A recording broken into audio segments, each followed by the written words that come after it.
We here.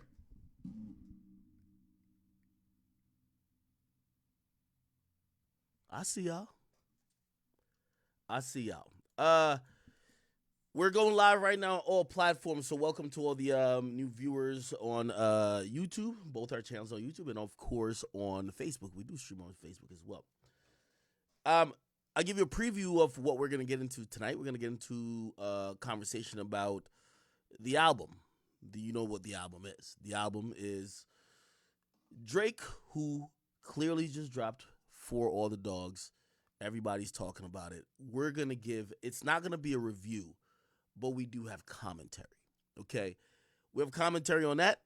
We have commentary, of course, on Drake showed up in my comment section on Instagram today, and, he addressed Joe Budden for a few things. We're going to have conversations about that. There's a few other things going on in the culture. We have Julio Fulio apparently got shot. We are going to keep him in our prayers. We got to address a few things that's going on in the YNW trial. Jack Boy getting into it with like his, significant other. There's a lot of other things going on in the culture. Now I'm going to be honest with y'all. This is a great stream for y'all to tune in because, I think days like this is why I'm Akademiks. And let me repeat again. Days like this is why I'm Akademiks. Because I think sometimes I look at like the amount of people watching, like, damn, I have like 15,000 people across all platforms watching, and that's like a huge number.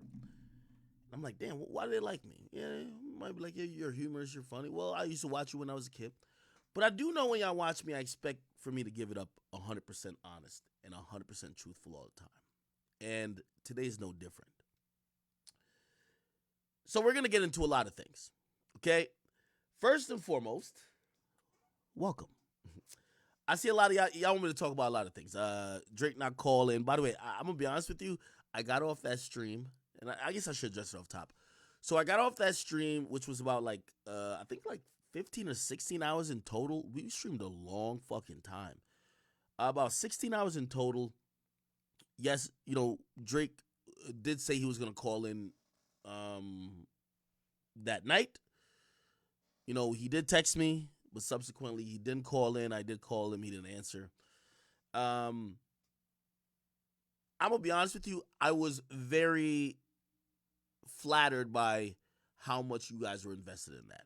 Truthfully, and I know some of y'all going to be like, yo, Ack, man, you take too much, disrespect or whatever. I didn't look at it as that big of a deal, but, listening and reading what all you guys said, like, damn, yo, he made an effort to call Kai, and damn, like, you've been supporting him since blah, blah, blah.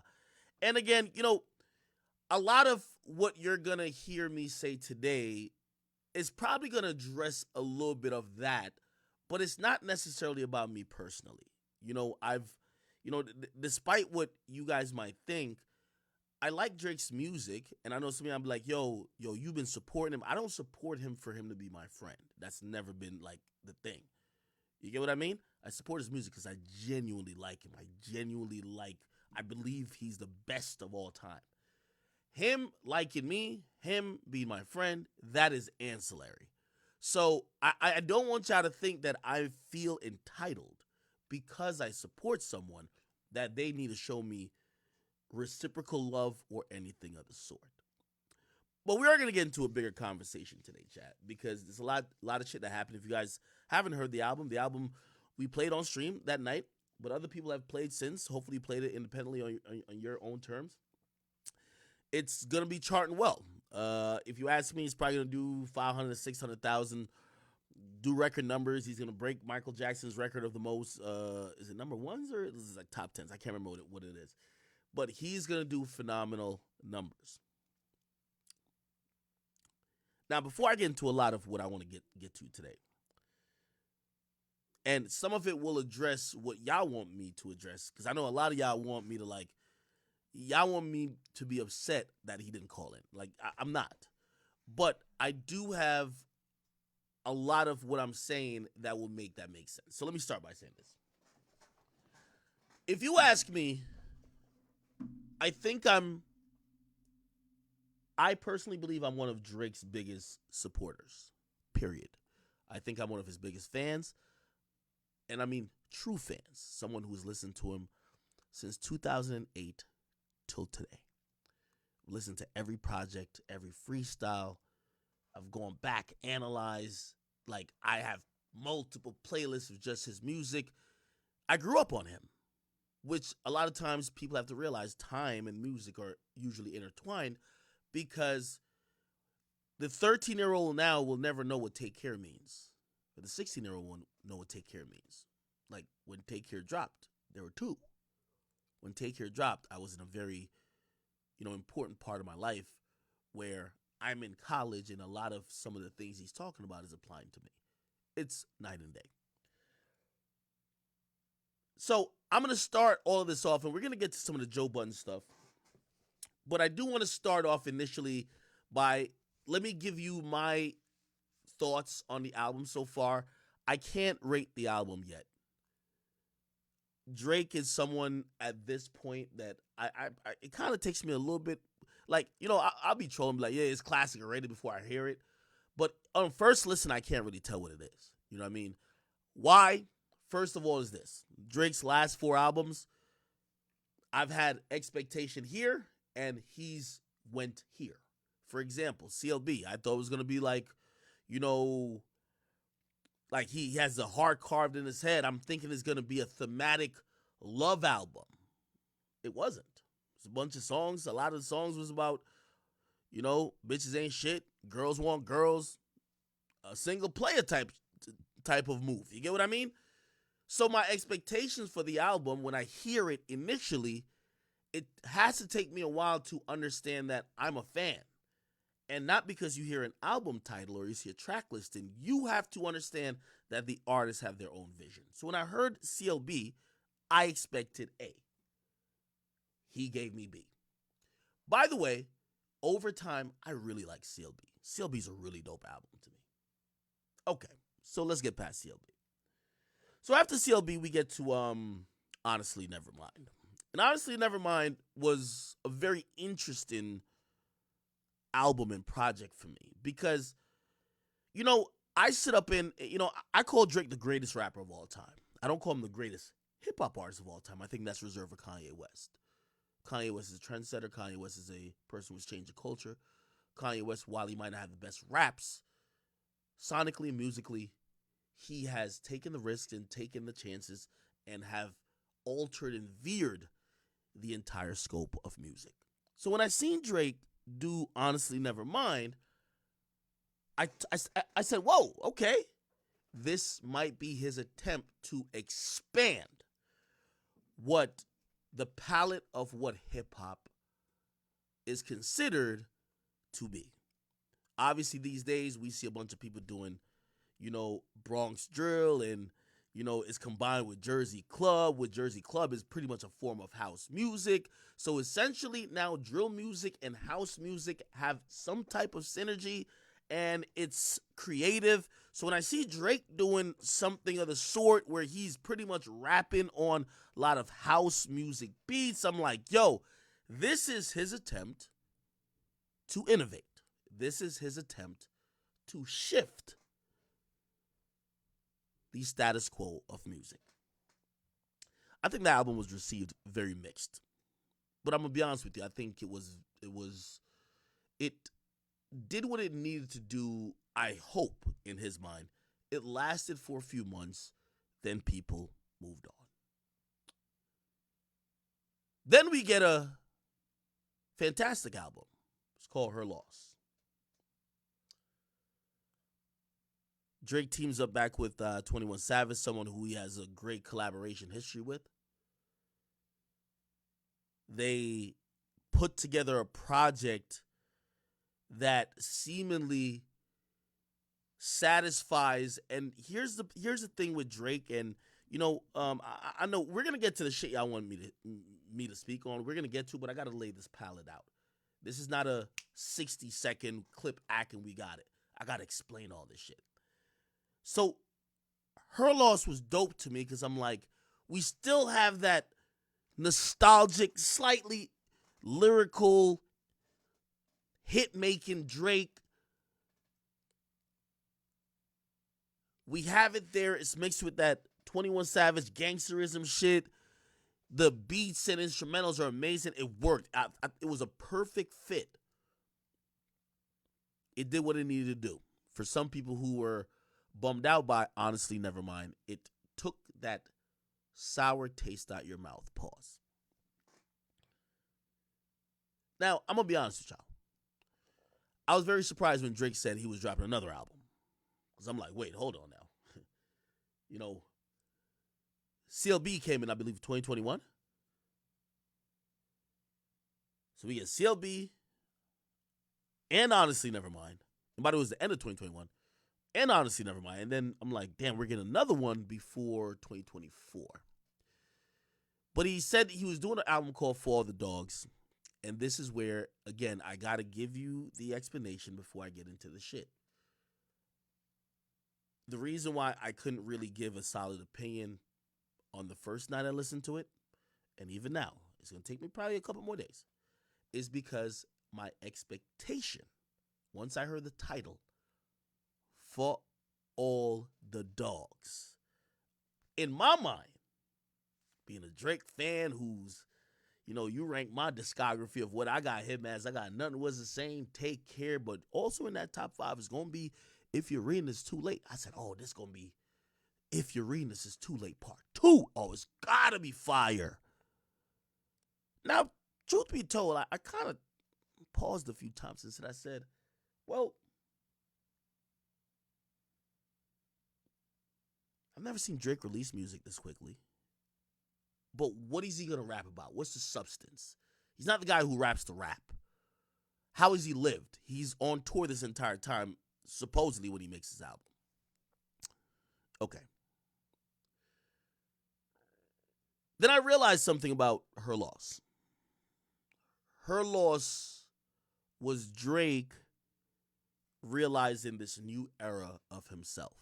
And this new era consists of collaboration with people like Lil Yachty. And I can't really criticize it because it yielded great results. Jumbotron shit popping. From what I heard, that is the brain of Yachty and the brain of Drake that creates that baby. And no matter what you think about Lil Yachty, somehow Drake was able to make the hit. So I said, fuck, I don't get it. I don't know, but this is working. This is working. So this album is about to drop. And Yachty goes on and he speaks about the album and he says a few things. And one of the things he said, this album is going to be a contemporary Drake. Drake's doing some of the best verses he's ever done. But he's current. And that threw me off. I said, Drake, current? I'm like, Drake's always current to me. But I also got to tell you that I'm 30. Okay, I'm in my 30s now. When you first probably listened to me, when I was doing the war in Chirac, how old was I when I was doing the war in Chirac? I was just in my very early 20s. Okay? Might have been like 20, right? Or 21 or whatever. So, this is 10 years removed. Now, just give me a little bit because we're going to get to all this. So, when I listen to a lot of this album, and I'll tell you where I'm at with analyzing it, I like a bunch of songs, but I'm confused by some of them. Some of them I see as an attempt to attract the crowd that is already dedicated to the people like Lil Tyler, NBA Youngboy, Playboy Cardi, Lil Yachty, and the like of that. And hearing Drake kind of even attempt to go into that realm was confusing. I'll be very honest.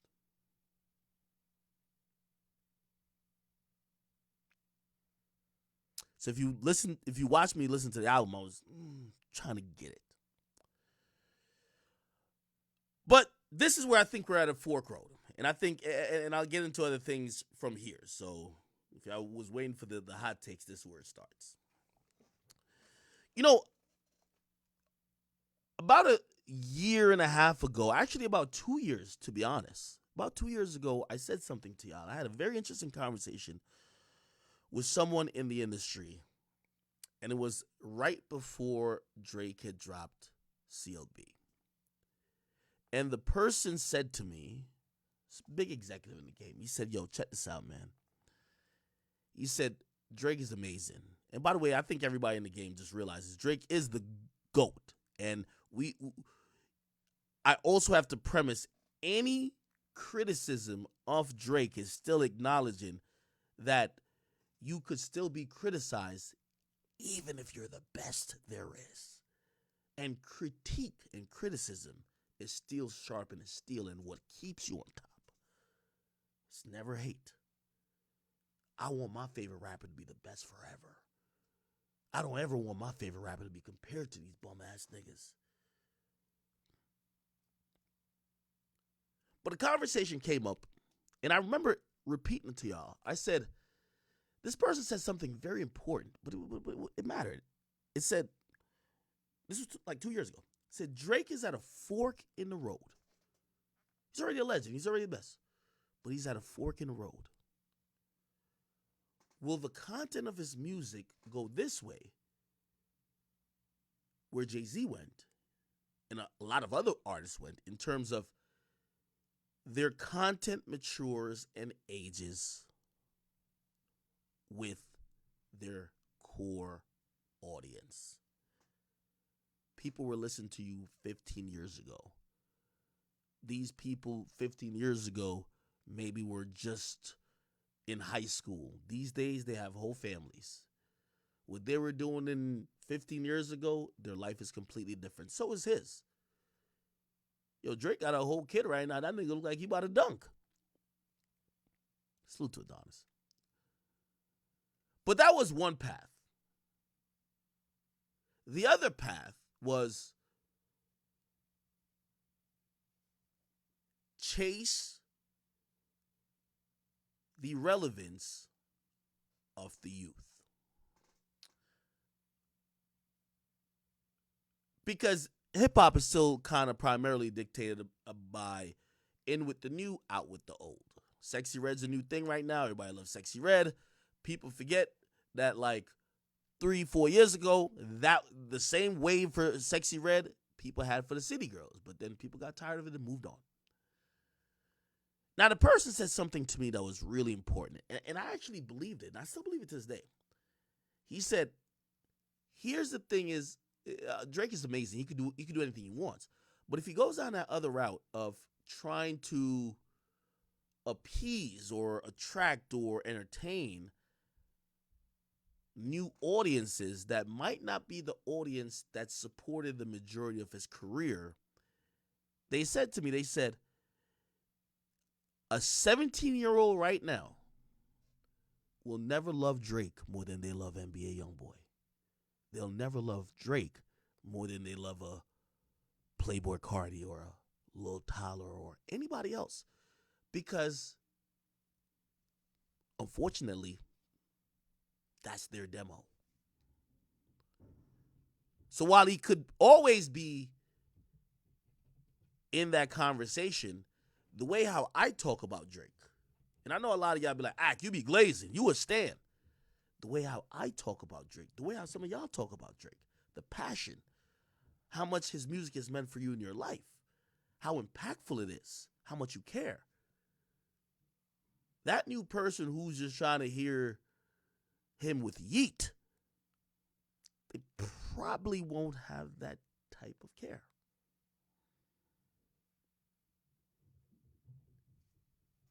So let me keep going. I see a lot of y'all that message me, and y'all want me to be offended. Say, yo, well, oh, my dogs are coming out here. Oh, my God. Jesus. Oh, come on.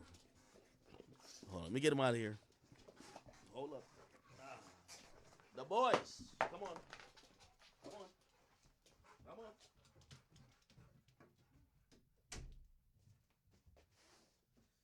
I apologize for that. No, they love me. Okay. But back to what I was saying. I seen a lot of y'all message me. I was saying, yo, Ack. Yo, you streamed for 16 hours. Drake told you he was going to call in. He ain't never called you. He called Kai Cenat. By the way, at the time, I didn't know. Like, I mean, some people said, I really didn't know who he called. I didn't know what he was doing. Like, I mean, also, I was super tired as well. Like, that's a long-ass stream. But I see a lot of y'all want me to take offense to it.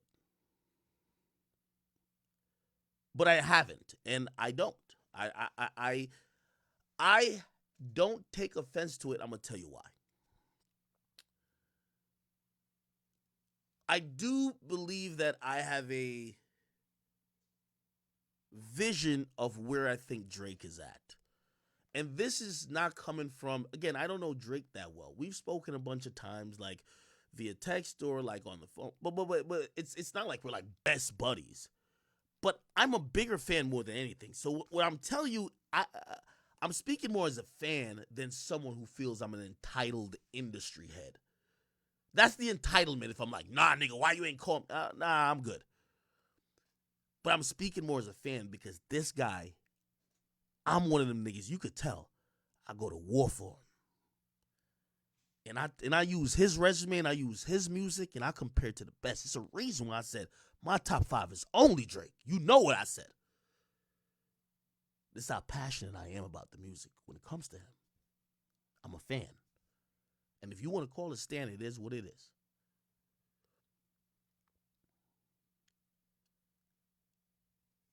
Him calling Kai, first of all, I love Kai.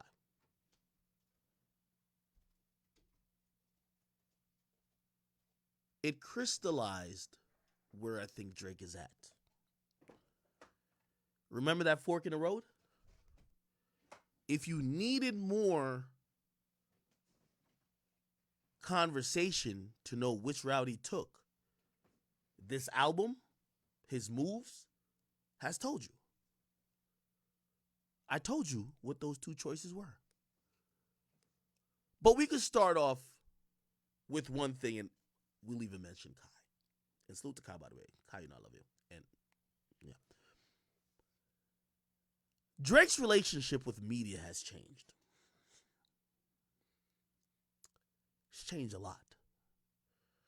I'm going to be honest with you. I was pretty surprised that Drake went that hard at Joe today. But I'm not going to lie. I was kind of surprised that that Drake went that hard at Elliott Wilson when he did. Actually, I was also surprised that he went at Charlemagne as much. Because I don't think any of those guys' comments was lathered in hate. I could tell you what all of them said. Elliott Wilson, even though, granted, I agree with Drake and him saying this or him feeling like this, Elliott Wilson should be appreciated. If you've done mad interviews with Drake, many people haven't. You should understand. But that is a conversation we've all had. Well, why does it look like Drake seems to be staying away from hip-hop media? It's not like he's staying away from media, period. He's staying away from hip-hop media. That's a legit question. He didn't like it when Elliott Wilson brought that up. He took it out on him when Elliott Wilson, which, by the way, it was a funny joke too. Like, you know, Elliott Wilson at Rolling Loud, I get it. But Charlemagne, even though I disagree with Charlemagne, by the way, most of these things I agree more with Drake, but I've never seen Drake act like this towards especially people who disagree with him. Charlemagne said that song came and went. Numbers wise, clearly didn't come and go. But could we have a conversation that, you know, those two heavyweights and titans, SZA, Drake, the impact we would have expected? Like, remember when Drake and Rihanna dropped Work? That was impact, right? This song wasn't that. Was it number one? Yeah, it probably was, but wasn't that. So I understand what Charlemagne was saying, even if he was incorrect in certain type of metrics. He went at Charlemagne. I said, damn. Now I listened to that Joe Budden podcast today, and I'm gonna play some of it for you. And I'm gonna be honest with you. Gotta be honest, I thought it was fair. I hold Drake to a standard that is unrealistic for your favorite artist because your favorite artist ain't the best. Drake dropping a acceptable project sounds like, imagine if you're watching who you think is Michael Jordan's prime, you're like, yeah, Michael went to the playoffs in the 4th seed and he got bounced out in the 2nd round. It's not bad. Nothing to really talk about. So I hold Drake to a really super unrealistic standard because I've called him the GOAT.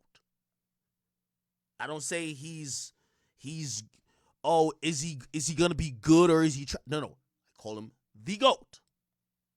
And that means something. So I listened to what Joe Budden had to say today, and I thought it was fair. I'm sorry. Now, I do think he got personal a bit. And me trying to understand where Drake's coming from, I think Drake responding to Joe was because Joe tried to shame Drake on some age shit, saying, hey, stop messing with 25-year-olds. Yo, hang with people. Like, again, age shaming in hip-hop, especially when, I think Joe's also a bad messenger. I don't think Joe has ever dated a girl, you know what I mean, over 25, at least initially when he gets with them. So, completely. But, listen to the critique of the album. I kind of agreed.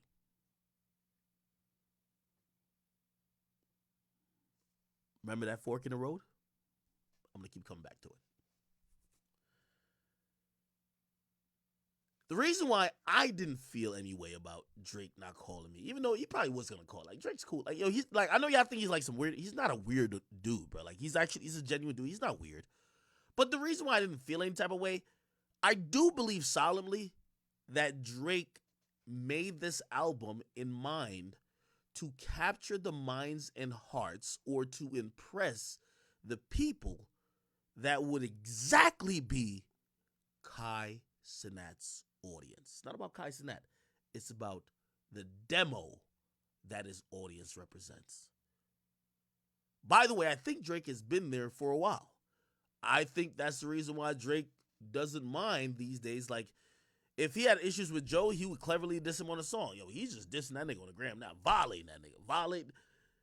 I think Drake, where he's at mentally and what he is believing is important, is not the Joe Buddens, the Charlemagnes, the Elliott Wilsons of the world. You hear him shout out the streamers. It's more of the youth. And there's gonna be people like me, and I talked to Elliott Wilson kind of behind the scenes, and I'll bring this on the record, even though this was before he did off the record. Check that out. Anyway, I said to Elliott, I said, damn, yo, Drake violated you. But you know what I said to him? I said, you know what? Low key, I kind of said a few of the similar things you said. I said, you must have did some other shit because Drake just violated you. But that's where I think I fit like in the middle ground. Not only am I a supremely huge fan of his music, if you ask me, I think Drake has moved on from what some of y'all might think is the traditional views or traditional outlets or traditional gatekeepers of conversation in music. He's more now focused on the youth and the now. I think rather than care about the opinion of a Joe Budden, he would care about the opinion of a Kai Cenat. You get what I mean? And I think when I was thinking about all these things, because, I'm kind of on both sides a lot of times because I fuck with him so heavy. I understand and I like his music a lot, but then I'm like, damn. Like, I was listening to, like, a couple of these songs. I'm like, yo, I hear Drake doing, the flow of the nigga who's, like, the new rapper who's trying to get in with the TikTok niggas. And I'm like, damn, Drake's doing that. You know what I mean? Like, this is the first time ever I, like, I've ever cognizantly realized that Drake was trying to do something that maybe wasn't native to him. Like, when he did the dancehall shit, bro, that shit sounded amazing. Like, you listen to Control and be like, oh, this is a guy. No, it sounded natural. When he does the UK shit, sounds natural. When he did the West Coast shit, sounds natural. When he goes on some gangster shit, sounds natural. When he did a couple of these songs, I was like, I felt like I was hearing someone trying to imitate. And that's where I was like stuck in the middle. Because I'm one of those people who, he shouted on the album, streamers. But also, I'm at like that perfect medium where, bro, I sat here for 7 hours. Actually, more than 7 hours, damn near 12 hours. And I played hit on hit on hit, song after song. I recapped 15 years of his career. So I'm as old school when it comes to Drake as you could get as well. And I think that's where the entire conversation's at. Do you get what I mean? And I'm hoping y'all understand because I'm speaking very truthfully. This album is not garbage. Matter of fact, there's a lot of shit on it. And we're going to spend so much time, not only today, but even subsequent days, in breaking this shit down. But I think it's important that we understand that even before I get into some of the stuff with Joe and him, I think Drake has picked his side in the fork in the road.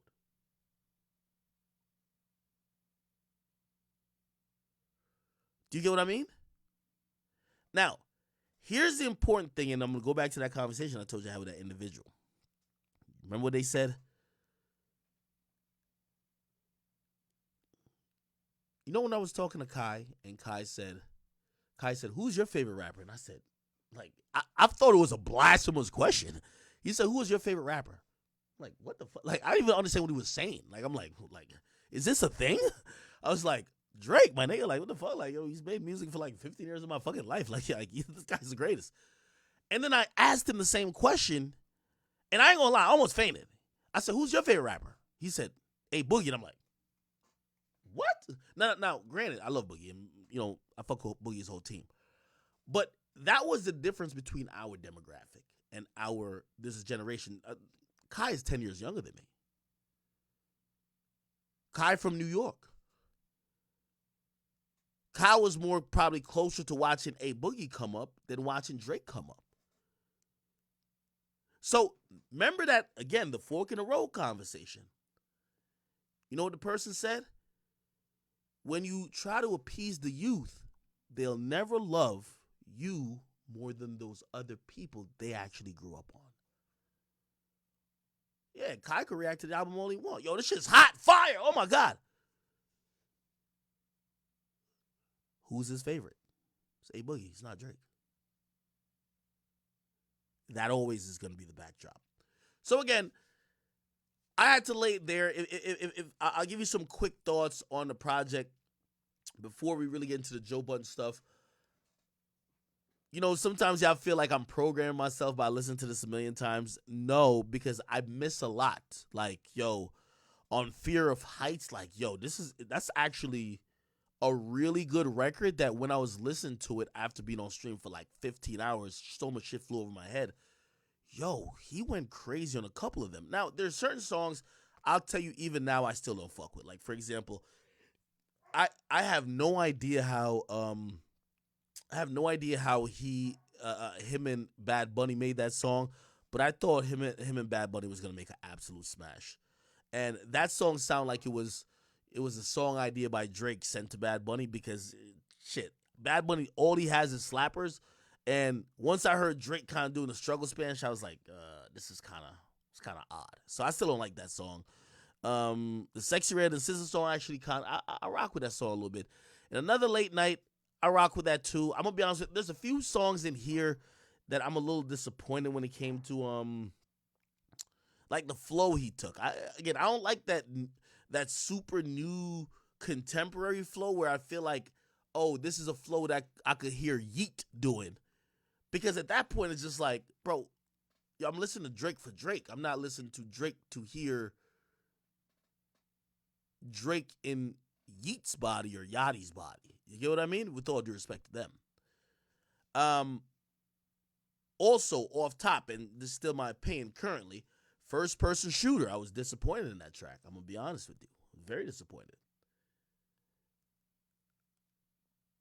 You know how much I be talking shit. And I've told Drake this too. Nigga, you my favorite. Like, it's like when niggas like LeBron, you're hoping LeBron plays good that you could keep talking shit and use him as your proof.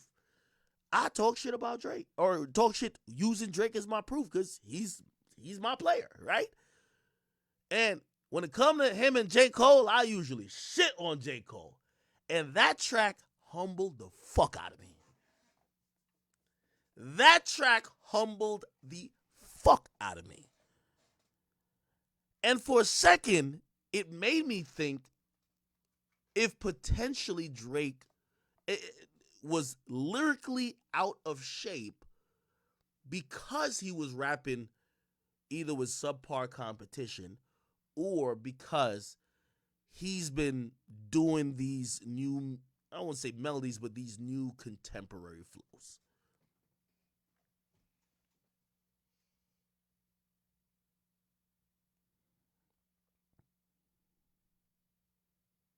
Y'all remember when I was listening to it live, right?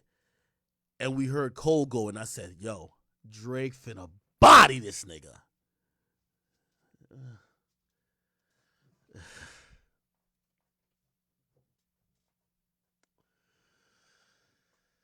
Yeah.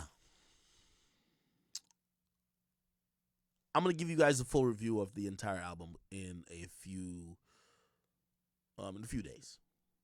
But I'm still listening to every song. I'm trying to catch every little moment and, reference that I probably missed. But we should get to this Joe Budden and Drake thing. I think I've kind of told you where I felt about the whole issue, but you should see what was said on both sides. So Joe Budden dropped a podcast today. And on the podcast, he reviewed, give me a second. Oh, yeah, he reviewed Drake's album. Okay? Let me see if I can find it. Joe Budden, Drake review.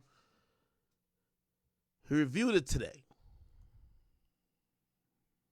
Let me see if I can find this bitch.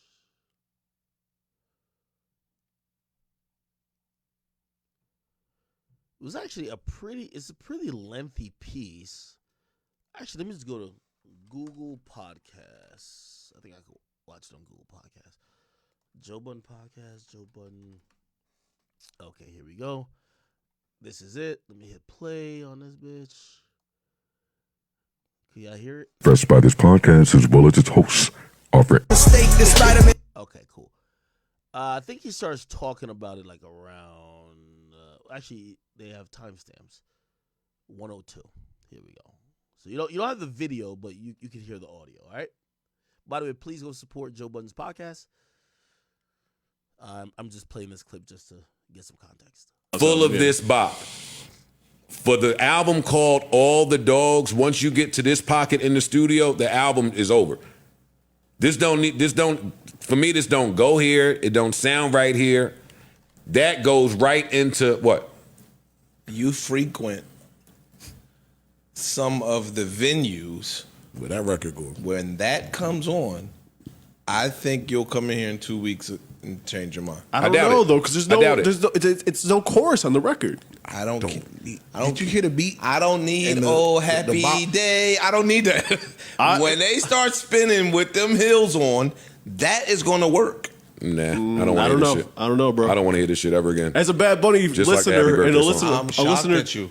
it's okay. This is the worst run ever. Gently into Rich Baby Daddy, Oh my into God, I Another hate Late that Night, record. into Away From Home too. This is like the whole Yachty portion of the project for me, and I'm like, So let that coochie breathe. Sexy Red is hilarious. first time that I've not liked Sexy Red. Yeah, in like her you managed career. to fuck up Sexy Red, bro. That's talent. Don't play that again.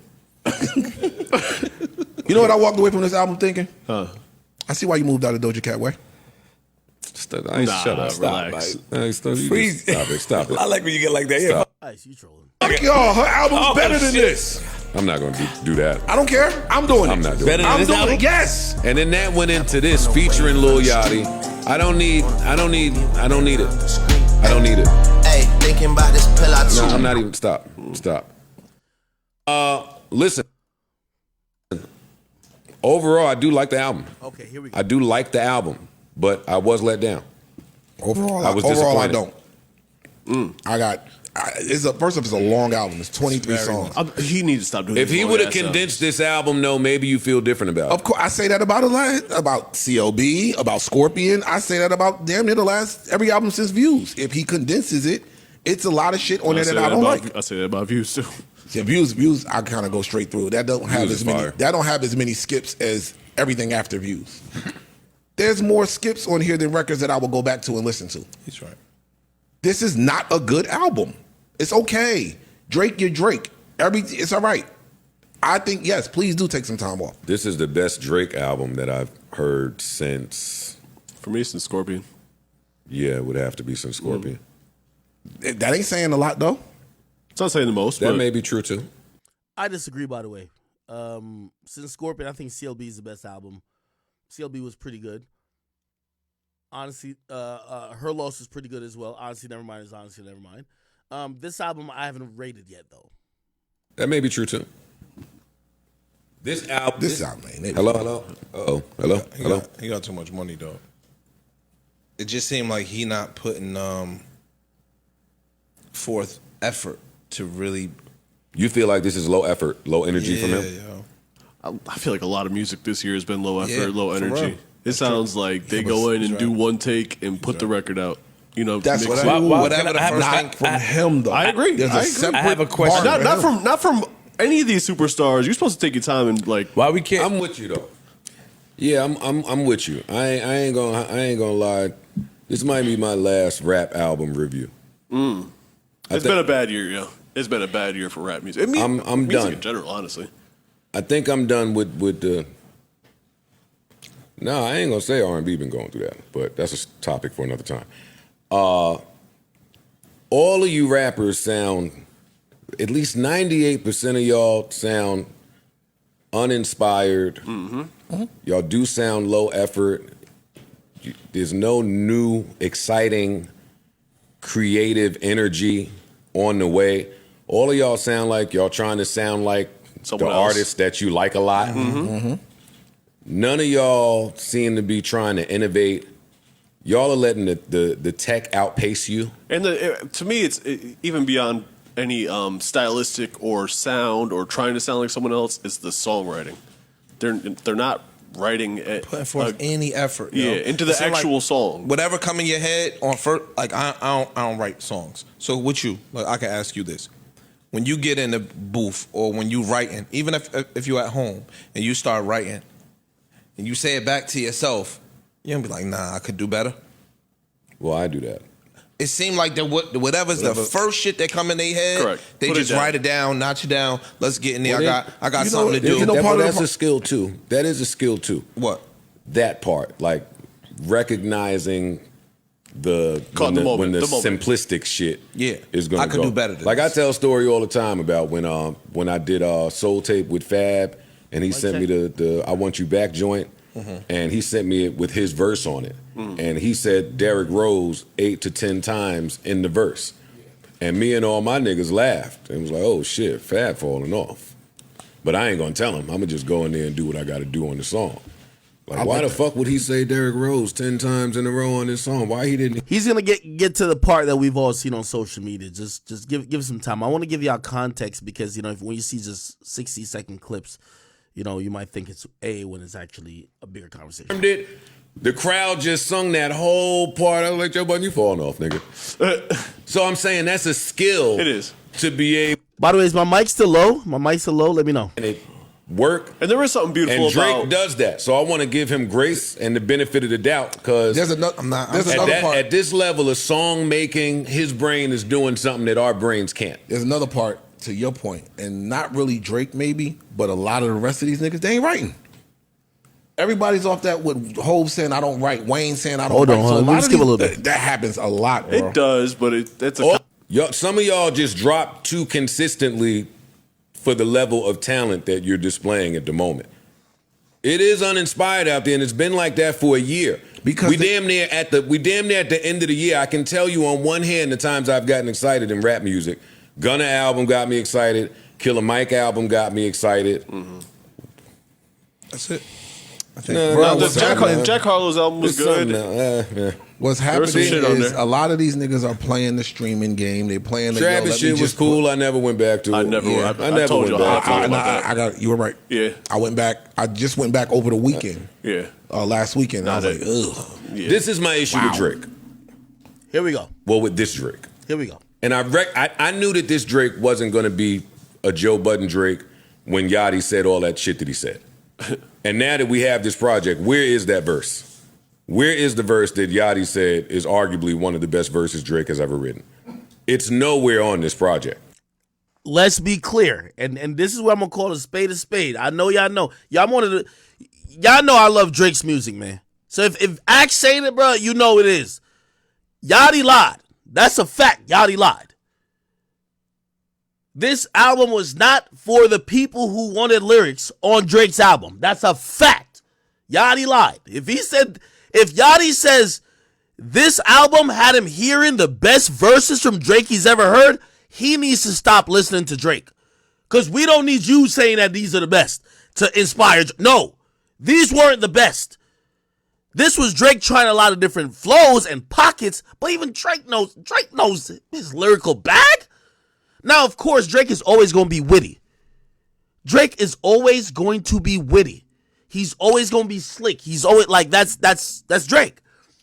But when I heard Yachty, which by the way, I don't know if you guys know what he's referenced it. Lil Yachty talks Drake album. Let me see. He was talking about it. He was talking about it on his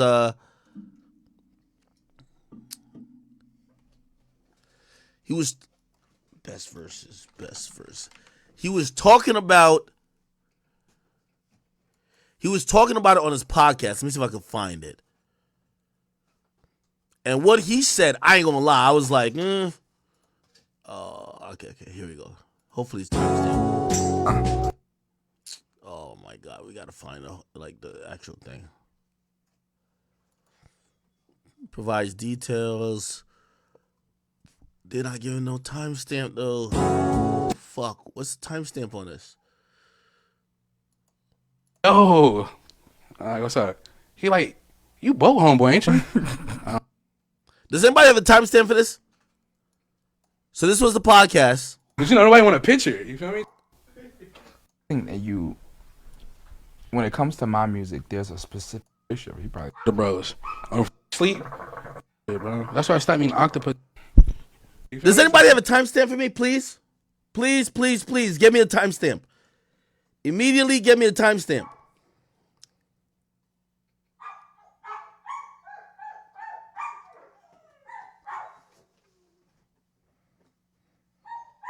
I just want to play you Yachty's comments. Somebody said 357. I don't think it's 357, but I'll go there though. Oh, y'all just trolling now. 11:39. Oh, y'all are trolling me. 11:39. Maybe it's. writer, I can just go make some shit up. I can go create a scenario. I can create a story. I can make a song about a girl I never. Okay, here. I think this is it.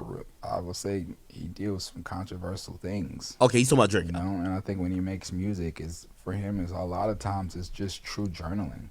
You know, like one time I asked him a while ago, I was like, I said something like, man, why don't you make songs like you used to? Like, I was like, why don't you make like love songs and like, you know, like just like those songs that make people miss their ex and shit. And I think he explained to me how it's hard for him to make music about things that he isn't dealing with, you know, or he isn't experiencing. Let me stop it there. That was an amazing quote by Yachty, and I believe that wholeheartedly. And this is why I love Drake. Right, Drake is gonna make music about what's inspiring him at the moment, right, where his life is at, and I guess this is where this album kind of it feels empty and it feels like it's just keeping up with the times because I can't tell you what's been going on in Drake's life because of what I've heard on this album. We know he's had issues with people. We've wondered about certain relationships. He kind of indirectly addressed it, like the Rihanna stuff. But we don't know what's going on in Drake's life. He's the biggest artist, right? He could do whatever he wants. But we don't, and maybe he's asking too much, but we don't know what the fuck is going on with him anymore. I don't feel like I do. Like, I don't listen to this album and be like, yo, this is where he's at in his life. And I felt like I've been on a journey with him and I've connected. It's even to Scorpion.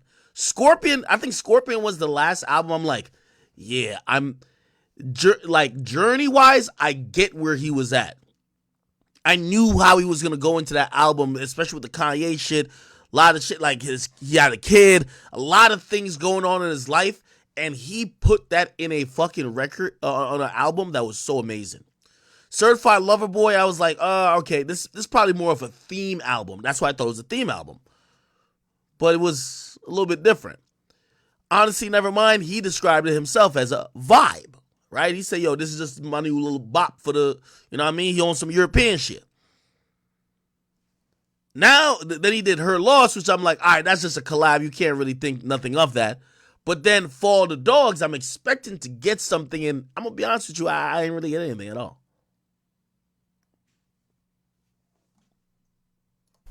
Which opened the eye for me because me, on the other hand, as a songwriter, I can just go make some shit up. I can go create a scenario. I can create a story. I can make a song about a girl I never met. You know, I can make a love song about a relationship I've never been in. You know, as to where everything is real. Everything is pulled from something. So, like, maybe he hasn't been in love in a while to make love deep. Thank you. See, Yachty's speaking exactly what we're thinking. We're hearing Drake tell us about how successful he is and his accolades. We're not hearing him telling us about his actual life. When you get to where Drake is at, what are your new fears? What are your new goals? How do you navigate with women these days? How do you navigate with having a child and dealing with your child's mother and all these things? And again, I think Drake has given us so much of his life through his music that we're probably asking for too much, right? Like, I mean, shit, I've even told y'all that, like, sometimes y'all want to know about my relationships and shit. And I'm like, I'll tell you at times, but sometimes I'm like, come on, relax. You know what I mean? But I listened to this album. I didn't get that. So, I'm playing Yachty, but I'm also reacting to what he said. Love music or whatever the case may be, So I think it's all real experiences for him. So, what it is just what he's going through in the time, which I respect a lot because it's like journaling at that point. But it's super good. It's super good. Here's the thing about the journaling aspect. If it's journaling, for all intents and purposes, he created this album while on the road. If Drake had called in that night, remember I told you, we're not going to grill him now. Like we weren't going to ask no gossipy questions. 2 questions I was going to ask is Yachty's influence. Then secondly, I was going to ask, how did you create this project without conceivably living a bunch? Like, you're on road. You're on the road touring. Every night a new city. How could you get inspired to make some of the amazing works you've done before that's always been like a summary of you going through life experiences. So let me keep it going. And it is. I'm excited. It's tight. There y'all go. I probably gave Exclusive. y'all too much. Exclusive for all the dogs. Yeah, I probably told y'all too much. Because he says nothing, you know, but I'm sure he won't mind. I wonder how much Adonis got paid for that cover. I know. Like, that's some biased payment. Hold on. I'm trying to let y'all hear that first part where he says it's some of the best verses. It's interesting. It's coming together a lot better than I thought when I just had a talk with him a couple days ago in Vancouver, and I was like, man, I was a little worried because I have a lot of songs. I don't have all of them. I have a lot of them, though. And I was just like, man, I just don't know if it's, how are you going to put this together? Because it's like, it's a lot of great songs, but they don't really, in my brain, I was like, they didn't really sound together. And then we had to talk about it, and he explained to me his thought process about it. And then we drove somewhere. We drove to that video shoot, which was like an hour away, and we listened to it, and it makes sense now. And he explained to me, and without giving out any details, it's. I think if I had to give it a description, I think it'll be a record that he could, has the most, like, I would say, like, the most performance album he'll have as far as like energy. But like I will say, like I said off camera, I think some of the best Drake. By the way, I think that's cap already. When I heard what Yachty said with this, I thought If You're Reading This is too late. It's not If You're Reading This too late. If You're Reading This too late is his most performative album. That whole album is meant for the club. The whole album is meant to turn up. Verses that I ever heard are on this album. Like some of the just like when some verses make you sound like, bruh, what's wrong with you? You know what I'm saying? It's gonna be an interesting project. I think it's gonna have a lot of people have a lot to say about some of his topics. All right. So that's what he pretty much told us, and then let's go back to Joe Budden. No. His top 10, He don't 20, even have 30, the best 40, verse on his project. top 50 verses are not on this project. And that's where I recognize I have to let go of Drake. I have to let go. The Drake that I love was the best hook creator, maker, loner outer of in the world. Mm-hmm. What is the last memorable hook you've heard from Drake? And I'm not trying to shit on him. That's my man. But I want to open up the discussion. Even when he used to do features, it was his dominant hook. Mm-hmm. I haven't heard a dominant hook from Drake in a long time. That's a good point. So now you couple that with he don't rap the way that he stays scheming, take care, views. 5 a.m. That if you're reading this is so far gone. Even some of the shit that was on what was that, Scorpion? More Life? What was that? One of them shits. This is like Yachty rapping. This is like he rapping for the children. And that's yo, dog, I had to look up how old this nigga was when I finished listening to the album. Mm-hmm. You are 36. Your birthday is in 20 days. I Googled that too. You will be 37 years old. This is where I think Joe gets personal, though. I mean, yes, Drake is aging. I think Joe doesn't think he got personal, but I think you're kind of almost making Drake seem weird. Get the fuck away from some of these younger niggas and stop fucking these 25-year-olds. I'm listening to the album. He mentioned it. Why are you still fucking the 25-year-olds? You're a 37-year-old billionaire. I get it that you appeal to the world. Once they current. I get it that you appeal Niggas to don't the wanna world, grow and up. part of that is Niggas don't want to grow up. But that's what I'm loving They wanna about stay Cole. young. Like, my shit is happening in reverse. Like, with Cole, he used to rap about kid shit. I'm a grown-ass, like, real Jersey City nigga. I don't want to hear how you lost your fucking virginity. And then he started to grow up. Mm-hmm. And then the rapping sounded like an adult rapping. I'm want to hear adult Drake rapping for adult people. No, you're not gonna hear that. That's my issue with him today. You're not gonna hear that because He rapping for the kids, the streams, the Instagram comments, the algorithm. I'm rapping for this. No, he ain't really rapping. He ain't trying to rap for me. No, he's not. And I accept that. I don't know. I accept that. Listen, he has given me enough. I certainly don't want to sound like I'm sitting here complaining. If he don't make a... The reason why I said this is fair critique is that I agree. This was meant to be Drake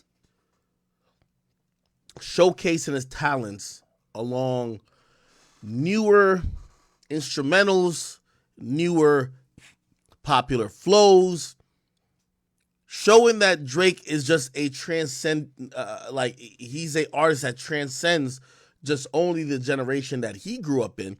And he's always transcended that generation, right?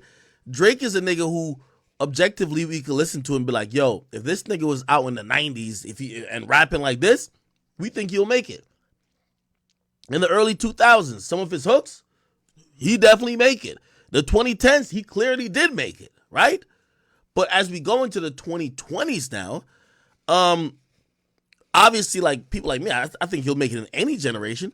But I do think that, you know, he is trying new things. The song, I Am Well Fed, pause. Bro, that was my take. He did it already. I can hate everything he puts out going forward. I got enough Drake in my iTunes. I'm good. And I'm good. I mean, enough great Drake. And part of this is it really shouldn't be on Drake. It shouldn't be on him. In 2024, we should not be looking to Drake to continue again to set the standard and the sound and the premium and the bar moving forward headed to 2030. He did it for 15 years already. When are you giving him a break? Well, it is on him. It shouldn't be on him. He put it on him though. It shouldn't be on him. Because you keep... He did it already. He changed the sound in rap. He changed the sound in R&B. He changed the sound. He changed sounds. He done birthed too many of these niggas. The fact that you want to keep highlighting your run at the top, you're putting that on yourself. But he is still at the top. All right then. So now he should be able to do that. So people can judge you for that too. Good point. People can judge you for that now, if for the things that you said, changing the sound, et cetera, et cetera. Now this sounds like autopilot Drake to me.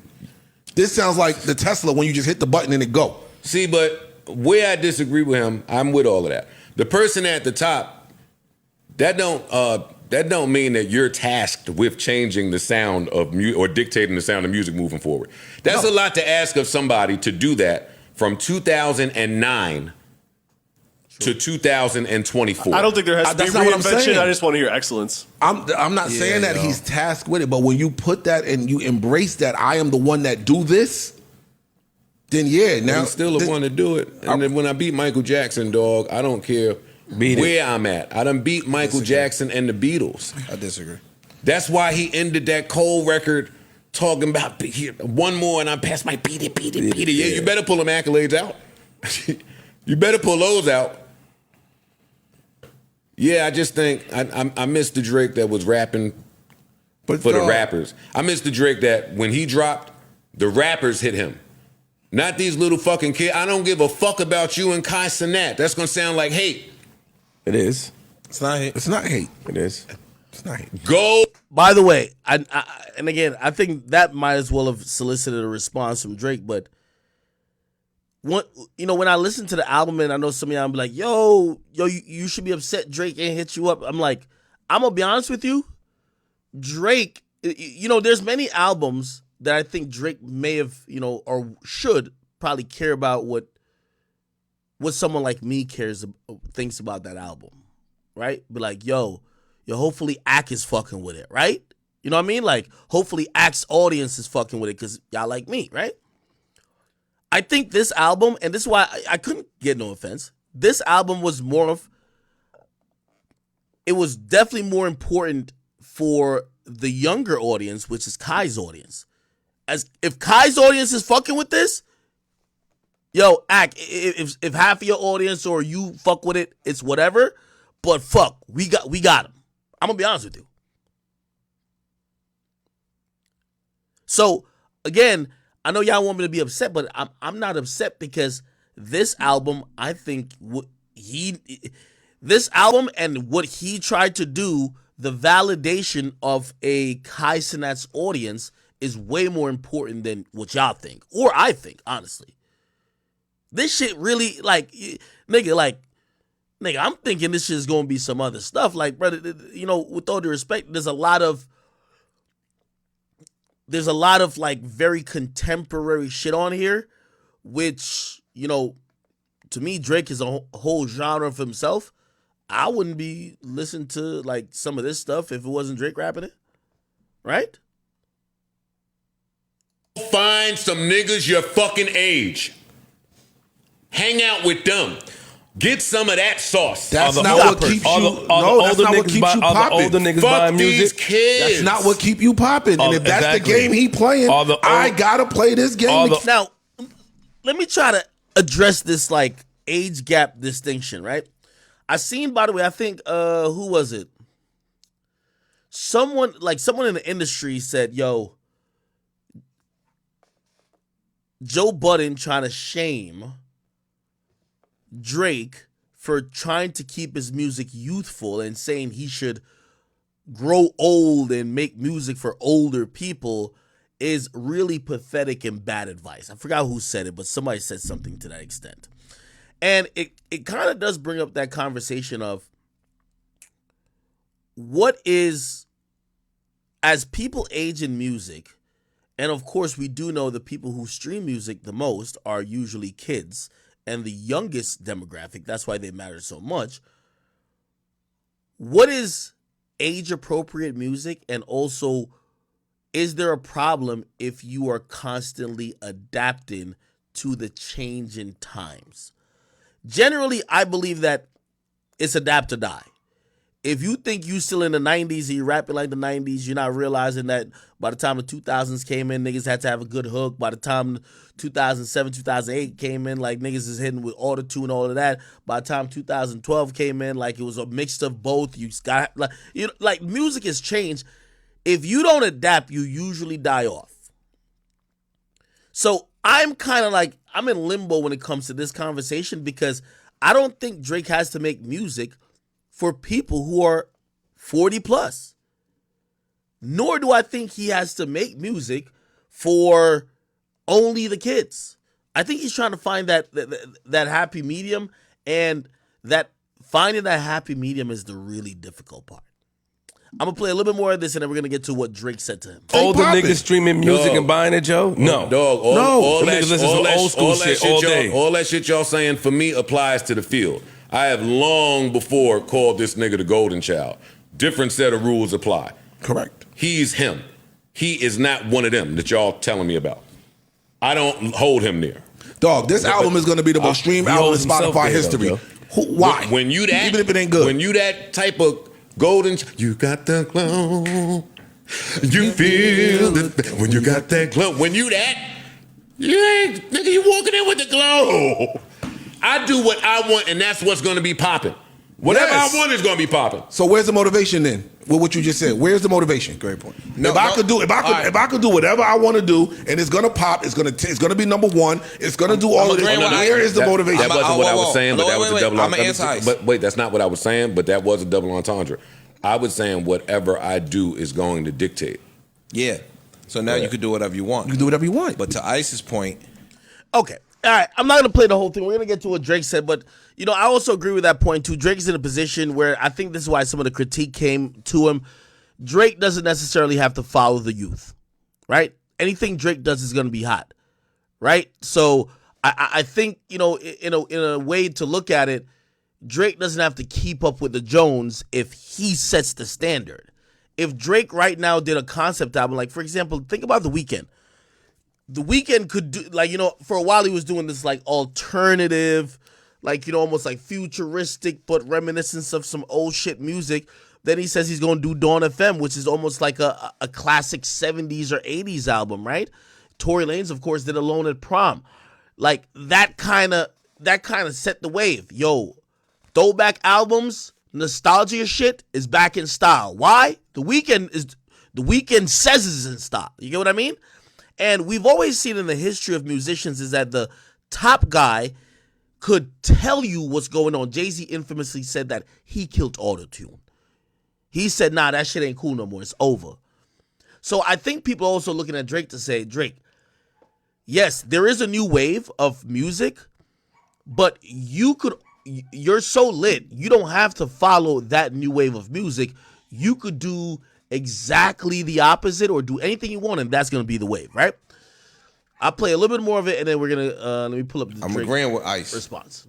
But when J. Cole comes in that booth and y'all was there together, that's your motivation. Mm-hmm. You don't go Marlene, Darlene, Charlene, Felicia. I don't give a fuck. And that's why I have a problem. That's where your motivation comes from. Look, hold on. And that's I'm why- a rapper. Y'all, right. y'all can't do that and then tell me that y'all the Spider-Man meme. Because no, it wasn't. Who said that? Whoever said it. That's my problem. That's my problem. Cole is right there, but you won't kill this nigga. All right, you all right, still all right. Okay, enough is enough. So let me play what Drake responded to. That's my Here we go. Yo, here we go, dog, here we go, I here had we go. this is like Yachty rapping. This is like he rapping for the children. And that's my yo, dog, I had to look up how old this was when I finished listening to the album. You are 36. Your birthday is in 20 days. I Googled that too. You will be 37 years old. Get the away from some of these younger niggas and stop these 25-year-olds. That was personal. I'm listening to the album. Yo, you're a 37-year-old billionaire. I get it that you appeal to the world. Loving They wanna about stay Cole, young. like my shit is happening in reverse. Like with Cole, he used to rap about kid shit. I'm a grown ass, like real Jersey City. I want to hear how you lost your fucking virginity. And then he started to grow up. And then the rapping sounded rapping like grew an up. adult rapping. I'm want to hear adult Drake rapping for adult people. No. Okay. So he said that. Obviously, I played the longer version. Now you could hear the longer version as well. And then Drake hopped in my comment section, and you can see it here. But we're going to go to the full version where I reposted. Here's the comment. So we're going to read This what Drake this said. is like Yachty rapping. So he said, Joe, you have failed at music. You left it behind to do what you're doing now. You left it behind to do what you're doing in this clip because this is what actually pays your bills. For any artist watching this, just remember you are watching a failure giving their opinion on his idea of a recipe for success. A quitter giving their opinion on how to achieve longevity. You switch careers because the things that pop into your brain had you broke, living check to check, and the raps you wrote had 450 men showing up to your shows in Dusty and Nietzsche jeans to screw up their face to Mood Music 29 and pretend you're the GOAT. Please, any artist that's doing what they feel is right, don't let these opinions affect your mindset after the fact. This guy is the poster child of frustration and surrendering. You're retired and we never hung up your jersey and we don't remember your number. We know you for doing this. You withdrew from rap not cause you accomplished all you need to. It's cause it wasn't working for you. I never want anybody in this generation to think that the whole everybody's entitled to an opinion is a real thing. This is a man projecting his own self-hate on the fact that I did and continue to do everything he wanted to do for himself. If you need to put it in simpler terms, I own a 767. He owns a modest house in the 973. And he flies first class on special occasions. Now, Jesus Christ, that last line hits. If you need to put it in simpler terms, I own a 767.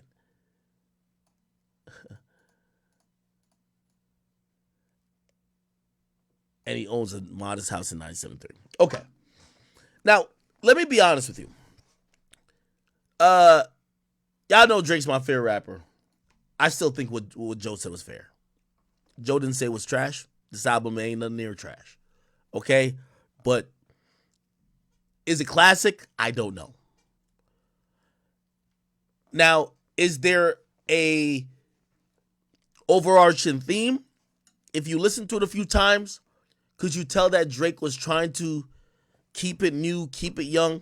Abso-fucking-lutely. Could you hear Yachty's influence? Abso-fucking-lutely. Right? If you're used to nostalgic Drake, hoping that you're going to get another Take Care, which I think the majority of Drake's core fan base, like which I am, once we got Take Care and then we got Nothing Was the Same, we were always hoping for that next album that was going to be like that.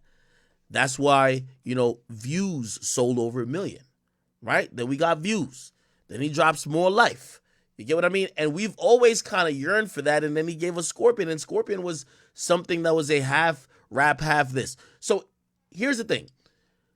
I don't know what the personal shit they got going on between them, Drake and Joe Budden. But what I can say is that I'm not here to comment about Joe Budden's career.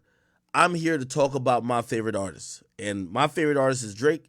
And if I had to comment on this album does feel a little bit different. It feels a little bit different. And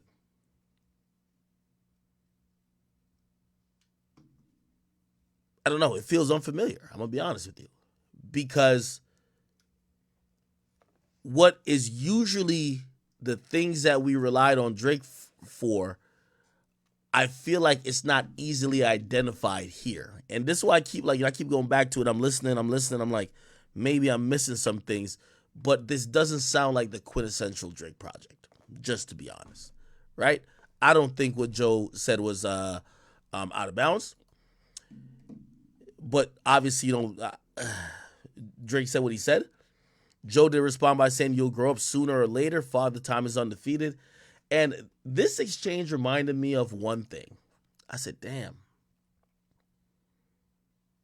Is Drake at the point where he's either above criticism or he's perturbed by people critiquing him because of what they want him to do? Right? Like, for example, the reason why I haven't really fully broken down this album is that I have a thought of what a Drake album should be, and he didn't create that. He created something else. But he's the artist, right? So now, if I go off some egotistical shit, be like, well, he's supposed to be giving me another Take Care, I'm going to say this album is trash, right?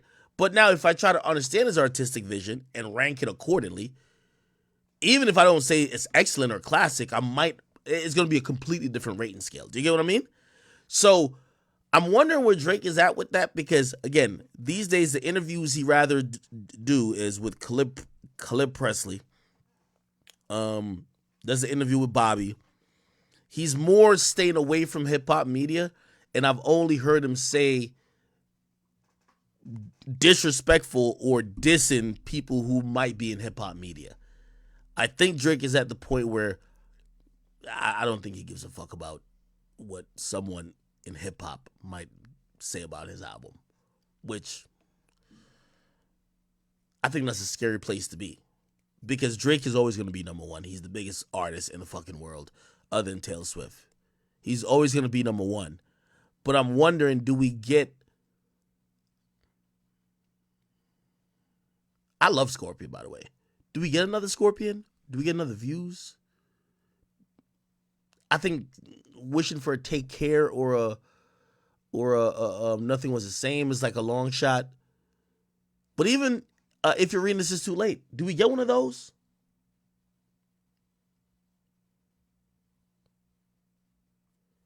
Dusky says, yo, he does give a fuck. He typed it. No, I know he cares. Of course he cares. And that's what I'm trying to say. I'm a little confused with Drake. I honestly am, and I'm a huge Drake fan. Because I'm going to be honest with you, no matter what Drake said about Joe here, he's not saying nothing that we don't know about Joe. Joe was never the biggest artist. We all clown him about it. Pump it up. He's not saying anything that no one's going to oh my God, you said something new.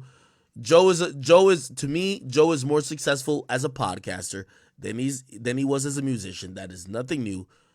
I think this was Drake's way of invalidating his opinion because he didn't agree with his opinion. And this way was throwing Joe personally under the bus. And that to me was very interesting, because I know the Drake that I know is that even if people are talking shit, I remember when Take Care came out and people were talking shit that first week, bro. He said nothing. A couple months later, everybody called it classic.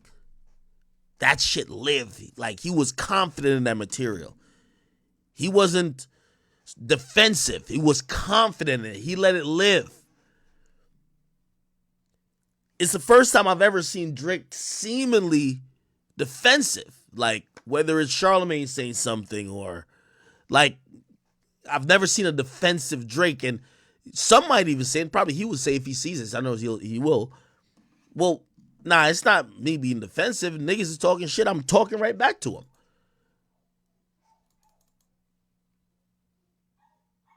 But I guess I'm going off what I've seen him done before. I've seen him put the music out and he always let the music talk. This was interesting. Thank you guys for a bunch of donations. I see you guys going crazy on YouTube. Let me read a bunch of these things. The Magician 206, he says Q Miller carried Drake's career. You're wrong. Patrick, whatever, he says, yo, say it with your chest. The album was mid as fuck. I can't really say anything about the album yet till it really lives with me for a few more days. But I'm gonna be honest with you, I'm not running home about it. And I'm gonna be honest with you, again, there's a moment I'm listening to the album and I start to think, is it me or is it Drake? I don't know if you've ever had that moment. I started listening to the music and I was like, damn, am I too stuck in my ways to always want this Drake that I can't embrace that he's trying to create his new wave and maybe set forth a wave or a pocket that he could be in for the next 5 years? So I'm listening, I'm like, damn. I'm like, yo, I've been judging this guy's career off. Like, you know, we judge Drake's career off his best album, right? Which a lot of people say is Take Care. Some may say Nothing Was the Same. But you judge every project, you kind of judges off of that. Views was supposed to be the runner-up or like the follow-up. Scorpion, people are, hey, did he rap enough? Did he sing enough? Chat nigga is spamming. He said, yo, this is a top 5 Drake album, every song hit. No, it ain't. I'm sorry. No, it ain't. I'll pull up this track list and then I'll talk about it right now. We're gonna speak like men, okay? Everybody know ain't nobody like Drake more than me. And I'm gonna be honest with you, like, unfortunately, again, with all due respect to Yachty, Yachty's very contemporary and he's very new. And I think, you know, when they synchronize and create Jumbotron shit popping, I like that. But some of these flows, I was just like,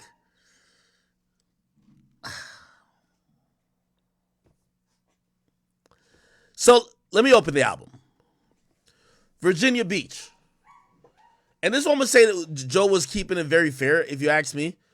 Yeah, I was expecting rapping. And this is why I haven't ranked it yet, because I expected rap and he was singing. I was expecting rap and he was singing a bunch. By the way, it's a good track though. The Amen track's pretty decent track too. I'm going to be honest with you though. Here's the thing, and this is where my first critique comes in. This Drake and 21 Savage song is the weakest Drake and 21 Savage song I've ever heard. I'm being very honest with you. It's the weakest Drake and 21 Savage song. And by the way, I remember there was a time when, you know, when I heard Drake on 5 a.m. in Toronto, and he said, not every song sounded like Drake featuring Drake. I used to bask and love the fact that Drake's album was primarily a unique sound that was his sound, not him going into the world of other people. Drake would get on your song and do a feature and fuck it up and have the best verse, but when it came to his album, he would have sonically a completely unique sound created by him and 40. When I hear the song that he has with Yeet, this sounds like a Yeet song. The beat is a Yeet beat.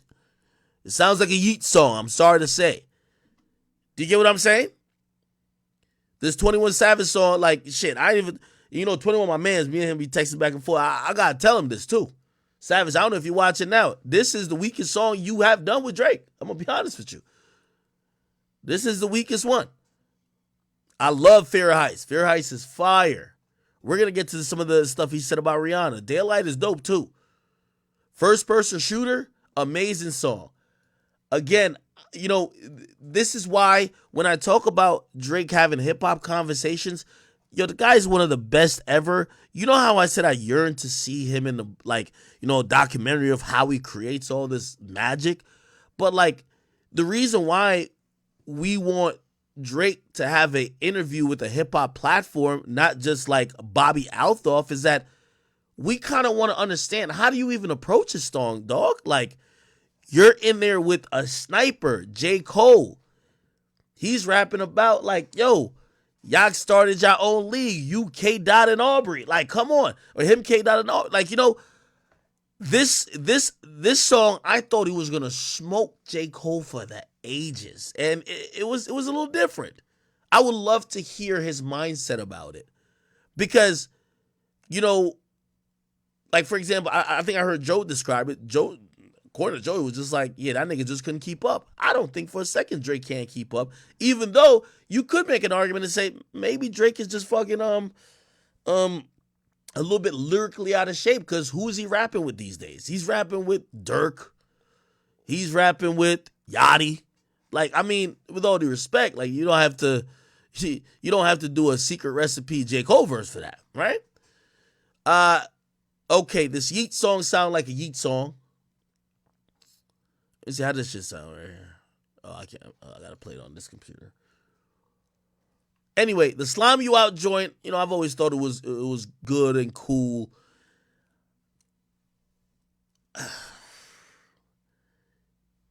Yeah.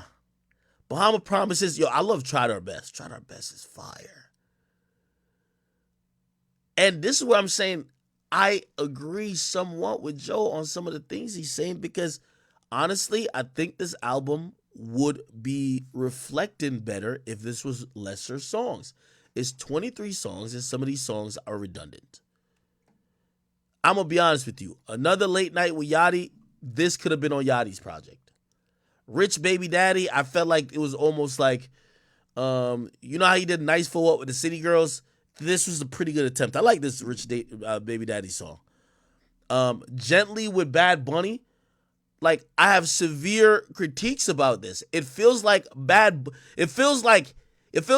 him. This is what I really think about the song. It feels like him and 40 went to Google Translate and took a Spanish beat and then made up a couple of bars and sent it to Bad Bunny and said, you fill in the blank. If you're gonna do a Spanish song, Bad Bunny's supposed to send you his hottest shit. And you're supposed to fit in the first verse or whatever the case is to sound good. This sounded horrible. Coming off MIA with Drake and Bad Bunny, yo, bro, I thought I was gonna be salsa dancing and fucking bachata in for the next 3 years. This was horrible. You remember I kept being hyped. I was geeked. Yo, we got Aubrey and Benito. Yo, I listened to this. I'm like, yo, how did they fumble this?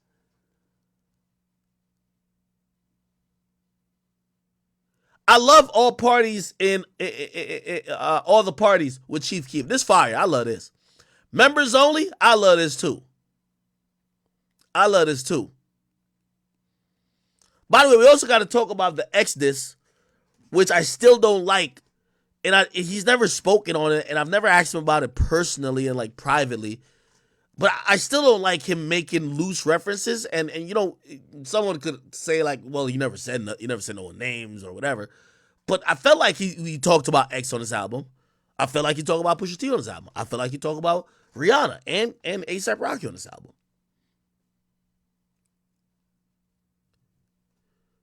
So currently, if you ask me about this whole album right now, I do think there's some redundant tracks. Also, I'm going to be honest with you. Remember, what changed with the Drake albums we love, if you go back, right? If you go back and you search up, hold on, sorry, chat. If you go back and you search up Nothing Was the Same. And by the way, keep in mind, this was a 13-song album with 2 deluxe tracks, right? You go back, there ain't no features really jumping off the, there's no features jumping off the fucking page. You know when Drake started, like really, I feel like Drake started feature farming. It started with More Life, but that was acceptable because he said this is a radio show. Before then, I could never hear Drake drop a song like Portland, ever. Drake's album was like a different sound that always brought you into a different world. Do you get what I mean? But if you look at this project, all the big artists at that time, with the exception obviously of Jay-Z. Jay-Z, he does do Pound Cake too with Jay-Z. And by the way, these are bonus tracks, the 2 Chainz and whatever. But he's not just littering a bunch of features to get us impressed. When I look at this album, 21 Savage, J. Cole, SZA, I won't count Party Next Door. That's like his guy he works with. I don't even count Chief Keef. We see SZA again, Sexy Red, Lil Yachty. I don't know, man.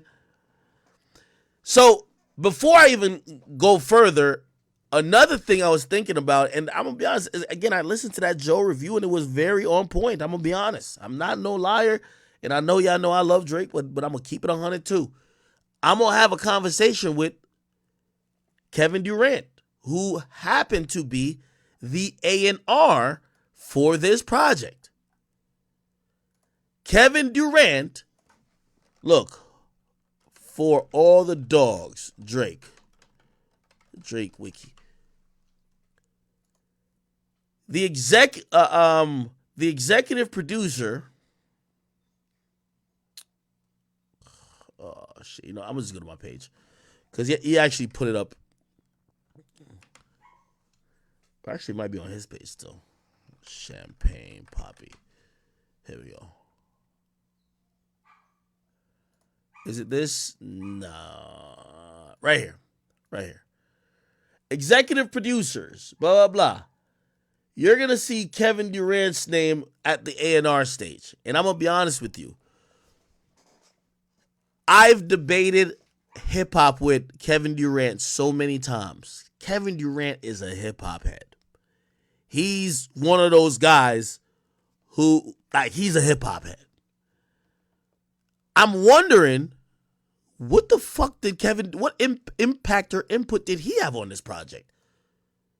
Because I think he would probably agree with me. It's a little bit too long. These features don't really do shit, right? Obviously, the J. Cole feature is amazing, but like, most of these features don't do shit. And there isn't a cohesive sound among the entire project or even a cohesive theme. And for someone like Kevin Durant, who I've had many conversations with, there ain't enough rapping. There ain't enough rapping.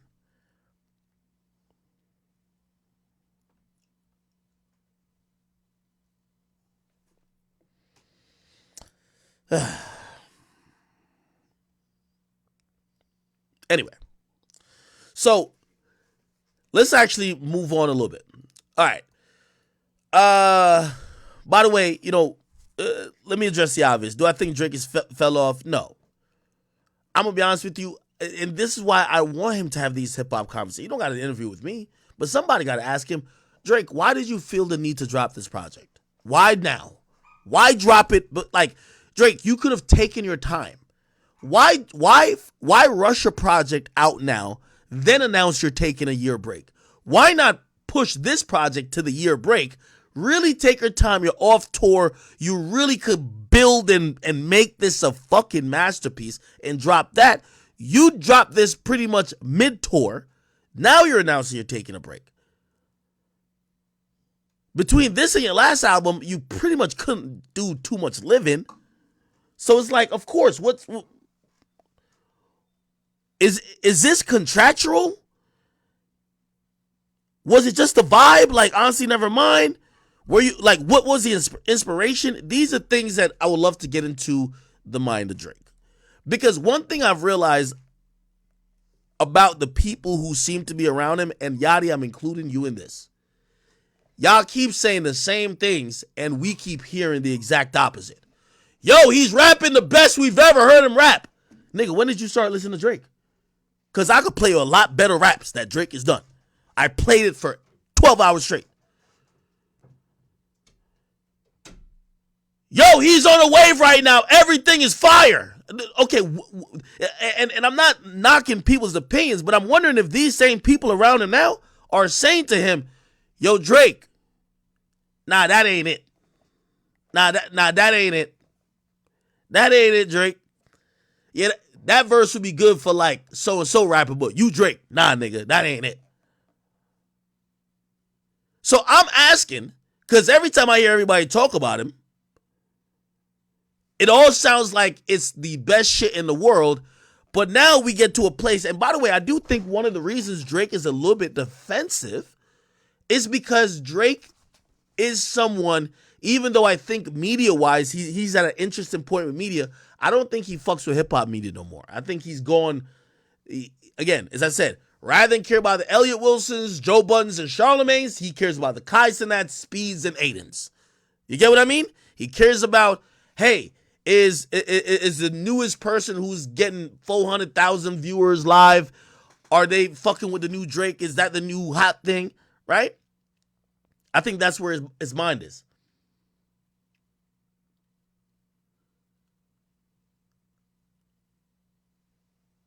But I just got to see where the music is at, man. These are the questions I would want to ask him.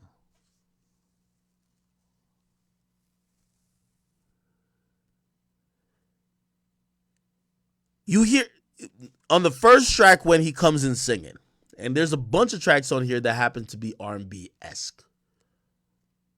You remember when we were going into this project and I was playing you the slaps? Did y'all hear any song on this project that sounded maybe in the realm of Days in the East, Fall for Your Type, Peak, Jaded?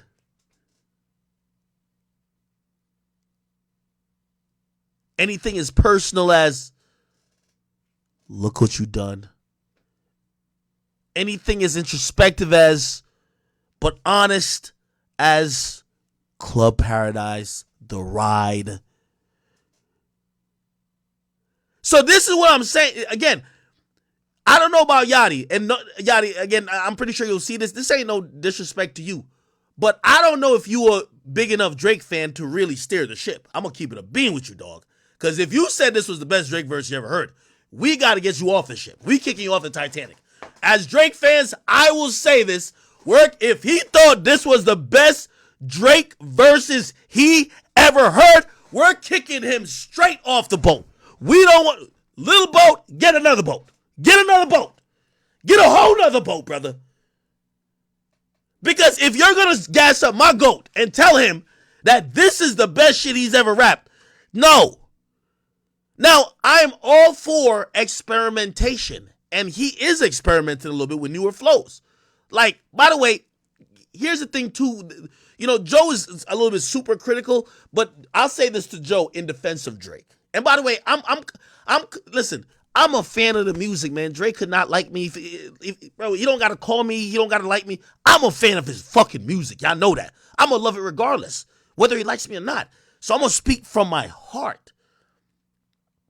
I do like when he updates his flow. I do like when he stays a bit current and he's a little trendy and still mainstream. You know why? Because if you remember how he was rapping back in what year was that when everybody was rapping, Yo, it's a parade. Macy's. Come on, man. Everybody was rapping like that. Big Sean, Ludacris. Like, come on. Everybody was rapping like that.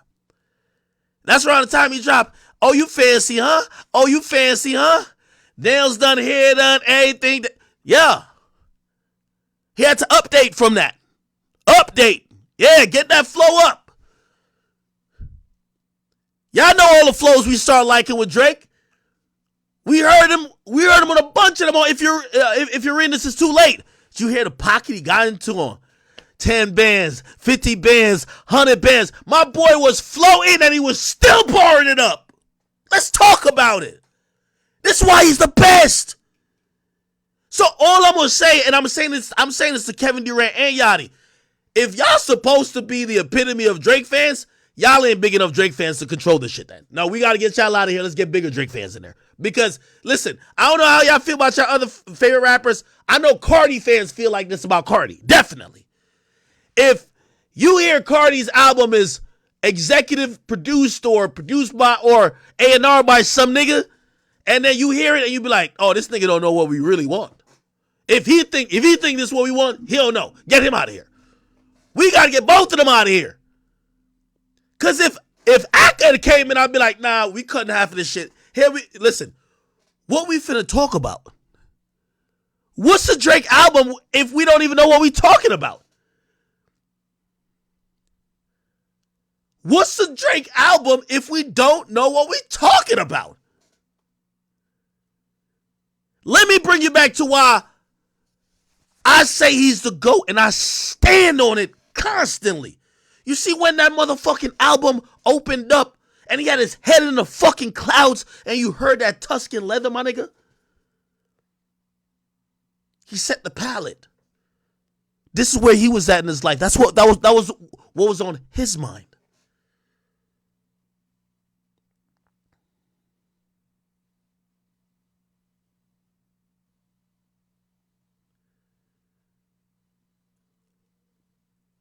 Even Views. The Young Money situation had pretty much gone through a lot of changes. I believe on Views, he starts the album off with Keep the Family Close. Am I wrong? You tell me if I'm wrong. All of my family, my friends. Come on now. That's where he was at. I knew what we were talking about. I watched him gain the confidence to ditch the Memphis and ditch the LA and the Atlanta or Houston and really say, yo, I'm from the 6. Wagwan Chaji. Yeah. Watch that. I like that. I like that. I watched the man bare his soul. Told us things we probably didn't even care to know.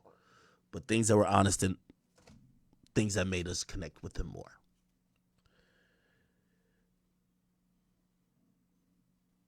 I remember watching an interview of his when he said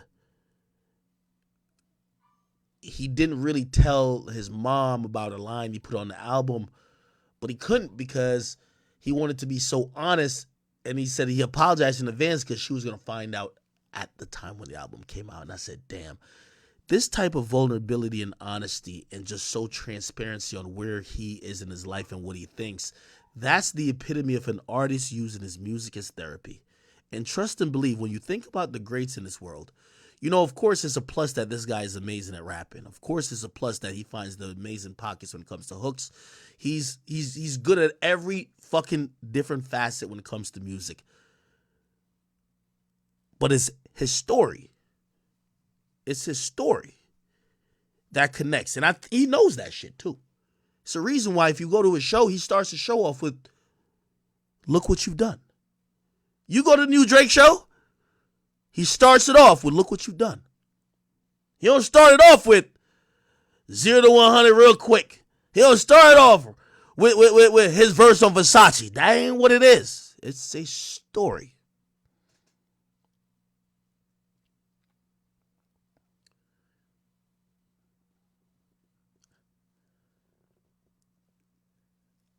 I'm confused about this album because it seems directionless. I'm confused about it because it seems meaningless.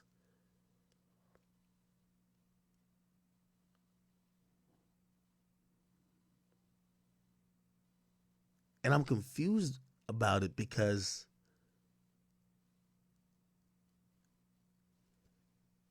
it felt like he was chasing, not leading. He's still amazing. Songs are still going to be great. But put it like this. Even listen to the music, I can't even call this an album. I don't call it that. I call it a mixtape. I call it a mixtape. I call Honestly Nevermind mixtape. I call CLB an album. I call Darkly Demos a mixtape. I call Scorpion an album. I call More Life mixtape. I call Views an album.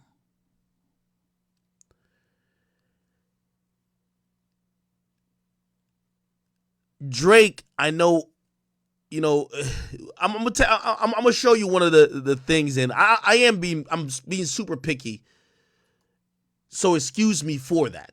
I'm not doing this out of anything but just an overzealous, like someone who loves the music. Who, bro, listen, like, bro, if rap had Pokemon cards, I got a card full of different versions of Drake that I'm gonna just keep throwing out there, and I want him to always be the best. I never, And by the way, I'm also in the thought of sometimes you need to get some shit off to evolve. Like, just like how Kanye needed to get off Yeezus, which I didn't like Yeezus at all, but he needed to get Yeezus off before he could even get to a project like The Life of Pablo.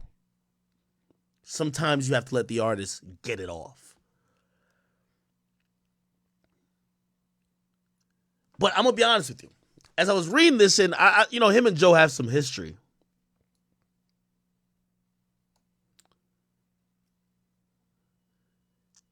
I was actually taken aback. I've never seen Drake when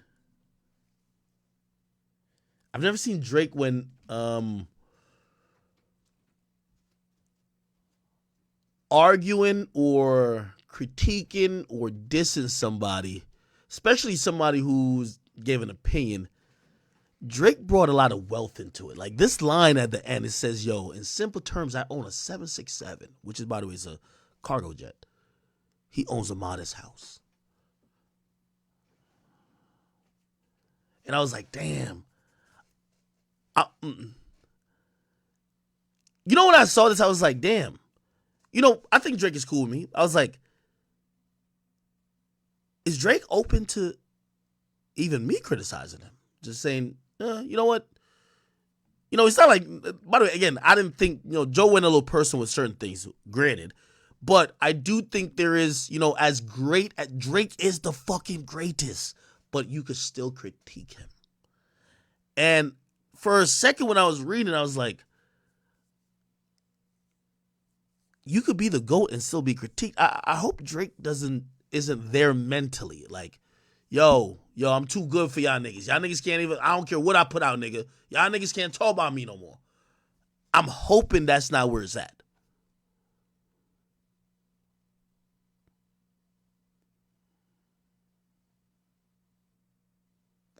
Somebody say he's going to go after me next? No, I don't think so.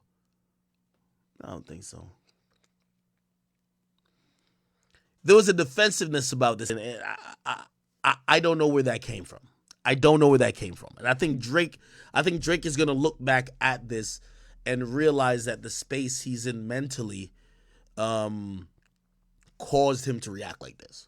And by the way, I'm not saying he shouldn't react. Of course, I love when he reacts. But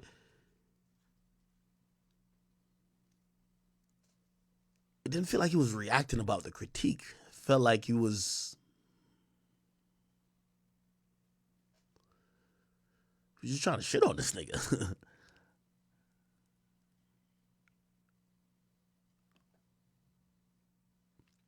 Somebody says, Ak, you don't comment like this if you think the album's fire.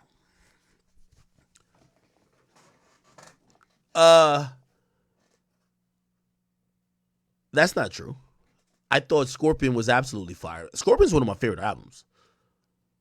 I have critiques of Scorpion too. Yeah, but like, again, he's the artist, and obviously, I try to be very fair and even keeled as when I try to do these reviews or I'm talking about shit like this, because I love his music, and like, you can't love some shit and just shit on somebody all the time. Like that's like what are you, right? You're almost like a hater. Like, you love it, but you just shit on it all the time. So you got to be constructive in a sense, right?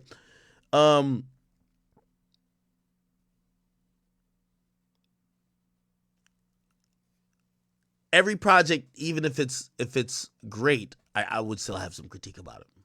All right? Okay, cool. About it, no. I like that he responds to shit. I'm glad he actually responds to shit now. I just don't know where his mindset around these things come from. Somebody says, "Ak, you hating because you ain't get that call?" Come on, bro, stop it, bro. Like, bro, I'm gonna be jacking this album harder than anybody else, right? Like, I love the album. Well, I won't say I love the album yet. There's certain songs on that I love.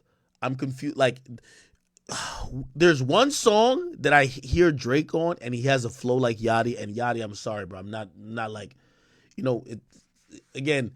By the way, I think Drake and Yachty are really cool. I think Drake also finds it offensive when people try to shit on him for his association with Yachty, and that's not what I'm trying to do. But there's a Yachty-esque flow on one of these songs, and as soon as Drake gets into it, like, it's just disgusted me, bro. It just disgusted me. I'm like, no, I don't want to hear this. You get what I mean? Like, because honestly, with all due respect, I'm like, yo, Drake is just too good for this. He's too good for this, dog. He's too good for this. You know what I mean? Somebody said, "Ak, you jacking that fat D harder than anybody else." Pause, man.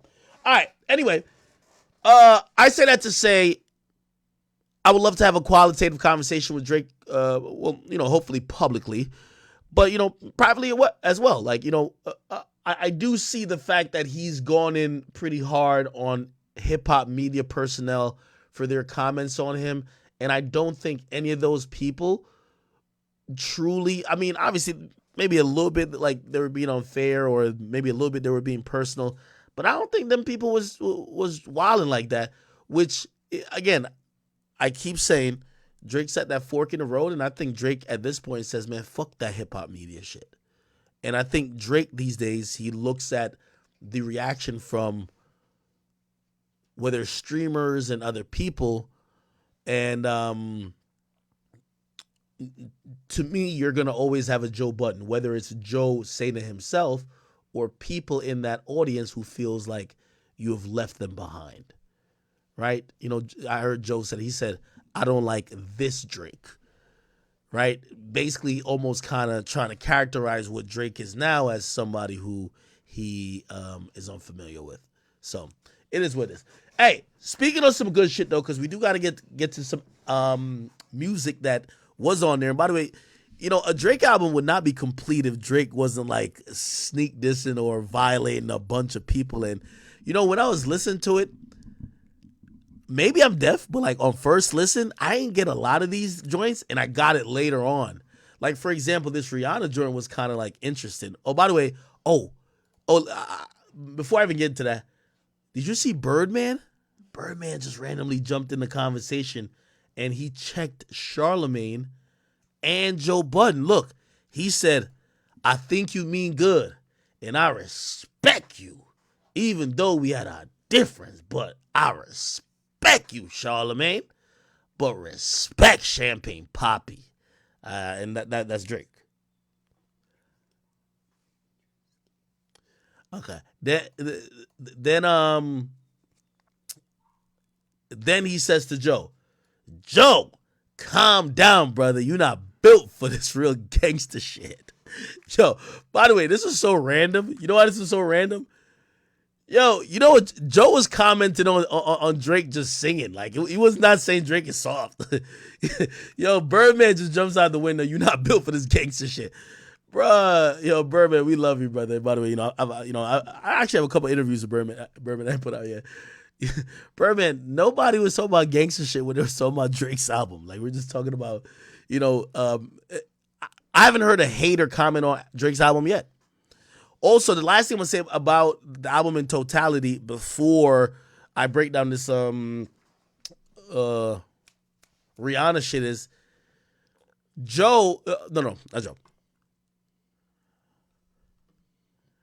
I remember going into CLB and I said, what does a Drake album sound like if he doesn't have the motive? Like his motivation for Scorpion, More Life, pretty much everything after Views, his motivation was that he was either in beef, people were saying he wasn't writing, and when he has a chip on his shoulder, trust me, my boy come out swinging, and he's amazing at that. When it's time of peace for Drake and he doesn't have like that nemesis or whatever the case is, I've always wondered because, throughout his early career, he told us about his life. But I think we almost know everything about his life at this point, right? So like there was a lot of times in his career that beef or controversy or people who have said stuff about him fueled him. But when everybody now is just kind of accepting him as the GOAT and pretty much there's nobody really beefing with Drake, is there? Like, come on, right? The content gets a little bit because now it's like, what are you going to talk about, right? Anyway, he did talk about Rihanna, or I think we believe it's Rihanna. So if you guys didn't listen to Drake Fear of Heights, let's look at the lyrics. So on Fear of Heights, Drake rapped. He says, hey, look, why they make it sound like I'm still hung up on you? That could never be. Gal can't run me. Better him than me. Better it's not me. I'm anti. Yes, and the sex was average with you. I'm anti because I had it with you. Okay, auntie, like your daddy's sister. Auntie like a family picture, and I had way better bitches than you. TBH. Yeah, that man, he's still with you. He can't leave you. Y'all go on vacation. I bet it's Antigua. By the way, I don't know what's the backstory with Drake and Rihanna, but clearly, Drake, Drake is always clever with these disses. Drake overtly let y'all know on this fucking song he's talking about Rihanna. Okay? He might as well just said Fenty Beauty in this bitch. Obviously Rihanna's last album is called Anti or Anti, right? I'll show you the album cover. Anti Rihanna. Yes, this is her last album. And yes, Drake is on the song with Work.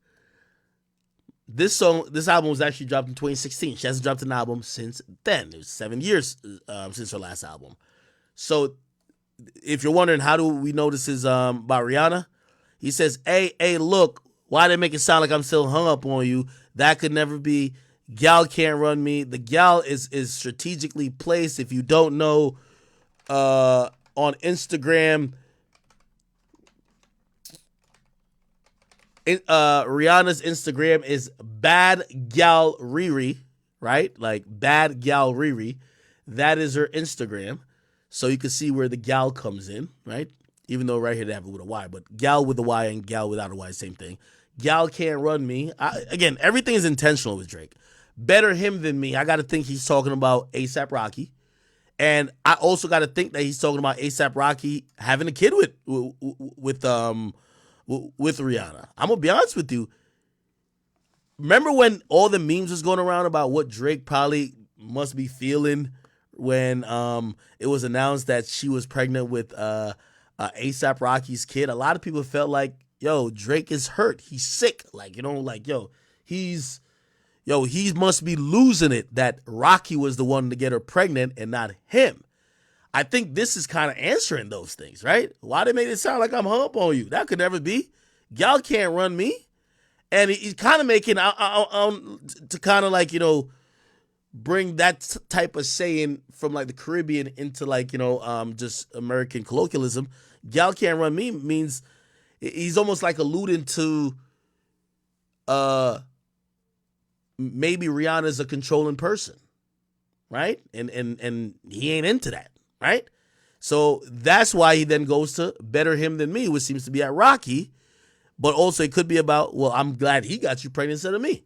He said better it's not me. I'm anti, right? Which, by the way, is a clever play of words, but it's like a double and like almost definitely a triple entendre if you kind of break it down with these lines. That's gonna happen.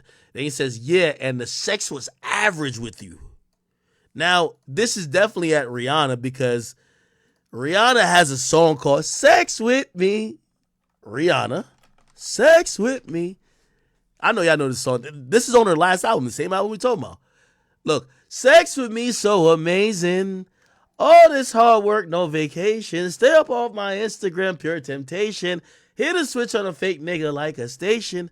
So, shit, she has a song saying sex with her is amazing. Then he says, yeah, and the sex was average with you. Holy. Yeah, and I'm anti because I had it with you. Okay, auntie, like your daddy's sister.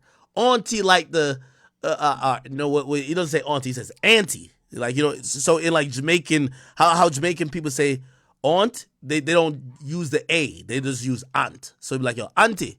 You know what I mean? Auntie, right? So he's like, auntie like a family picture.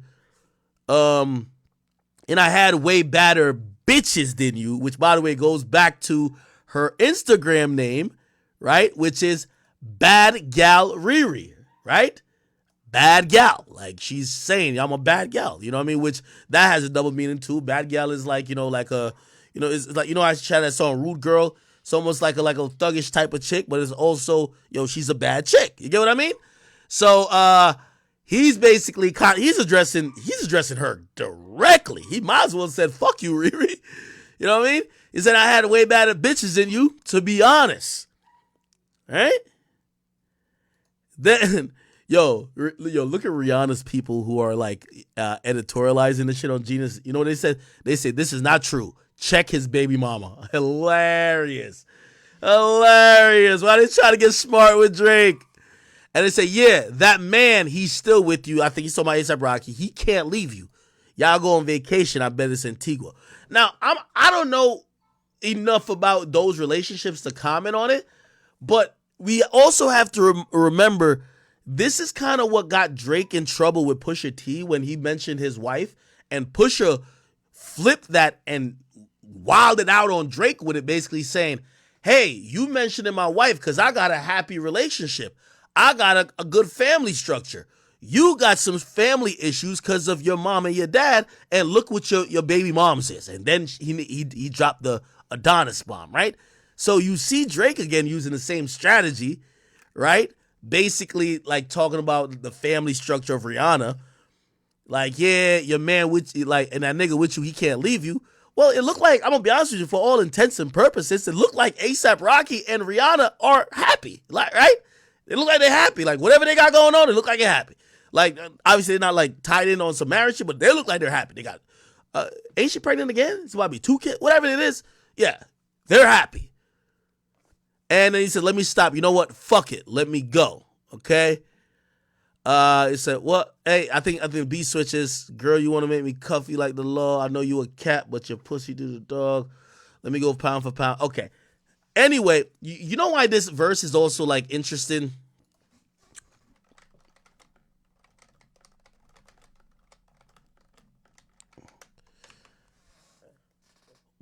The reason why that verse is so interesting, and I'm going to pull this up for y'all, is because something must have happened. And I don't know if Drake is only like he's switching up on Rihanna because of just what the public has said, or maybe they had a conversation and maybe he don't fuck with Rihanna no more. But y'all remember this song? This is the first time he talked about, well, this song is almost like a love song to her. This was 9 years ago. By the way, I wish the song, Drake, you should have put the song on views, bro. This shit was amazing. This song is fucking amazing. You must remember waking up in Paris with the blood. By the way, every line is about Rihanna on this song. You must remember fucking me like anytime you want. What made us wanna act like we were married for 2 weeks? Now we're You hear me? What made us want to act like we were married for 2 weeks? Like, come on. in California, we don't even speak. That's That's a a no-no. no-no. Everyone say we look good on paper. Woo. You deserve Everyone say we look good on paper. that action. Cause she get more paper than I do. That shit. Damn, and 9 years ago he rapped, plus she get more paper than I do. So he's admitting 9 years ago Riri was caking out more than him. It attractive. Things that By the way, well, actually Riri's a billionaire now. I don't know. Anyway. make me miss you. With Jen and Melissa. Say hi, Em. Tell the squad I said, what up, girl? Look at me. Jenna Melissa is like Rihanna. Swear I used You hear a voice note on this? It's actually the voice of Rihanna. It was really like a little love song to Rihanna. Clearly love Rihanna. We seen like him at the Emmys. What was it, Emmys or the ESPYs or some shit? What was that? Drake Rihanna award show. And yo, I ain't gonna lie, like they were giving vibes. I ain't gonna lie. You know, a lot of people were always speculating that, you know, maybe Drake was just in a whole phase, fucking all the bitches, and he was gonna come back to Rihanna. But yeah, they were a thing. They were a thing. You know what I mean? Obviously, we all love songs like "Work" and "What's My Name" and, you know, songs like "Take Care" and, you know, and shit. Even a lot of his speech was about it was about Rihanna. Some artists need to play a character. Right? You're going to hear him.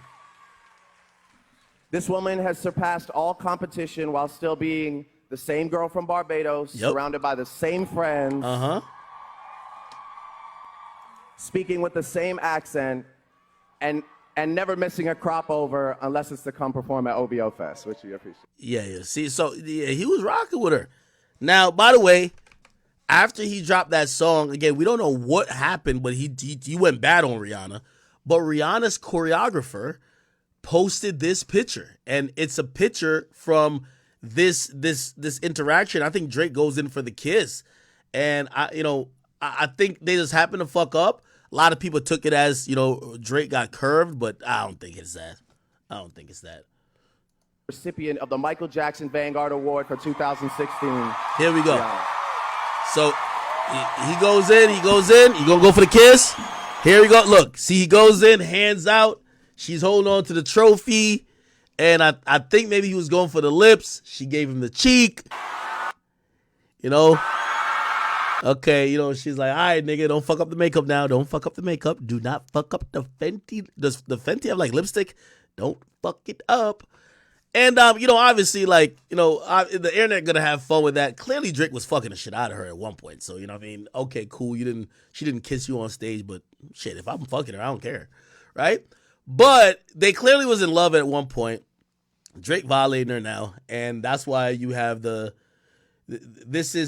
you can look at this girl. Her name is Paris Gobel. She posted this, kind of just showing that Drake was getting curved. But apparently she's like Rihanna's, what do you call it again? Choreographer.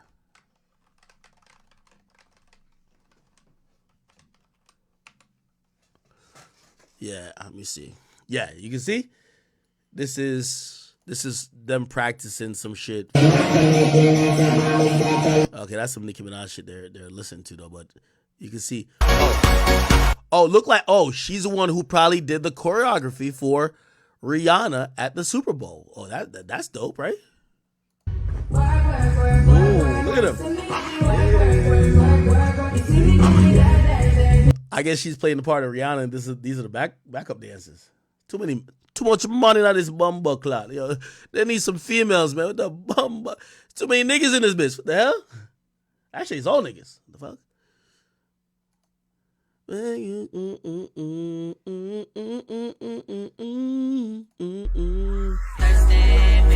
Anyway, so yeah, that is like one of the fallouts. I'm gonna investigate why the hell, right? Why the hell has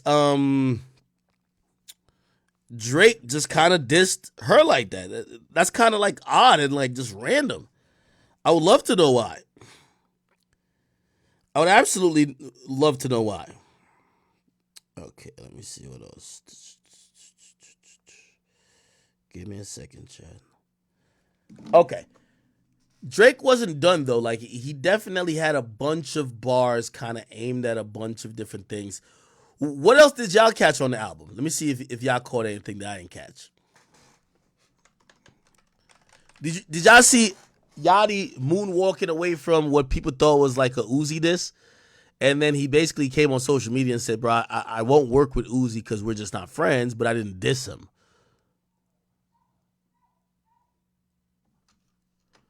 Somebody says, react to him talking about Adonis on the shop and you will understand his obsession. He straight up wished she was Adonis' mom. Really? Okay, so we're still on the Rihanna thing. Drake the shop. Let me see. Oh, this was when he was talking about Adonis. Here we go. I was really hard on my parents for giving me sort of a childhood that I had to wrap my mind around, as I grew. I, multiple times sort of suggested that they could have done a better job of whatever it was. Yeah, co-parenting, sticking together, not being so divided and of course, as life takes shape and teaches you your own lessons, I end up in this situation where I don't have the fairy tale like, oh, Drake started a family with Rihanna, and like this is like. Oh, okay. Damn, that was the fairy tale. Drake and Rihanna. I mean, he says it. The fairy tale like, oh, Drake started a family with Rihanna, and like this is like so perfect, or like Drake. Yeah, it's like it looks so good on paper. I wanted that too. Well, I mean, and I didn't get it too. By the way, I wanted that too at one time. Oh, he did want it. Yeah, he wanted the family with Rihanna. Yeah, he wanted that. Yeah, damn. He got it. When I had a kid, that was one of the things I was worried about telling my mom. Was that a hard thing to tell your parents? Were you like a little embarrassed? Because I'll be honest with you, when I did it with my mom, I was a little, because I didn't want that for me. I think I was more scared to tell my mom because my mom has had real belief and real relationships with women in my life, like over the course of my years, that I'm sure she would expect or be elated if I were to have gotten one of those women pregnant. One of what she knew. Yeah. Exactly. So it was tough for me to tell her that it's somebody that she's never met. I am a single father learning to communicate with a woman.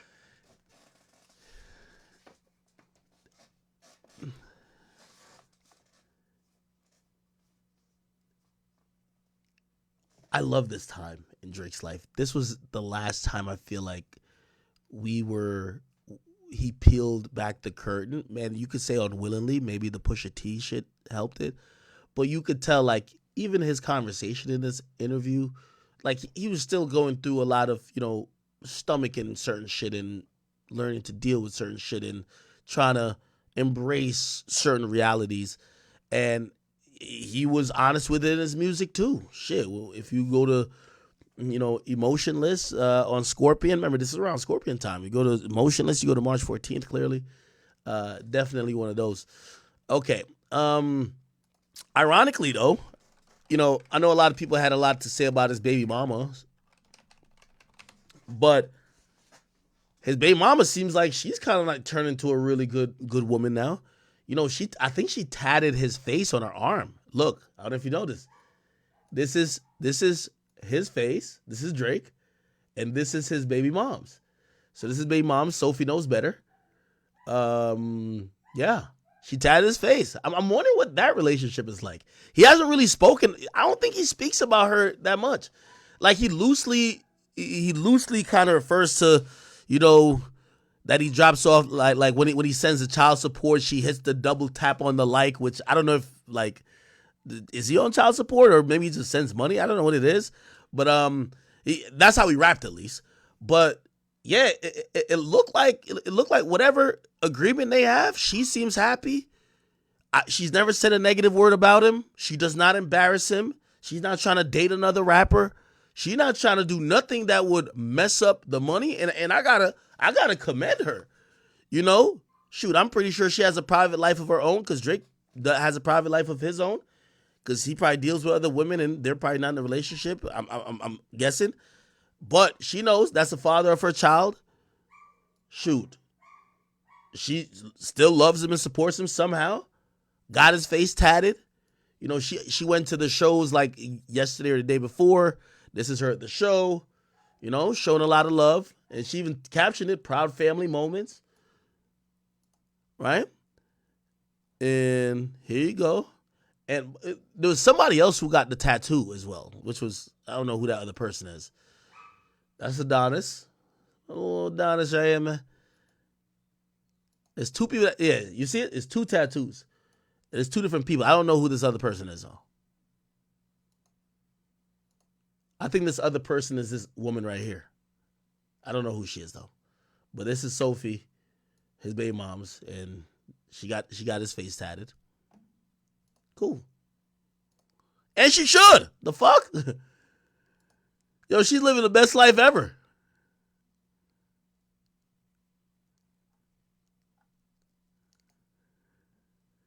She's the definition of like, listen, when women are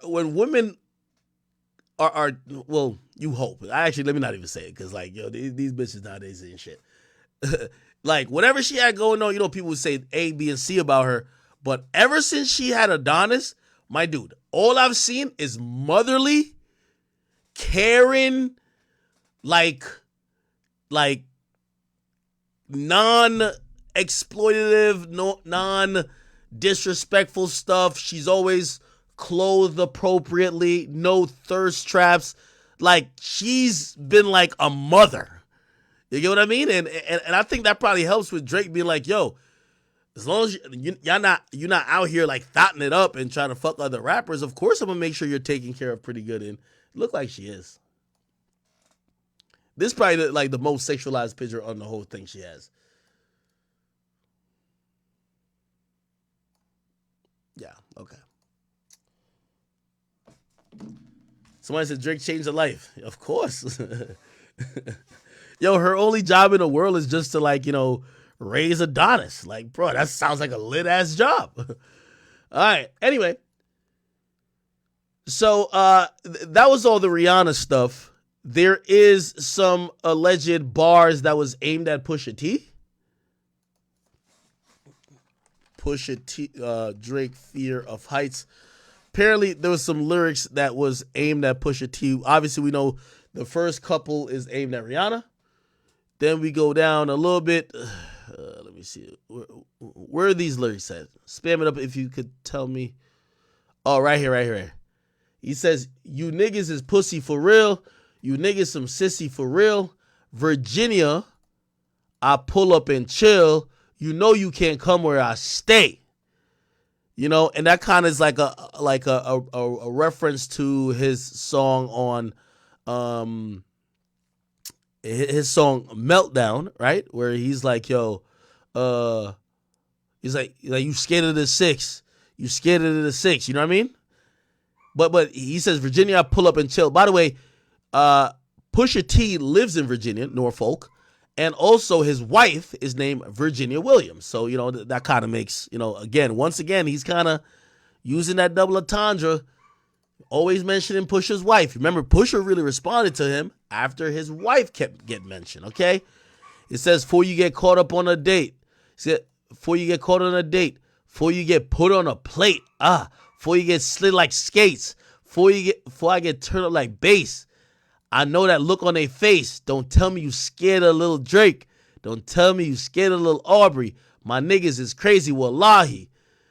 Don't even know how we escaped. The chain on her neck is an A. I don't know what's that about. And she got a lot that she need. So she got to drop to her knees and she go shopping for free. I got up with a op at the mall. That nigga was copping a plea. This is a fictional bar, right? Like, imagine Drake getting up with an op at the mall. Yo, Drake walking through the mall shuts down the mall, right? But it sounds good. Drake said he got up with an op at the mall. Imagine Drake seeing his op at the mall.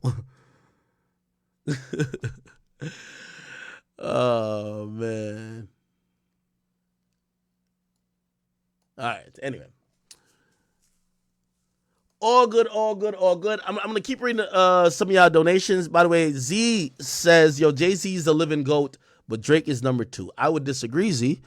But that's a good conversation anyway. Yo, King Visions, thank you for the 2. Corey B, he says, "Yo, that's so true. Younger people at my job," he said, "I asked younger people about my job about this. They don't really like Drake." Again, my theory is Drake's music is to appeal to that demographic, and they might like a song or two, but they'll never like Drake, the person, like they like these other people because they see themselves in these other people, and that's just the reality of it. Give me a second. I gotta load up all these goddamn donations. By the way, thank you guys for you guys are super generous. I appreciate you guys for any donations at all. Quantum philosophies. He says, "Can we put some of the blame on KD?" I did.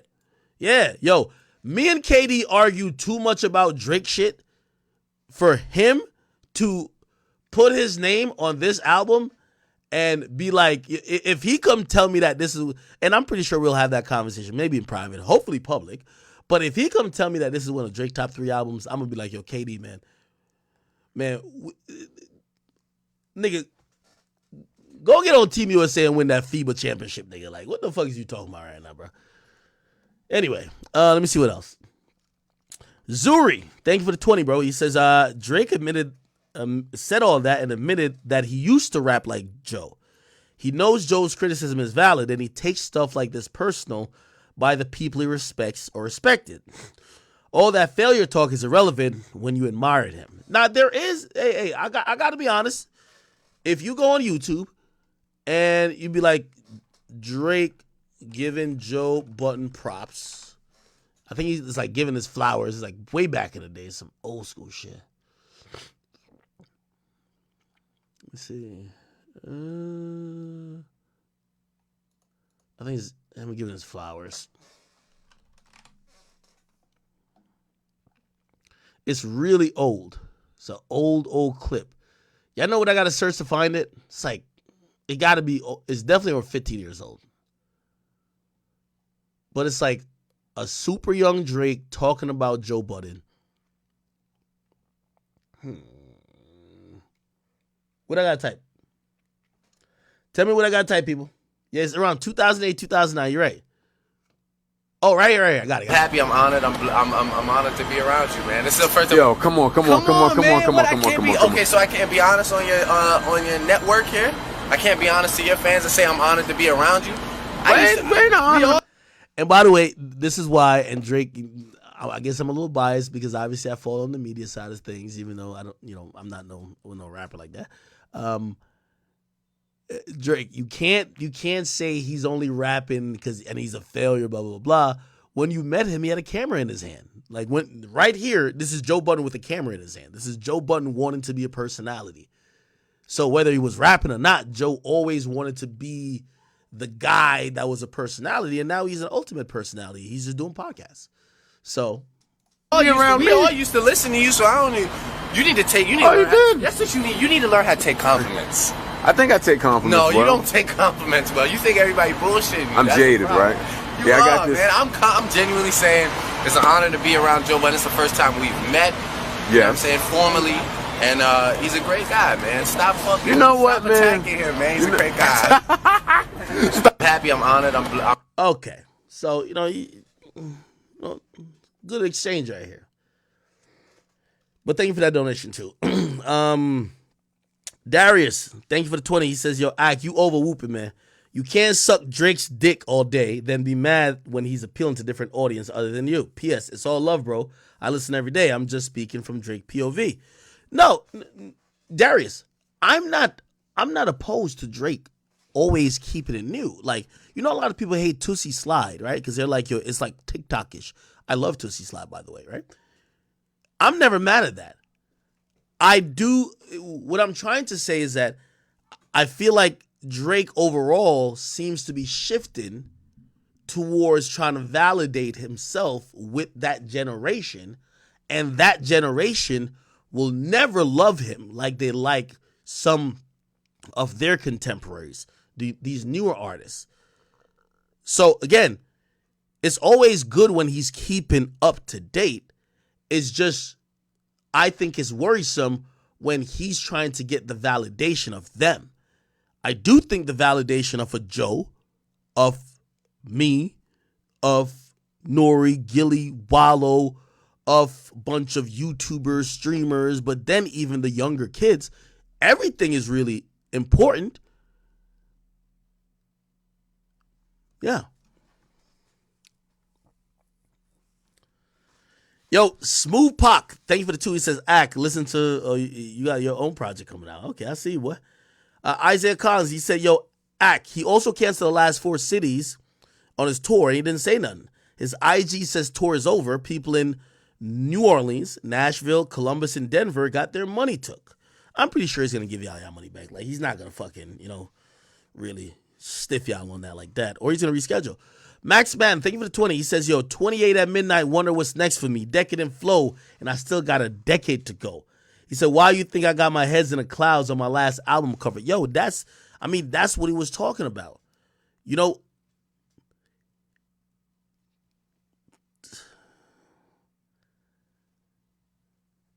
I was very inspired when I heard him, which I thought was a warm-up. When I heard him and Central C do that freestyle, I was like, yo, all right, Drake back in, he's in. It's like seasons, just like for basketball players. Like if you catch LeBron in July, even though LeBron's just a beast who takes care of his body all the time and he's always on point, maybe he ain't in NBA playoff mode, right? In terms of his conditioning or whatever. And that's what I was wondering about Drake. He's been rapping with 21 Savage. He's been doing house music. He made Certified Lover Boy. But is he in that mode of like, yo, I'm going to body every nigga alive that's on a beat with me? I was wondering about that. Then I heard the On the Radar joint. And I was like, oh, shit, nah, he is. But, this is what it is. Faye, he says, yo, Ack, do you think he's going to drop a deluxe with bangers? Nah. At this point, Drake's career, he doesn't do deluxes, and he shouldn't. He should just put out a new project. Again, also, if I'm thinking business-wise, I have no proof of this, but this is just my theory and my thought. If Drake is also incentivized by dropping more projects, because again, ever since we've heard about this rumored over $500 million deal that he signed, he's dropped more music in terms of projects than ever before. I got to be thinking that maybe he's beholden to certain type of either standards or a certain type of like time restrictions, or he's just trying to get projects out. And why do a deluxe when you could just do another album, right? So I don't think he's into deluxe. He's never been into it. I don't think he's going to do it now. Nova Jr. Beta, he says, yo, the comment had more bars than the whole album. Nah, I think that's unfair. Drake did his thing on 8 a.m. in Charlotte. Rello Country say, yo, be real, Act. The album had not lived up to expectations. Well, what was your expectations? My expectations was that this was like to be some like album for the niggas, man, where we were just going to be turning up and partying. This was more of a somber, slightly nostalgic, but just not enough for me to really be like, oh, this is reminding me of like Days in the East Drake type shit. Nah, not that. Justin Clark, he said, with all due respect, the album was ass water. And I do mean that with all due respect. He then sends another donation. By the way, thank you, Justin Clark. He said, Drake is lame as fuck. I remember going home. What? What country is this? You sent the flag. I don't know what flag. They talk hella shit about him. All them pictures of him following her around Oh, you talking about, it was the Barbados picture.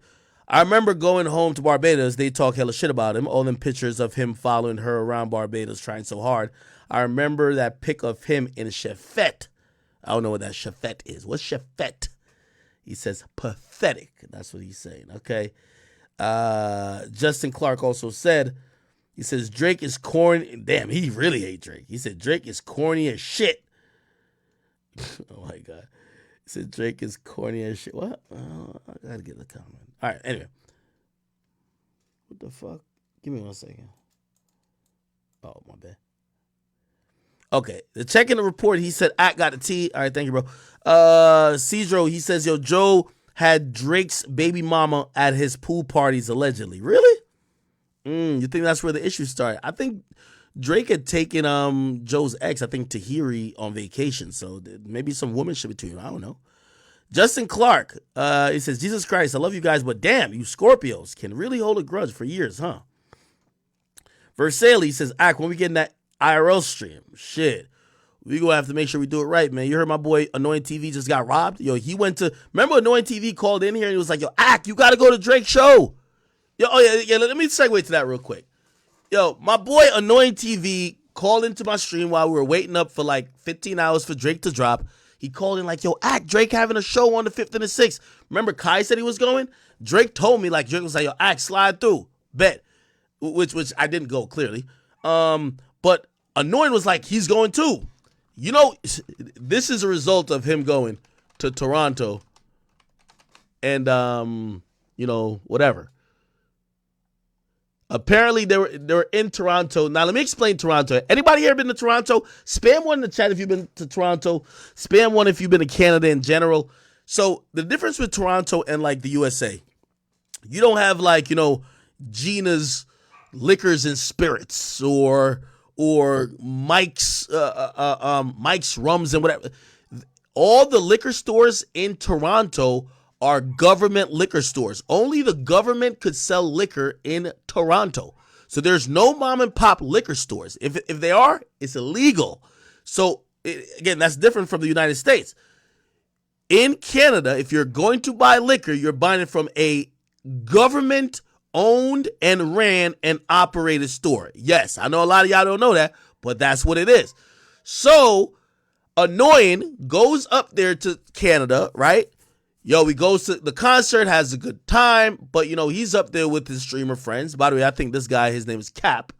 Of course, his name is Cap. Like, it's my boy. I know him, too.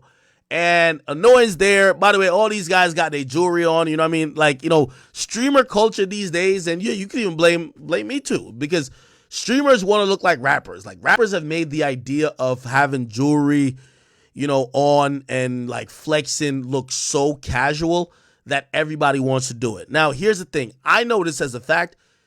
If you're in Miami flexing like that, cool. Because that's kind of like Miami culture. Like, you know, everybody's trying to flex in. Everybody got a rented car, this and third. Not everywhere, okay? Like, for example, I always tell people I wear my jewelry in Miami more than I wear it in New York and New Jersey, in reality. You get what I mean? Because New York and New Jersey, that's not how niggas is swagging like that. You know, niggas will come take that up off you. You feel me? So anyway, in Canada, all of these streamers who are getting like shit ton of money from streaming, they're all showing up there with a Cartier, 5 Cuban chains, rings all over the place. These niggas looking like, you know what I mean? They look like Flavor Flav with the jewelry, you heard me? So apparently Annoying is streaming and he's in a fucking Sprinter and him and his mans, and all of a sudden a gunman runs in while he's on the stream. Here's like a longer clip of them in the Sprinter. They're outside the liquor store, right? That's government ran. And somebody runs in with a gun. Watch this. Yo, Cap, something gotta shake, bro. So, yo, town boy, yo, shit. Oh, yeah, she said she's light. I ain't gonna lie, yo, Cap, I ain't gonna lie. When it comes down to shit like this, bro, it's like, fuck it, I might as well get drunk my damn self. Like, you know.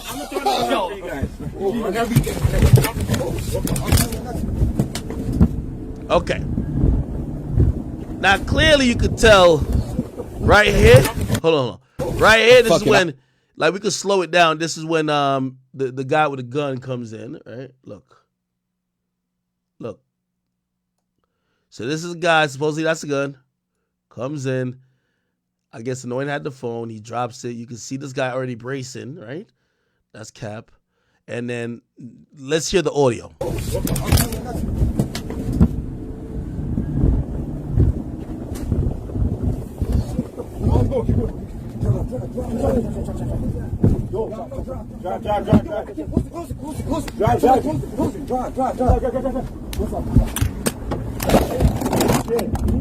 Close it. Close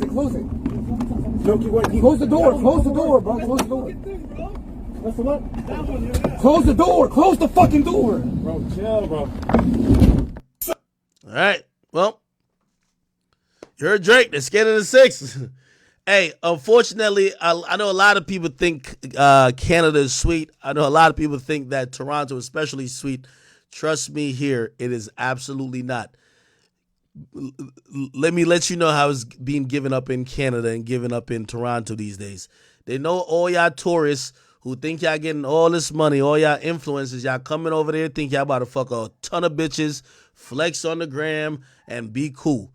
Them niggas out there, I won't say they starving, but they definitely thirsty to take your chain. They want your chain, they want your watch, they want to run your pockets. And you know, after they take your shit, they're definitely going to be posting your shit up. You feel me? That's just the reality. You know, a lot of people really think that Toronto be a bunch of like soft-ass niggas.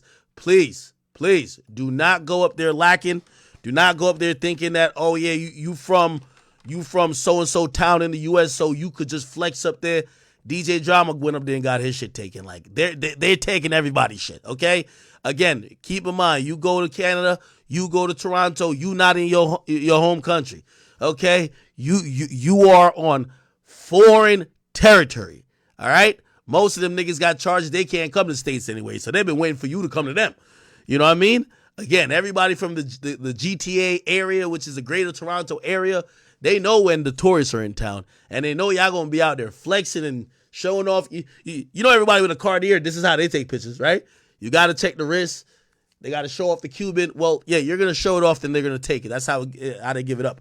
However, apparently we know the guy who has a chain, right? South. I ain't gonna lie, we might even get an interview with the chain tonight. We might interview the chain. Chat, you ever interview the chain? They say this nigga got the chain. Let me see. Hold on. Let me see. Does he have the chain? Oh shit, they do have the chain. Oh my god. All right, so the chain is in. The chain is in Rexdale right now. I heard is heading to So the chain. So you know the camera cut off. Apparently, the guy who was in that the camera was pointing at Cap. Apparently, he like fell out of the car and annoying them drove off, left that nigga like fuck that. Yo, keep driving, lock the door. That's so fucked up. So the dude falls out and apparently it was like 3 robbers. So they're robbing this one guy, but really they want to rob everybody. The other nigga said, drive. You know what I mean? They lock the door, noise in the car. They drive off. They're skirting out. So they robbed this one guy for everything he got. All right, chain, underwear, wife beater. You know what I mean? Amiris. They got him for his bracelet, Cuban, everything. You know what I mean? They took everything from this nigga, right? You know, salute to my boy Cap, man. Cap, you got it. Like, you should have tapped it with me. I would have hooked you up with the Wassers. I would have had the Wassers with you, man. Listen. I go to Canada. I'm tapping it with a few people. Feel me? Got to make sure I'm either with the Gigi's. Got to make sure I'm with the Wassers, or I got some other cronies up there. You know what I mean? I got to make sure I'm connected. You feel me? You just can't be free balling up there. Pause. Like, you can't just be thinking you going to do whatever the fuck you want to do, man. Nah, it don't work like that. It don't work like that. You feel me? But anyway, apparently this nigga did the confiscation, and he's even sent a message. He says, if y'all want this back, y'all better drop 100+ like Drama. Okay? And I guess he's showing off the chain. It says 302, and that's Cap's chain. If I told you my man's name is Cap, his chain is a cap. Like, you know what I mean? Oh shit. Yeah, these niggas is devious. Yeah, these niggas is devious right here, John. You see? Right, these niggas is devious.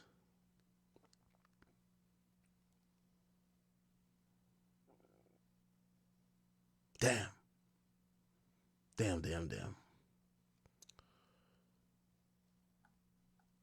Who this guy connected to? Let me see.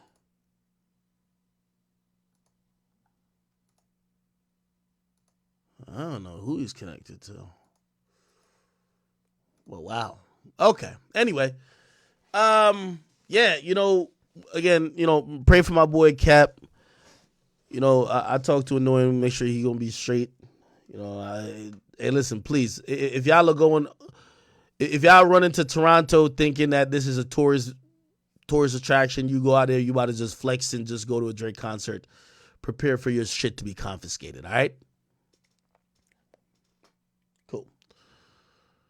All right. Let me see. What else did I have to get into with the Drake album? I think there's a few things I had to get into the Drake album.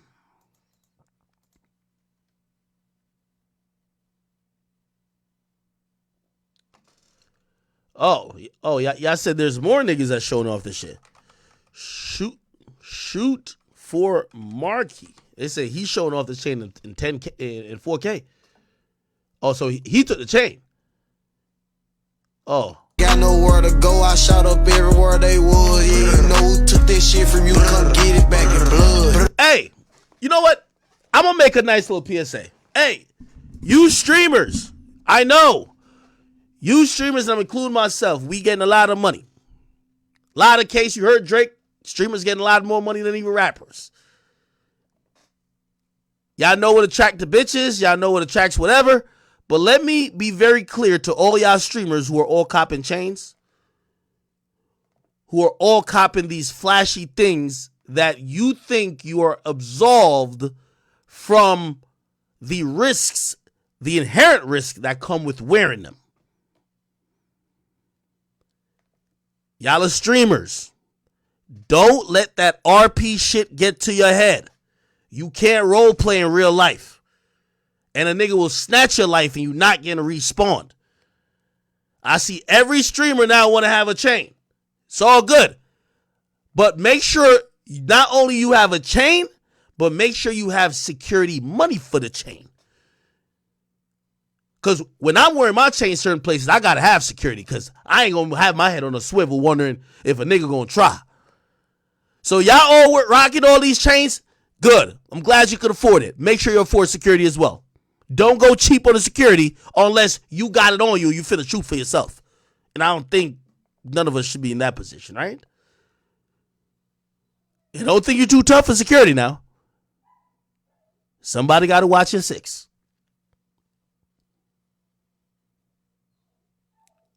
So I just want to give this warning to all y'all streamers because streamers are starting to adopt rap culture, like rap culture imagery. But what comes with rap culture imagery, trust me, you see these niggas these days, they snatch a rapper's chain, they might get shot. Or niggas might get, like, that shit might happen with niggas get shot afterwards. Or niggas might try to get some get back. Niggas might pay for something to be done. Y'all are streamers. Y'all ain't got, all y'all gotta do is, like, basically get back to your streaming cry. So you know, and I'm including myself. So please, either stop, like, y'all could wear y'all chains on stream. That's fine. Wear the chains on stream. Stop wearing these chains in real life. Stop thinking that y'all they don't, because right now streamers are the target. You think if these little savages in motherfucking Toronto, they're thinking, should I try to rob Lil TJ and his bunch of niggas? And I know he probably got some niggas that got something on him. Or should I rob Annoying and Cap? They think that they're Neon and Sneeko just IRLing. Like, you know who they're going to try to rob. So again, please, my streamers, yo, listen, I love the fact that we're all having success. Ain't trying to tell you don't get jewelry, rock your jewelry. Just please be very careful. I know I need security because I talk shit.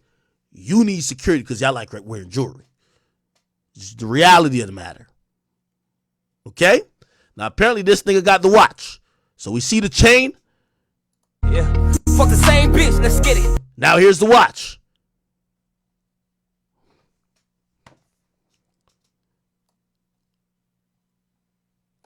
The nigga got your chain, your bracelet, and your watch. On the same.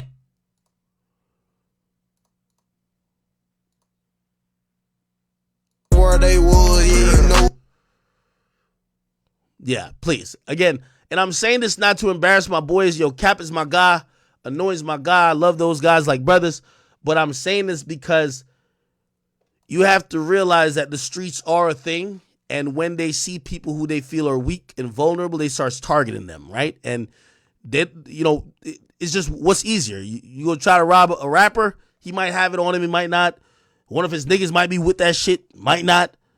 You might get hurt. You rob a streamer, niggas is thinking there's zero ramifications, and niggas is just thinking, right now, y'all streamers who are wearing y'all chains out, they're thinking, I rob you, nothing happens. You ain't in the street, so ain't nobody gonna do get back.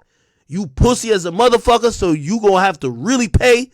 And to keep it real, I could do a finger gun and rob you, because I know even if you had a gun, you ain't busting it. So please, all y'all streamers, I know y'all listen to drill music.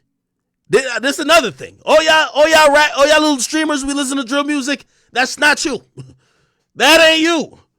You're a RPer. You could do all this shit with your legs in. You're still getting robbed. When y'all doing all this shit, like, you do like this. That's how you're gonna be taking off your jewelry when they're robbing you. Okay? All y'all be dancing to K-Flock. K-Flock don't get robbed. He gonna kill a nigga. You're gonna get robbed. So please, all y'all streamers, remember that we are in a privileged position to earn a great living. And yes, you could buy whatever you want with your money, but be safe with it, because I'm telling you, I know people who look at streamers like the free food. Okay? I'll leave it there.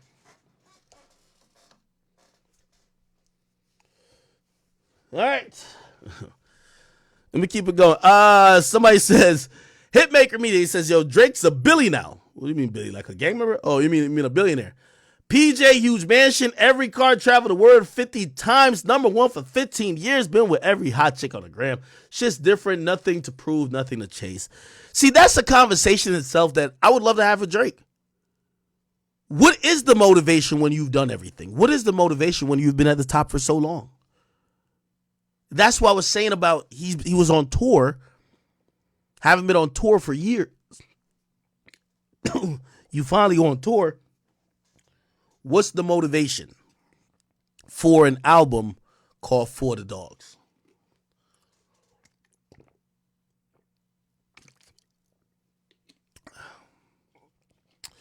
Brandon, thank you, brother. Thank you for the 5. He says, hypothetically, you was boys with Drake and he played you the album in the studio. Would you have kept it 100 and said it's not good enough? So if Drake played me this album, I'll tell you what I tell him.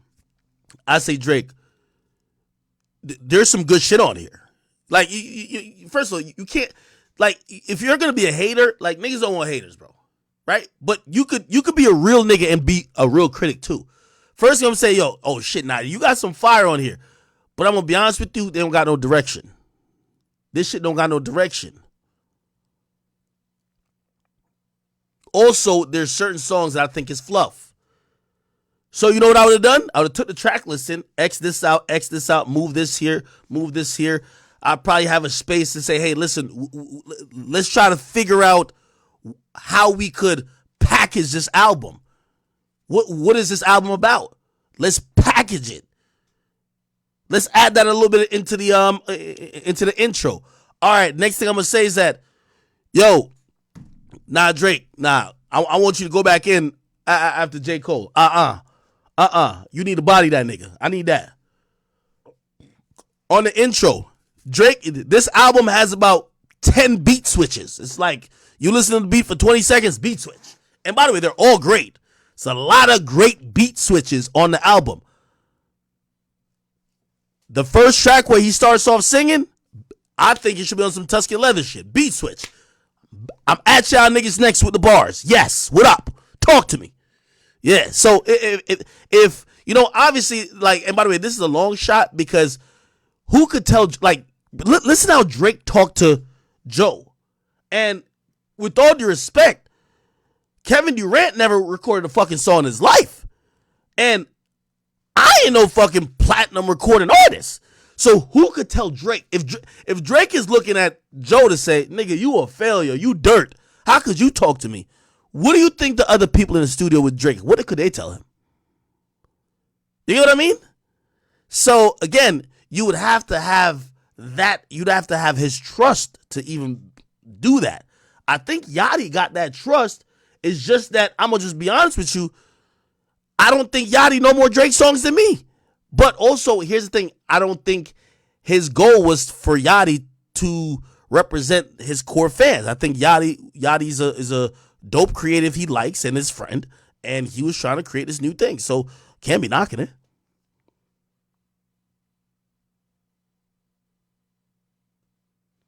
All right. Southside Chief, thank you, man. They say, yo, Ak, what up, man? Thank you for rocking the merch. I think I got this from Southside Chief. I like this hoodie. Appreciate you, bro.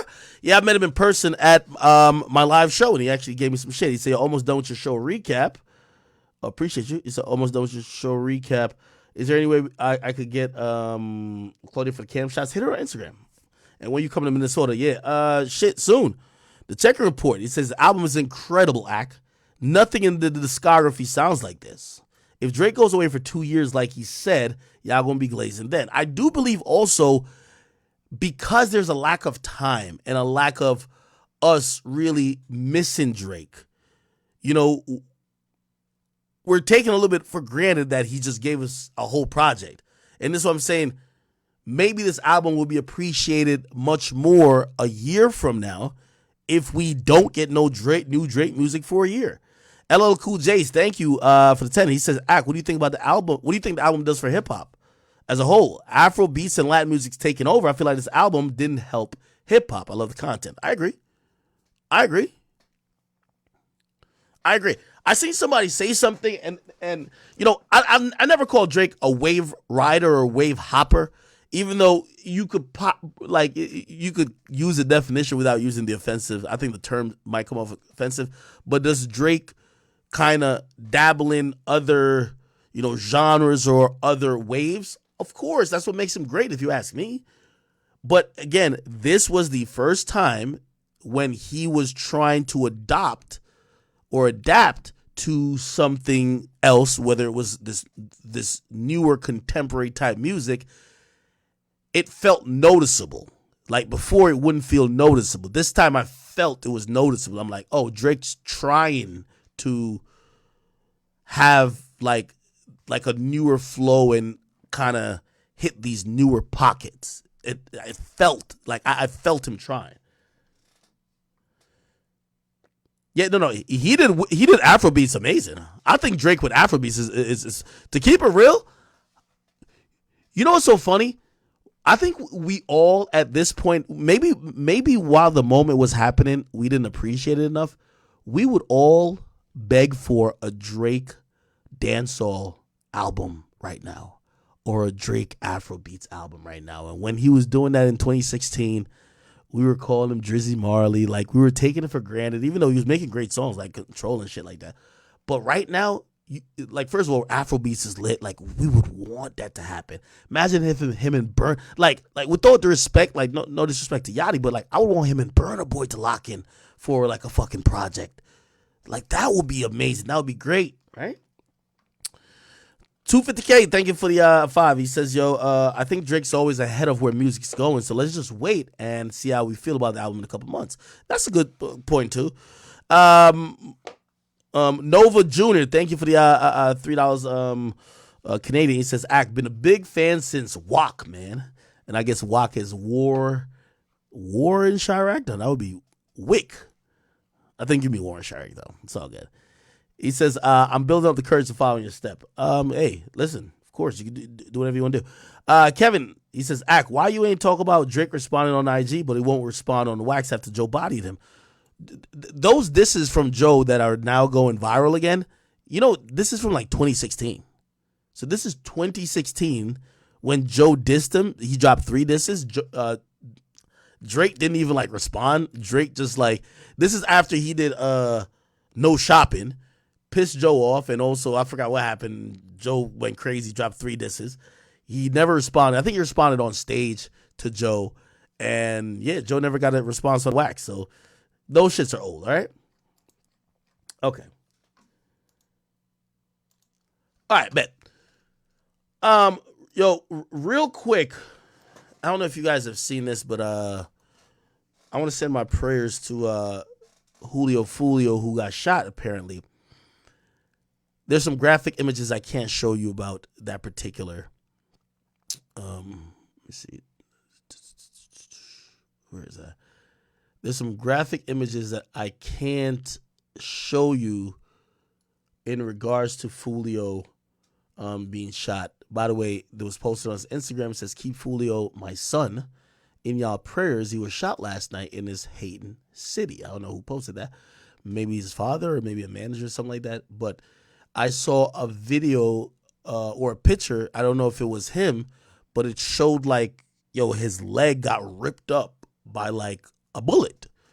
Don't know if it could be fatal, but I've seen some people flirting with the idea that maybe a leg amputation is probable. Again, that could all be a bunch of bullshit. Like, obviously these people who are looking at stuff aren't doctors. However, I just want to wish Fulio a speedy recovery. I'll go to his Instagram. Let's see. Fulio. Yeah, I definitely wish him a speedy recovery. Unfortunately, this ain't the first time, he's been involved in like shootings or shootouts. Obviously, there was an attempt on his life many different times. He came off the record, talked about a shootout he was in right after he got out of the studio. So, people have been trying to kill him, especially in the Jacksonville area. I thought, like, for example, him and even Young and Ace, I thought both of them kind of evacuated the city, or, at least live other places where they weren't, constantly in the crossfire for gun violence. Because, again, Jacksonville is a crazy place. And if you hear about all the beefs and all the stuff going on there, shit, you can understand why there's shooting after shooting, and also why the majority of these people end up going to jail. You know what I mean? Somebody said, Skill says, you got to watch 06 and the 6. Hey, it is what it is. It is what it is.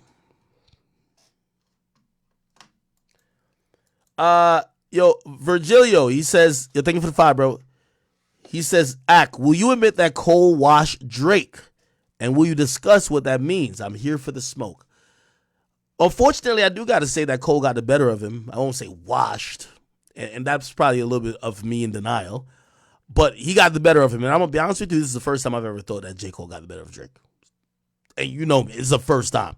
I've thought Drake killed that nigga on every song before. Every song. This is a first. This was absolutely a first. And I'm going to be honest with you, I thought Drake was going to retire before he would ever let that nigga J. Cole out-rap him. But, unfortunately, this is a reality. You know what I mean? Like, shit. The song's going to be number 1. It's called First Person Shooter. First Person Shooter. And if you look at the lyrics, shit. Drake started off, they kind of traded, like, J. Cole started off light, Drake started off light, and then J. Cole just went ridiculously crazy. Niggas so thirsty to put me in beef, dissecting my words and just looking too deep. I look at the tweets and start sucking my teeth. I'm letting it rock because I let it mystique. I still want to get me a song with YB. Can't trust everything you see on IG. Just know if I diss you, I make sure you know that I hit you like I'm on your caller ID. I'm naming the album The Fall Off. It's pretty ironic because it ain't no fall off for me. Still in this bitch getting bigger. They waiting on the kid to come drop like a father to be. Love when they argue the hardest MC. Is it K. Aubrey or me? We the big 3 like we started the league. But right now I feel like I'm Muhammad Ali. Yeah, Muhammad Ali. The one they call when they shit ain't connected no more. Feel like I got a job in IT. Rhyming with me is the biggest mistake. By the way, I thought these lines were aimed at Drake. The one that they call when they shit ain't connected no more. Feel like I got a job in IT. Rhyming with me is the biggest mistake. The Spider-Man meme is me looking at Drake. Okay, bigs up Drake here. Spider-Man meme is me looking at Drake. It's like we recruited your homies to be demon deacons. We got them attending your wake. Hate how the game got away from the bars, man. This shit like a prison escape. Everybody steppers, well, fuck it. Then everybody breakfast. I'm about to clear up my plate, Holy shit. He said, not Russia, but I apply pressure to your cranium. Cole's automatic when aiming him. With the boy in the status of stadium. Holy shit. Then Drake, the beat switches. Drake says, I'm about to click on this shit. I'm about to click. Whoa. I'm about to click on this shit. I'm about to click. Whoa. He's about to click the trigger on it like a high beam. Man, I was the Bentley wheel whipping when I was 19. She called my number, leave her hanging. She got it dry clean. She got an Android. Her message is lime green. I searched one name and end up seeing 20 things. Nadine, Christine, Justine, Kathleen, Charlene, Pauline, Claudine. Man, I pack him in this phone like some sardines. And they send me naked pictures. It's the small things. You niggas still taking pictures on a Gulf Stream. My youngins Richard that yo, Drake, you gotta stop with these lines, bro. He said you niggas still taking pictures on a Gulfstream. So a Gulfstream is usually a jet that could carry like 15 people or less. Because Drake has a fucking cargo jet that could carry like 200 people, he's shitting on the motherfuckers that have Gulfstreams. Jesus Christ. My youngins richer than you rappers and they all stream. I really hate that you've been selling them some false dreams, man. If your pub was up for sale, I buy the whole thing. Will they ever give me flowers? Well, of course not. They don't have to want to have that talk because it's a sore spot. They know the boy. They know the one that got a boycott. I told Jimmy Jam I use a Grammy as a doorstop. Girl, give me some head because I need it. And if I fuck with you, then after I might eat it. What niggas talking about? Yeah. Somebody said Fulio is live on Twitter right now.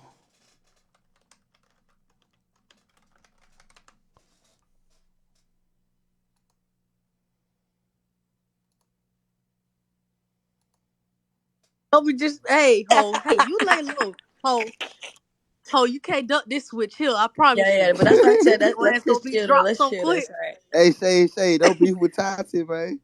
That's my little yeah. Hey, fuck everybody. Anyway, so here's the thing too. So this was another thing that was kind of confusing me, and actually, it doesn't sit right with me. Like this song, which one is it? Is it Daylight, chat? Yeah, it's Daylight. Where he's like, yo, he says, I'm geeking hard. Don't know what it take. Don't know what I took. My dog, he got booked for acting like Book. He shot him in broad day. She went to Jung and she bought a body. I wasn't there when they caught a body. TPS think that I bought the body. Internet swear that I bought the body. Take more than that to go pop somebody. Them niggas talk about everybody. So low-key, I'm happy they got somebody. Nigga, what? Oh my God.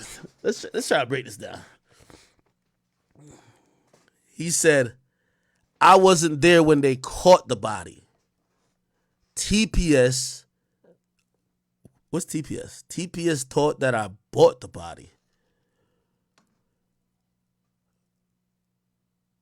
Internet swear that I bought the body. Taught more than that to go or take more than that to go pop somebody.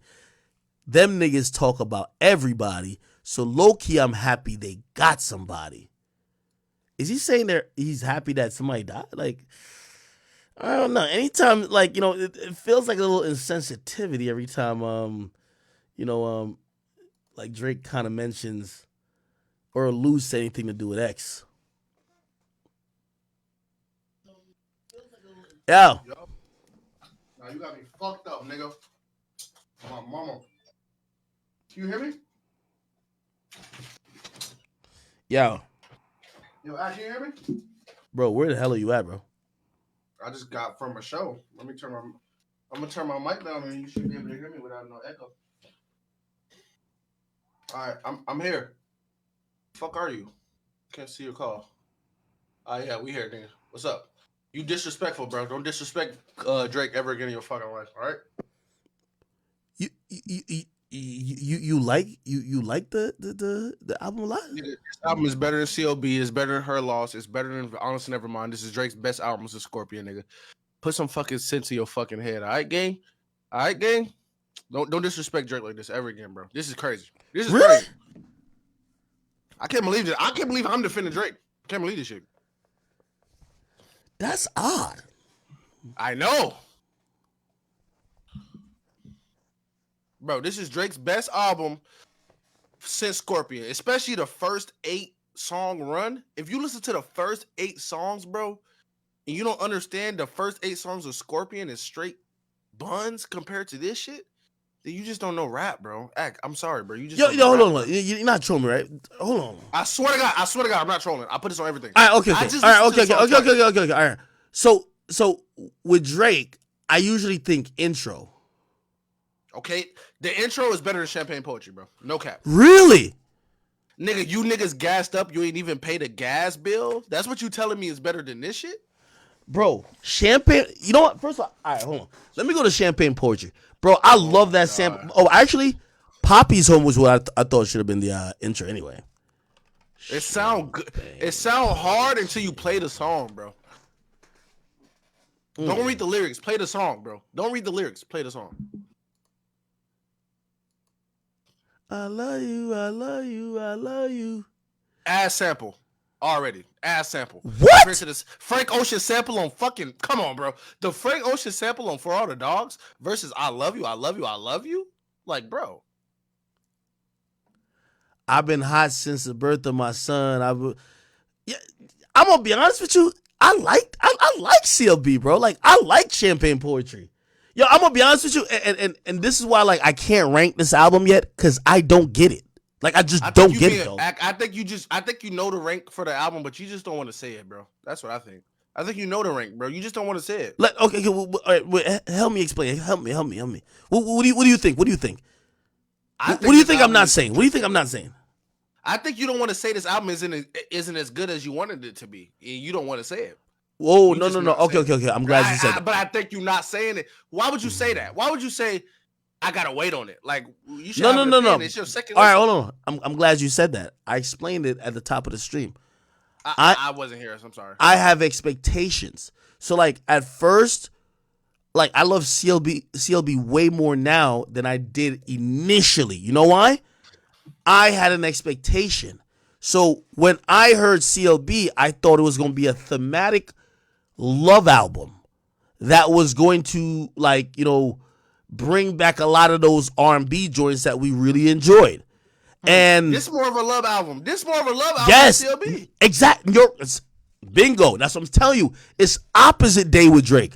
So at first with CLB, I was like, huh? I didn't get it. Why do you say it's opposite day? Why do you say it's opposite day? Bro, I'm explaining it. Chat. On CLB, I expected just straight love music. Right? And I felt like I got thrown a loop. So, like, again, when I was trying to process the album, because I had expectations from the title and the imagery of him carving a heart in his head, I'm thinking it's gonna be A, it ends up being B. So it took me a while to adjust to what his vision was. Because you gotta realize we're fans. It's about what his vision is, right? Like what fans thought For the Dogs was gonna be if you're reading this, it's too late. Nobody thought that, but you. Why would you think that? It's called For the Dogs, my nigga. But what does that have to do with if you read this is too late? And you know the dogs on this album was the bitches? You know that's crazy? The dogs on this album was the bitches. It wasn't the niggas. It wasn't for all the niggas. It's for all the dog ass bitches. You know that, right? Wait, am I tripping? No, nigga, the album is for the dog ass bitches. It's not for the dog ass niggas. It's not Bro, for the niggas. no. Bro, For the Dogs was like, yo, this one for my dogs right here. Like, this the shit my dogs gonna fuck with. Like, for it. yo.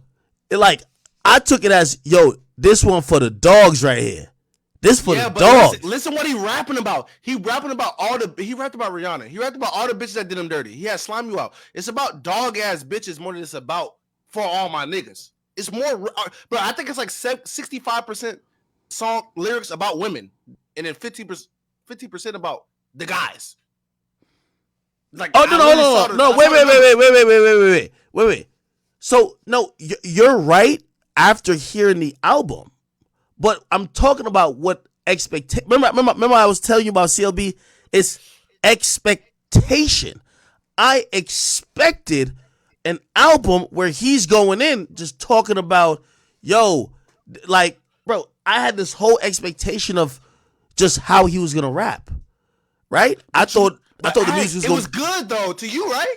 It was good. Right? Nah, I wasn't feeling some of the flows, bro. I'm gonna be honest with you. But no, CLB. I'm talking about CLB. Oh no, CLB's fire.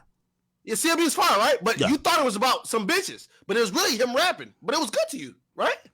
Yeah, CLB's good. Yeah, so you had expectations that it was a love album, but it was really a rap Hold on. album. Yeah, but yeah, you yeah. still thought it was good. Okay, so that's what I'm telling you about this album. Because my expectation was incorrect, I'm taking a second to try to understand where he was trying to go with the album. You get what I mean? Yeah, but your expectation was incorrect with CLB too. Yeah. Your You're right. That's correct. Bro, you're right. But what I'm trying to say is that eventually I got where he was going and I liked it. With this one, it's so new. It's not me saying I think it's terrible. It's like Amazing. I don't get it. This album is amazing. This album is his best album, bro. This is better than CLB. Bro, this shit washes CLB with like Tide and Game mixed together, bro. No cap. You think this is his best album? Whoa. I never said that. I said best Bro, you album just said since Scorpion, yes. Her Loss, mid. CLB, mid. Honestly, never mind, mid. Okay. This shit was Okay. great. Great. You know, this is a good debate. What? And I'm not, bro. You gotta realize I'm not even a Drake fan. I know. Okay, so tell me the great things about this album to you. Tell me the great things. Yes. Tell you the great things. For one, bro, the structure of this album, bro. That shit is bro. The structure of the album, bro. Okay. Samples, the samples, the beat selection. Boom. I'm not even joking. I swear to God. Boom. Just relax for a second. I want you to just explain each because I'm telling you, I'm saying this as I don't get it. So, what do you mean in the structure? Explain it. The structure. It's like, I think I like this album because when you first hear the track, you think it's for the niggas, but it's really about the bitches. Virginia Beach. He said, fantasizing, there's not no love you're in, it's more like compromising. I move mountains for. So he already tell you from the first song, it's a love album. You probably just don't get it yet. From a normal perspective, you don't get it yet. And then the second song is called Amen. He's saying, I'm praying till you find a man. I'm praying till you find a man that's going to treat you like I can. So it's a love, bro. This is a love album. I don't care what nobody say. Once you hear from the first two songs, this is a love album. But he's rapping. He's definitely rapping on each song. But it's about a bitch. It's not for all the dog ass niggas. It's not some future shit. It's not. I don't give a fuck. You think I'm trolling? I'm not. Like this, but he's rapping on it. It's not just him singing on it. And the features and the new flows that he's doing on here. CLB had the same flow every song, bro. This shit has new flows. Thanks to Yachty. I'm gonna say it. Thanks to Yachty. It's new flows every beat. Hey, you know what's so funny? Hey, clearly, I guess Drake was watching earlier. You know, he hit me. which ironically, this was his response. I'm gonna just summarize it. He thinks I'm upset because he didn't call. Like, that's not even it. Like, I honestly, like, bro, trust me, I'm trying to get it. Like, everybody knows every time Drake drops an album, I fucking listen to it till it, like, I listen to it a million times. Yo, I feel like I feel like you missing it, bro. I can't believe I'm seeing it and you not. This was fucking me up. Like, I feel like I'm seeing it and you not because this album is, since Yachty curated it, it's more current than CLB. So it's a lot of shit that I'm seeing as a young nigga than you ain't seeing. You know what I mean? All right, no, keep breaking it down. I fuck with it. Like, I fuck with it. Like, the first, bro, I'm telling you that, bro, I'm not even, bro, act. You know I'm not a Drake. No, hold on. Like, But, Drake ain't so my favorite rapper. no. Keep going. I'm not saying your line. Explain it. Just keep explaining it. Okay, so we got Virginia Beach. Then we got Amen. So he's obviously talking about a woman. All right. Uh-huh. Like I was listening to it in the car when I went to my show just now. Calling for You is another song about a woman. All right. It's another song about a woman. Daylight. I think when you get to Daylight, that's when he start talking about like drilling and all this other shit. You know what I mean? And then once he get past that, he'll get back to his women. He'll get back to the women. You know what I mean? So he'll get back to the women. And then the samples. Act. If you go to the sample on Yeah, on I haven't Don't got Give to a samples Fuck, yet, but I do know there's amazing samples on this. Definitely. But my biggest thing I hate about Drake for this album is like if you go to track 7, I Don't Give a Fuck with Yeet, the sample like the first 45 minutes has nothing to do with the song. It's a beautiful sample, and then the sample gets fucked because he doesn't use a sample ever again. It's just Yeet moaning in my ear. You know what I mean? Pause. It's just Yeet moaning in my ear, even though it was good, but it has nothing to do with the sample. So he's kind of wasting samples, getting a nigga hype on some Kanye shit. Like Kanye would take that sample and use it. You only touch a. Yo, I'm gonna be honest with you, and I think that's why I'm biased. Yo, as soon as I hear the beat drop on that I Don't Give a Fuck shit, it sounds like a Yeet song. Yo, it sounds like a Yeet song, and I don't want Drake nowhere near it. I'm just sorry. I just don't want to. Bro, it was. Bro. I told you it was gonna be amazing, and you didn't believe me, nigga. That song was one of the best songs on the album, no cap. And Yeet actually did his thing. He knew he was gonna be on the Drake album, so he did more than what he did. Well, he like no. But see, but you're going back to my problem, right? So my problem is when I hear this Yeet song, yes, it sounds like a Yeet song, but it doesn't sound like a song that Drake would have on his album. Like, this ain't about Yeet. This is Drake's album. Bro, see, I hate niggas like you because, nigga, this is a Drake album. He's showing all of his influences, bro. It's cool for him to be influenced by Yeet. I think you sound like Joe Budden. You don't want this nigga to, like, tap into a younger sound. Yeet is the wave. So he's tapping in with Yeet. But if you go to his verse, he don't sound like Yeet, bro. It's just a Yeet. It's a Beats beat or Benny X beat. But when you hear him rap, he do not sound like Yeet. He do not flow like Yeet. He do not have a melody like Yeet. No, he's I never said rapping. Yeah, he's rapping. Shot to my ex, I'm a lifesaver. My Glock is hit on the night table. You light on the waist like a lightsaber. I'm gonna be honest with you. I don't like Drake with that flow anyway. But that's every Drake flow. No. Bro, Yeah. Bro, he do not sound like Yeet, bro. He do not No, sound I'm like not Yeet, saying he bro. sound like Let's be Yeet. real. I don't like him with that flow or beat on beats. Hold on beat on beats like that because, like, you know, he does the swag rapping, but it's lyrical shit great already. Dog, I'm gonna keep it a bean with you. What I like when he does this, I'm like, dog, there is no room for him to be Drake. Like, these are these little quick bars, which there's no room for him to be Drake. I feel like he's being Drake, though. I feel like he's being Drake more than he's being Yeet. I feel like he's just rapping on a Yeet beat. Like, yo, bro, so some people have pointed out that you really like this album, and this album is 19 out of 23.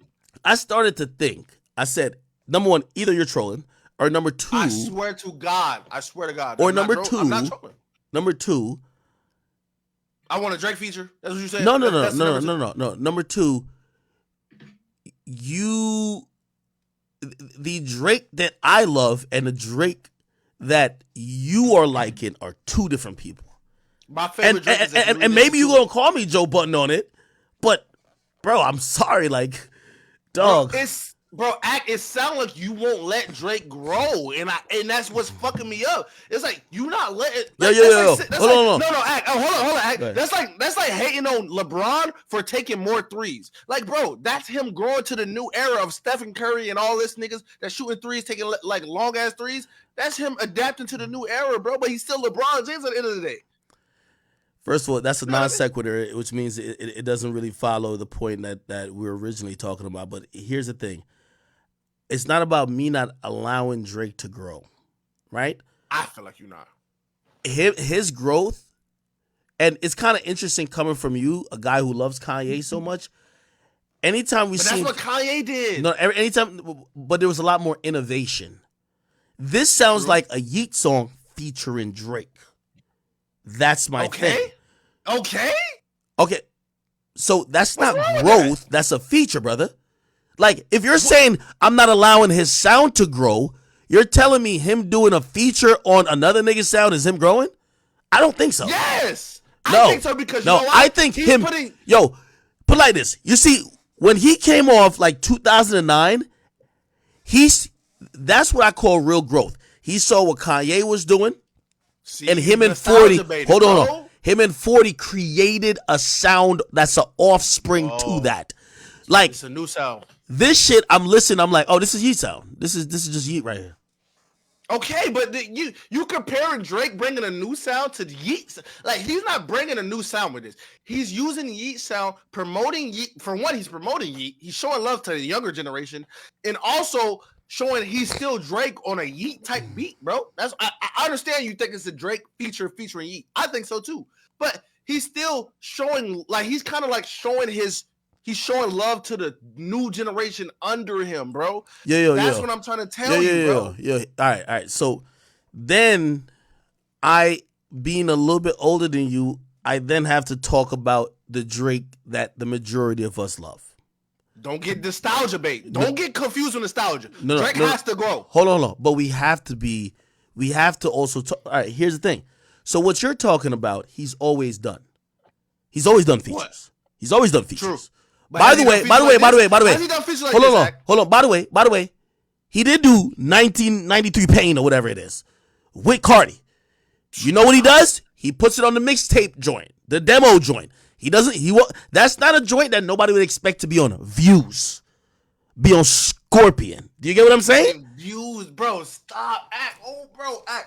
Bro, we got a box, bro. I'm pissed off, bro. Stop. This ain't Views, bro. This ain't Scorpion, bro. This is for all the dogs. So this not even some shit like CLB wasn't listen, CLB was a continuance of what I thought a Drake sound is. CLB. Yeah, that's more of a you're right. But for all the dogs, it's not like that. For all the dogs, it's not like that. Chat, I'm gonna be honest with you, and I'm just keeping it honest. And clearly, I don't think Drake appreciates my opinion on it. But I think he's really set in that this is. Listen, everybody knows this is as honest as I could be, bro. Like, bro, I love his music. I still think he's a GOAT, but it's just right now I don't get this album, and I'm hoping to get it. Like, I'm listening to it constantly, and I do like a couple of songs. Of course, I love a bunch of songs on it, but I don't get it in the totality, and I still think that a lot of these newer sounds and styles he's trying just doesn't seem like growth. It seems like acclimated. Like? Hold on. All right, let me ask you a question. What do you think the difference between growth and acclimation is? Like, I think he's just acclimating to what the kids are doing. It's not growth. It's just doing what they're doing. He is. If you actually was tapped in and you listen to these beats, I don't think you even understand who the niggas that's producing these albums are. Like, Yachty had a hand in this shit way more than people think. I understand. Yachty had a hand in this motherfucker way more than people think. It sounds so current it was a fucking song. I heard, I think it was Calling For You. You can hear the new Drake. You never heard of CLB. You never heard of Her Loss. This is like some shit that Yachty obviously helped. Like, Yachty's telling this nigga, this is the new sound. And Drake is hitting new flows, and I think you wouldn't get it now, but over time, when Drake does it again and it's a hit song, you will understand, bro. All right, I'm not even a Drake fan. All right, hold on. All right, bro. Okay, and by the way, I've been seeing this in music, and again, and I know Drake's watching, so I'll tell him the same thing I told this to Uzi's face when Uzi played me his album too. Call me old then, because when I heard Uzi making music sounding like Ken Carson and Destroy Lonely, I was like, I'm sorry. I want this. I'm sorry. Like, I'm so sorry. I'm sorry. Again, I'm sorry. If me saying that a artist that I enjoy just acclimating to the new SoundCloud underground guy who has a wave and trying to piggyback off their sound or style, if I'm like, yeah, I'm not saying it's horrible, but it's like, wait, like, first of all, it's like dumbed down of what you normally do. It doesn't really fit, and you're not really it's different if you swag it up, right? You swag it up in some new version. Swagging it up, bro. I don't like this shit you doing, bro. If you hear For All the Dogs, it don't sound like Yeet, bro. It don't sound like Destroy Lone. Like, I didn't say it does. I didn't say it does. Yo, my nigga. There's certain. Yo, let me see. I don't want to get YouTube kicked off, bro. There's certain songs I played, and as soon as the fucking song played, I'm like, That's a Yachty inspired flow. That's a Yachty inspired flow. Stop it, bro. Stop it, bro. Yachty wish he could sound like that. No cap. Yachty, I understand Yachty wrote that shit, but Drake is Drake, bro. Like, that's what I'm saying. I don't think Yachty wrote shit. I think Yachty gave the flows. Of course, he wrote it. Nigga, that's a writing credit. What are you talking about? I get Yachty helped influence the sound of his album. Hey, listen, make Drake. What I've realized is that I think the audience is kind of split. Because I ain't gonna lie, I heard what Joe said this morning. I was like, I think he got a little personal on certain shit. You know what I mean? Like, you know, but I was like, so this is you fair. Think he's too old? You think he's too old? You think he's too old for this type of shit? No. That's not what I'm saying. Like, you never really get too old for music. My thing is, I don't want to see Drake doing what the underground niggas or these new niggas is doing. I want Drake to keep innovating. Drake, and hold on, the reason why I'm shocked that you're repeating this or you're saying that this is your opinion, because anytime we talk about Drake and Kanye, this is why you have a legit argument.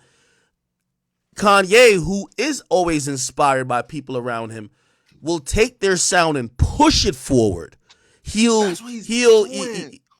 I didn't get that. I'm gonna be honest. I didn't get that from this. I didn't get that. You don't listen to enough Yeet or the Strolling or Ken Carson like I do to understand. He's not sounding nowhere near anything.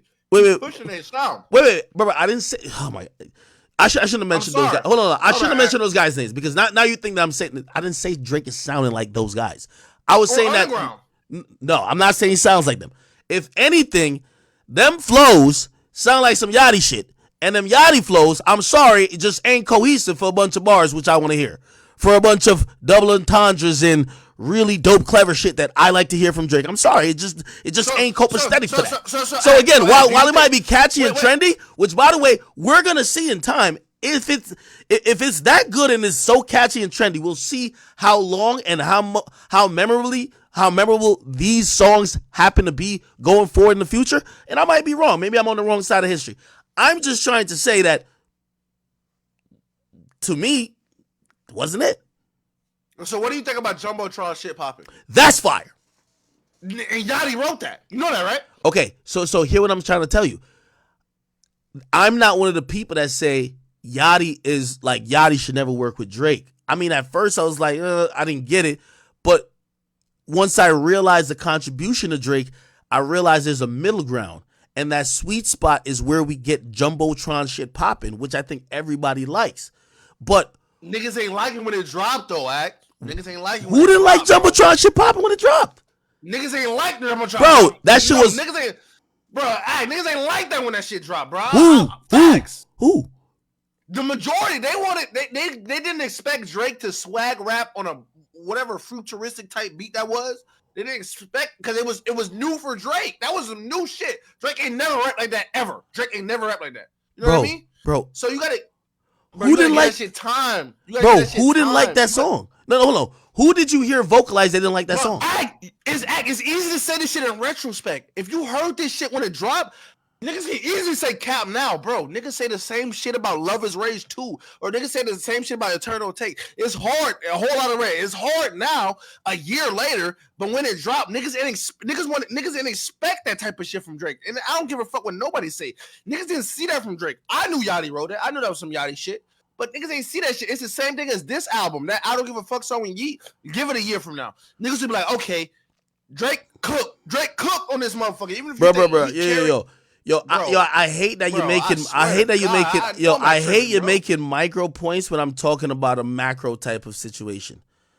What I'm trying to say is that hold on. I'm trying to say that what gives credence to what Joe said, and I'm gonna just be honest. Like, listen, and you know, shit. Put it like this, and this is why it's kind of laughable that whether it's Drake or y'all be like, yo, Ak is salty because of a call. Because do you know the easiest thing I could have came on today and did? I could have said, this was classic. This was the best thing I've ever heard. I could have jumped up and down. I could have like, oh my God. And I'm pretty sure he would have been like, yo, Ak, I'll fuck with you, man. Bro, I'm a fan. I have to listen to this music. I'm sorry. I'm going to be honest. And again, that's not me saying, keep in mind, that's not me saying, I'm not saying it's bad.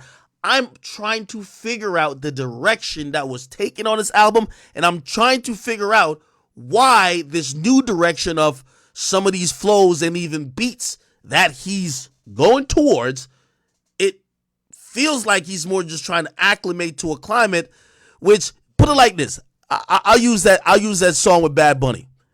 Not because you try to acclimate to something means you're pushing it forward. MIA, Drake, Bad Bunny, amazing. This song, Bad Bunny and Drake, garbage. Bro, what? Bro, MIA was more Drake acclimating than this song. No, right? MIA was more of Drake hopping on this nigga wave than this song. Bro, hear what I'm saying. Like we're talking past each other. I'm talking about, do you think MIA and this new Spanish song is just as hot? This new one is not good. No. It's not good. This is a song that's a miss. The Bad Bunny song is the one that's a miss for me. And hold on. This is why I was trying to tell you. I said, when you get the perfect synergy, when Drake is crossing genres or Drake is acclimating to a certain extent or working with someone who does something different like a Yachty or even a Bad Bunny, when it works, you get a Jumbotron shit popping, you get a MIA. But it doesn't always work. And when it don't work, you get this new Spanish song. And then when it, like, I'm not going to say these other songs don't work, but the fact that it's noticeable that I feel like he's trying to acclimate makes me feel like it's less effective. So do you think Yachty ruined this album? Yachty's influence ruined this album. Be honest. Do not lie. I'm going to know when you lying to me. So just keep it a being. Do you think Yachty's influence ruined this album? I can't blame Yachty if Drake is the one who's trying to do this. Yeah, but Yachty influence matters the most. Bro, come on, bro. Keep it a being with me, bro. Like, do you think Yachty influence of what is current and what is the culture? Okay. Bro, This is what I'll say. And let me be a little bit more definitive. I think that, and again, time is going to be the master and going to be the person who has the answers to this test of this question we're trying to answer. Yeah. I think we're going to look back at, like, for example, when Jay-Z did Kingdom Come, that was an album that a lot of people even called at the time, it was a fat album. You're going European Hove. You know why? Because in time, that album was not going to ever be remembered because what he was trying to acclimate to was not something that was really sustainable and really going to matter in a grand scheme of things. It's a fad. And what I'm trying to say is that some of the things that I see that Drake is trying to acclimate with the newer generation, I don't even know if it has lasting power. So when I see the greatest rapper of all time take an album and is a little bit inspired. Again, by the way, it's not all the songs. Some of the songs are just like amazing. But some of these joints, that's where I look at them like, that's where I think the Yachty influence is, but I can't blame Yachty too much because that's Drake. Drake wants to do that. I got a question. You got to answer this. If you don't answer this shit, I swear to God, I'll never fuck with you again. You got to answer this question, all right? Go ahead. What songs on this album that you like? Name me every song that you like on this album. Don't say I want to listen to it again. Just tell me every song as of right now that you like. No, I'll tell you right now.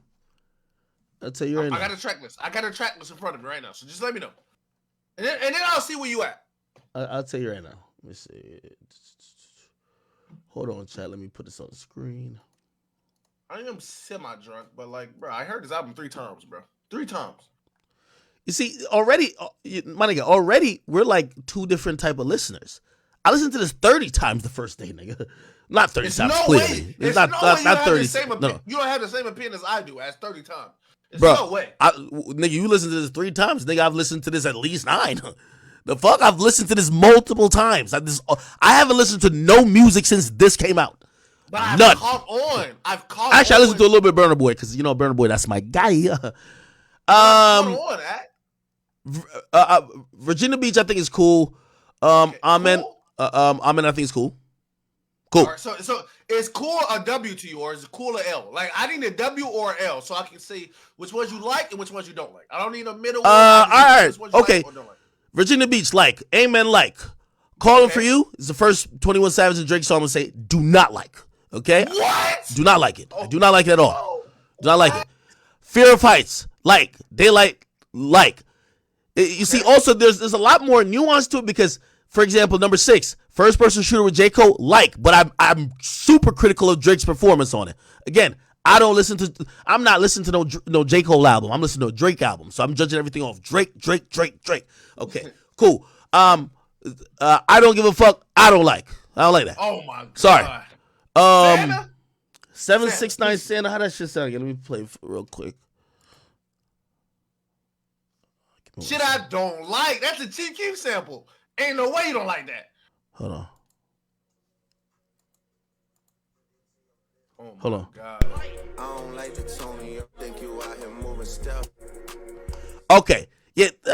You see, that's the thing about if you're saying yes or no. Because if I say no, I think it's kind of really like lackluster trash, right?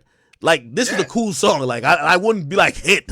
I wouldn't be like, oh, fire. Yeah, but it don't have to be all that. It has to be when you do. Okay, so if I'm rating the songs, this is why you can't just say yes or no. You should say 3 levels. Mid, mid, good, or trash. I'll do that. Mid, good, or trash. And most of them go. That's a scapegoat. No. I'm giving myself even a tougher criteria. Mid, good, or trash. Okay. And a lot of these joints, I'll be like, mid. But you can say some shit that you actually think is trash. You'll say mid because you don't want to say it's trash. Like just say it's good or bad. No. Like it don't have to be the best song ever. But all right, but because I'm gonna say shit is good that really I think could be better. Like this song, I think could be better. I'm sorry. Okay, slime you out. I think could be better, but it's good. Bahama Promises, good. As long as it's good, you're fine.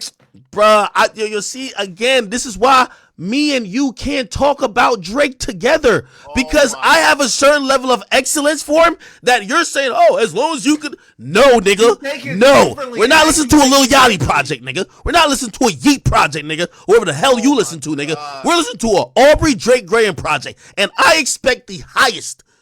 Yo, you know, every time when Drake's dropping, I'm thinking he's going to drop some works that going to be compared with Life After Death, Reasonable Doubt. I'm not thinking he's competing with Yeet and Yachty and Gunna. Get the fuck on out of here. I'm thinking this is the GOAT. What's wrong with y'all, man? Bro, He already got that. He don't need to fucking compete with these niggas no more. He already got one of them. Every album is like that. You see when you the GOAT? You see when you the GOAT? Like LeBron, if we only talk about championship or not, we ain't talking about playoffs. Okay. Let's not talk about playoffs. Championship or not. Compare all 9 Drake albums to one fucking Biggie ass album? No.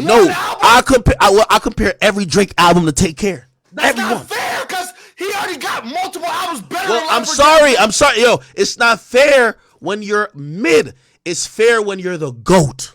It's fair when you're the best. He already got multiple albums better than his Life or Death, better than Machiavelli. He already got multiple albums. He don't need nine of them. No. You're right. But every other album he drops has to still be that. No way, that's not fair. That's saying every time LeBron play a season, he gotta win a ring or he not the GOAT. Bro, LeBron. Yes, that's where we look at LeBron. No. LeBron at this point is either ring or bust. We don't want to hear about you going to the conference semis, nigga. What? Get out of here. You gonna win this ring or not? So if LeBron win an MVP, if LeBron drop 45 points and win an MVP, but don't win a ring, we don't want to hit. You don't look at that. Ring or bust. Yo, it's LeBron. Yo, my nigga, it's LeBron James, not Carmelo, my nigga. It's LeBron James, nigga, not them other bum ass niggas. But see, the difference is LeBron James don't got as many rings as Michael Jordan. Drake already got as many rings as Biggie and Tupac combined. Yo, boom. Again, I keep saying the more we talk, the more I realize that you ain't a big enough Drake fan to really have this conversation with me. Because I think I'm an unbiased Drake fan. No. You're not because hear what I'm saying. When it comes to Drake and his music, the level, put it like this, and this is what people don't understand, and this is why actually I'm surprised that Drake I think Drake would have taken, obviously, as I said, Joe made it a little personal in some places, but I would think that Drake takes this as a compliment and this critique as like inspiration. Bro, if anybody else drops this album, we say it's good and it's great and a contender for album of the year. but you're not that guy who we expect to be. We don't compare you to the pack. You're in a lane where, go back to Usain Bolt. At a point, they stopped having his stats of what the other niggas behind him ran. They said, yo, last season, his fastest was 19 point blah, blah, blah, blah for the 200. How is he running this season compared to last? We're not comparing Drake with the field. So when you're talking to me, I'm not comparing Drake with the field. There is nobody you could mention in music that is comparing with him. So now I'm talking about his best. Do I think his trajectory is going up? Do I think he's maintaining? Do I think he's innovating? Do I think that the standards that he set for himself, I didn't set it for him. He gave these projects. He became the GOAT. He delivered these amazing verses. When He's been innovating since Views, nigga. Stop acting like he just innovated every album. He didn't innovate shit. He's just a GOAT. But don't act like he innovated on Scorpion. He innovated on CLB. He innovated on everything. Yo. This is how I know. This is how I know Boom is being like. No, he didn't change the game, bro. What are you talking about? This is how I know Boom is being performative. This Scorpion. Yo, this is how I know Boom is being. This is how I know Boom is being performative, because I swear to God. Because everything you're saying, like you're making a point I'm not saying. I'm the first. No. You just say he innovated, bro. Hold on. I'm the first person to say he's the greatest of all time. Okay. Hold on. Follow my points. Because he's the greatest of all time, we have a standard and we have a criteria for the music he makes that would be unreasonable for any other rapper. We wouldn't judge. We wouldn't judge Lil Baby according to these standards. We wouldn't judge the Baby. We wouldn't judge Travis Scott according to these standards. This standard right here. Hold on. The standard right here is a standard of nothing but fucking excellence. Okay. Now, you might not be familiar with that because you stand a lot of trash rappers, but I would think you would know that, especially Kanye. Kanye strives for that. So again, when we're talking about this, we're not just talking about, is this album, could we bump it without skipping a song? That's what you do for the bums. Drake isn't in the conversation of, does he have skippables? It's, do you have amazing fucking songs? Are you telling a story? Do you have hits on hits on hits? The criterion standard for Drake will never go down until he retires. I'm sorry. Okay, so what was way too sexy? What was girls want girls? And hold on. And he got roasted for those particular. Girls. I like girls on girls. By the way, I like girls on girls. I remember you. No. Way too sexy. People roasted him for. Put it like this. Hold on. Wait. To further crystallize this point, Drake is seen, to me, the best rapper of all time. He's just barred. He's amazing. When Drake has one misstep with the bar that happens to be a little bit cringy, maybe tried it but ain't really execute like that, i.e., when he said something, I'm like Channing Tatum, right? I remember that bar, everybody was critical of him. Everybody was on his head. Bro, you know how many rappers attempt punchlines and it don't really connect? We don't give a fuck. You know why? We don't have no expectation of you, my nigga. But yo, put it like this. Let's put it like this. I'm going to keep bringing my point out. If Drake rapped the lines that Yachty rapped on Secret Recipe, we would say Drake is a garbage. Why? Because Drake should be rapping at a higher level. When Yachty raps that, you know what we say? Oh man, Yachty good. Yeah. Nobody say that. Nobody says that. Nobody ever said that nigga verse was ass. Nobody ever said that ever. No nigga in this chat can say Yachty verse was good. Boom. You're escaping the point. What I'm trying to say is what is seen as good, and we're giving him a pat on the back because it's Lil Yachty, and we have a lower level of expectation for him. If Drake did the same thing, we would be severely disappointed because we're expecting excellence. You get what I mean? Yes. What J. Cole did on that song is a out-of-body experience and that's a once-in-a-blue moon performance by the majority of rappers in the game.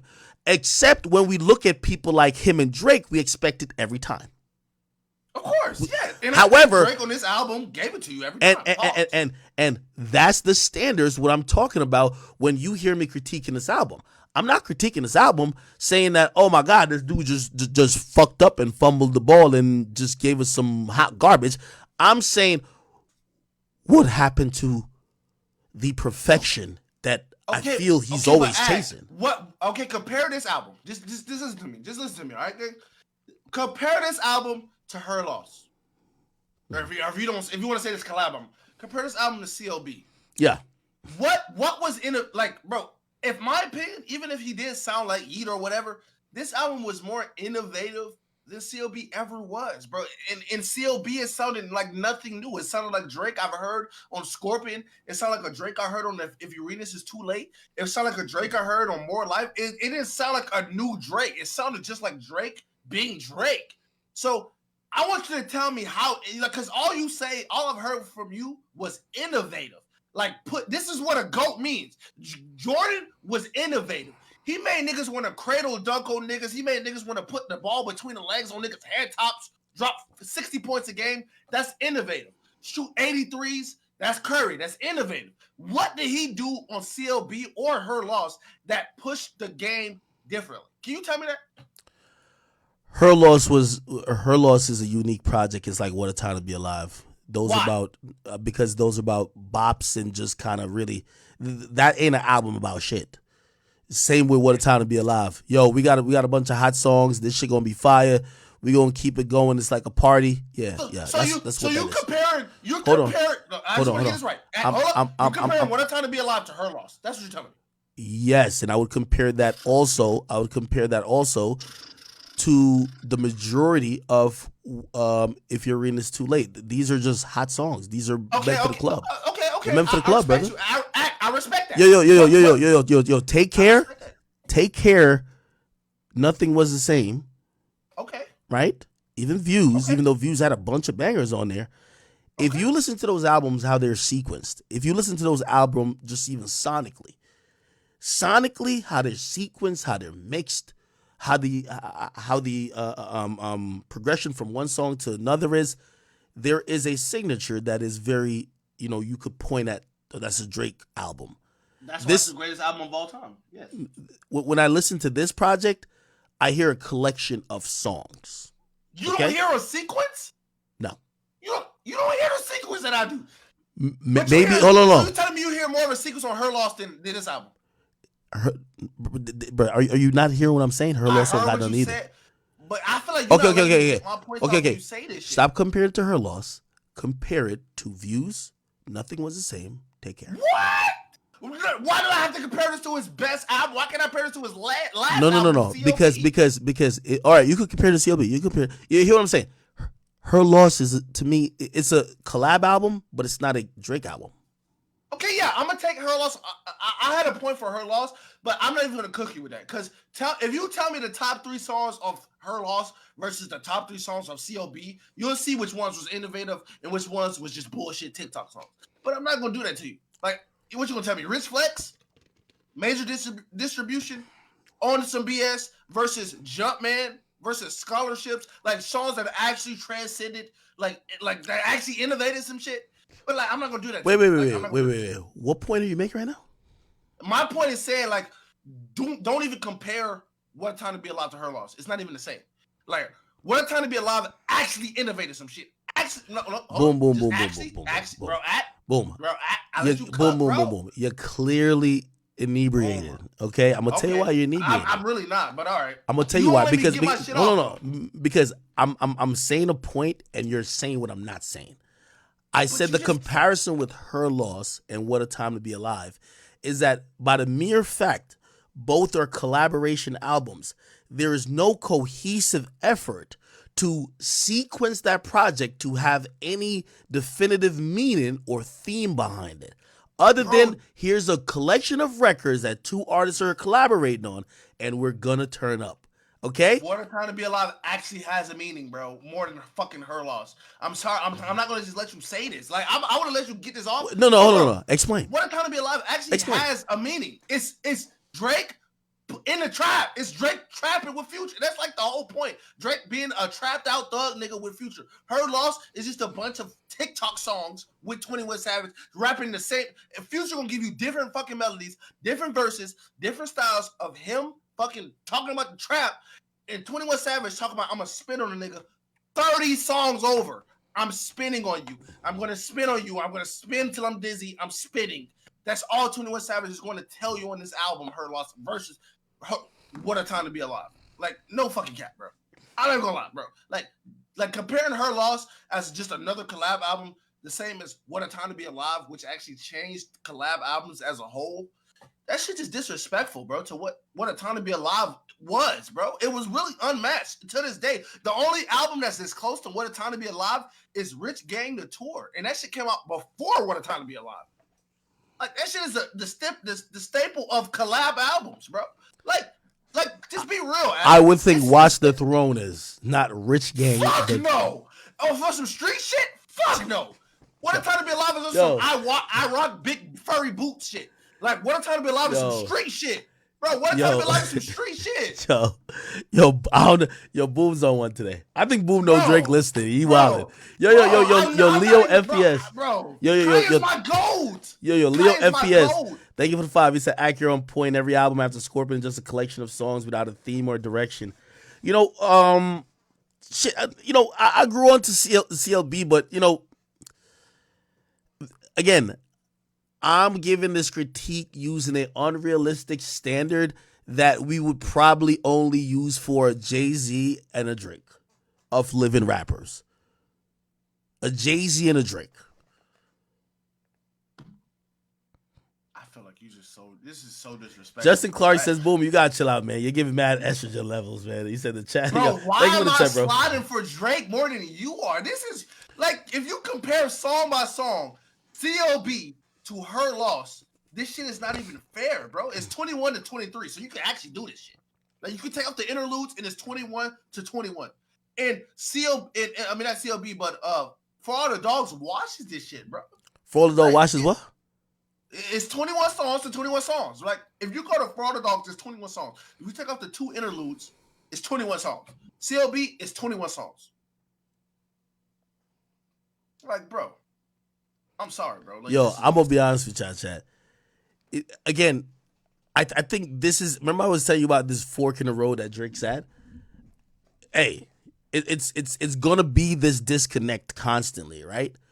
Like, and I think me and Boom are probably on just separate sides of that fork, right? Because Boom is enjoying this album way more than. Didn't you say even Scorpion? I don't give a fuck if Drake hear this and DM. I don't want no fucking Drake feature. I don't want a Drake cosign. I'm being 100% honest with myself. I told Drake personally, CLB sucks, and this shit way better. Like, I told him. I'm not lying. I swear to God. So I don't need no fucking Drake cosign. This is just my opinion. You know what I mean? Like, CLB didn't have any innovation, bro. It just sounded like Drake being Drake. This song sounded like Drake trying to push his sound. I never said CLB has innovation. See, you're mixing up my points. But you said it matters that you're innovating. Hold on. It does matter. It does matter. And let's innovate. Hold on. Wait. But you have to listen. You see, you're biased by the fact that the sound that Drake is acclimating to, you already like. That's why you're biased to it. I hate this shit. I hate Yeet. I hate Destroy Lonely. I don't like that type of shit. Hear what I'm saying? I'm going to restate that point again, right? The point I was making is that innovation, I don't think CLB was that innovative, but here's what I'm saying.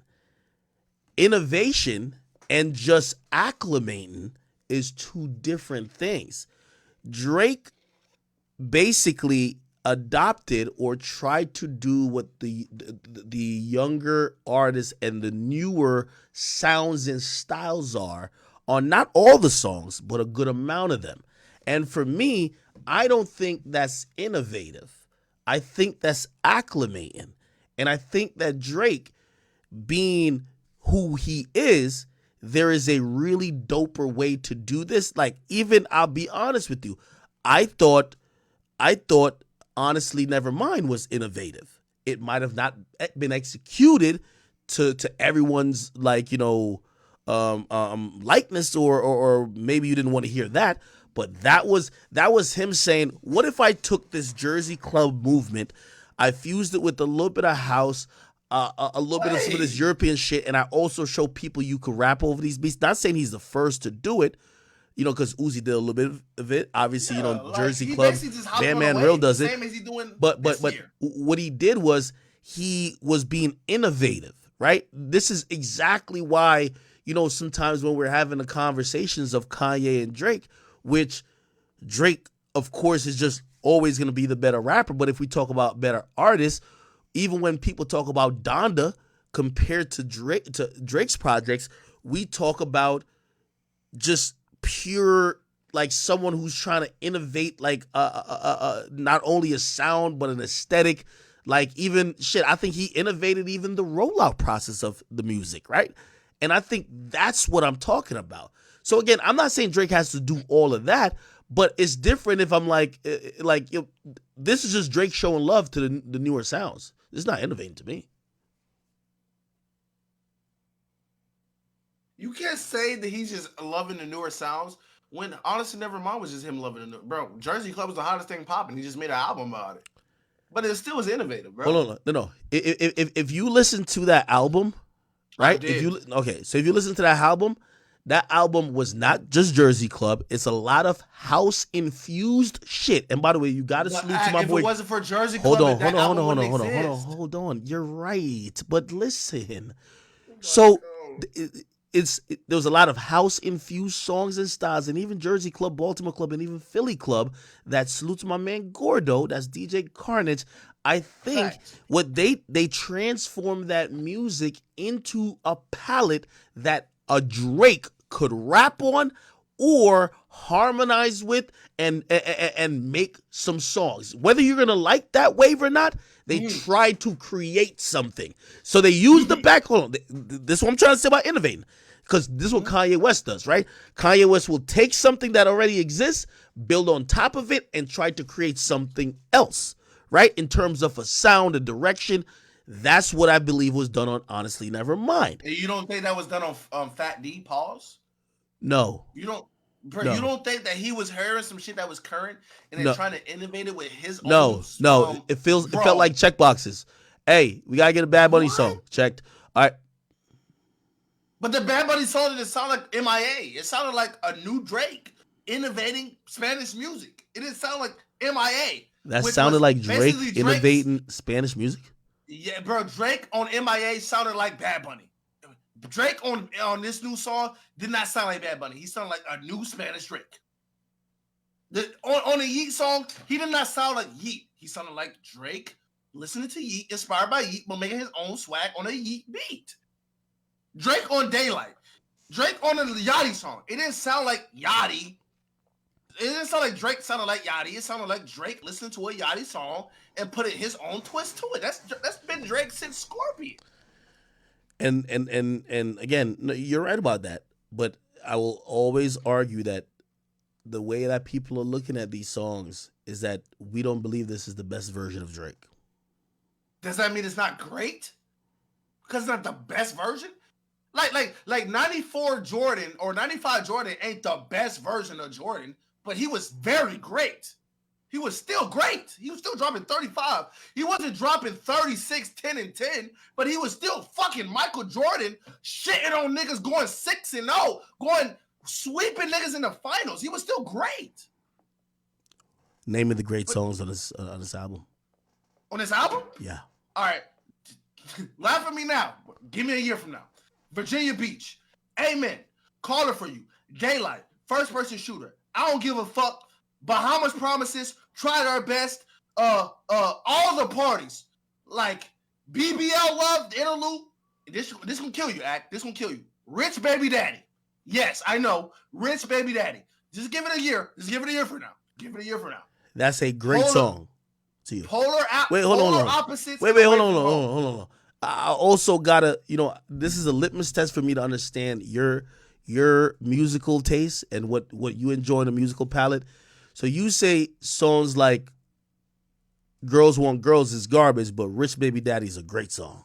Way better. What? Way better. You know why? Because instead of Drake going to do some queer shit, talking about you a lesbian girl, me too, Drake could have been said on himself. He could have been said, I'm not going to get sexy red. I'm going to do this myself.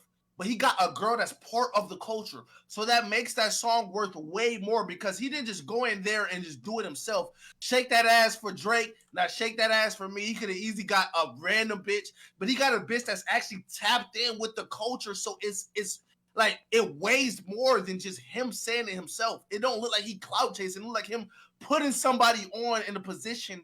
You know what I'm saying? You know what I mean? Like she knows what's her swag. Boom. I'm gonna be honest with you. From her. He's boom. not quitting milling it from her. Boom. He's boom. letting I'm her gonna be honest say with you. We don't know what you mean. Hey, yo, we vibe. Thank you for the 10. He says, "Yo, Middle of the Ocean was the perfect display of Drake's lyrical abilities when he actually writes and raps shit of substance. This album was just not that. It was just it was just a bunch of subpar songs thrown together." Fuck you! Not every song gotta be substance, nigga. He could just want to rap, nigga. Not every song gotta be 8 a.m. in fucking Charlotte. Maybe he want to fucking have a song that means something to him. Fuck you mean?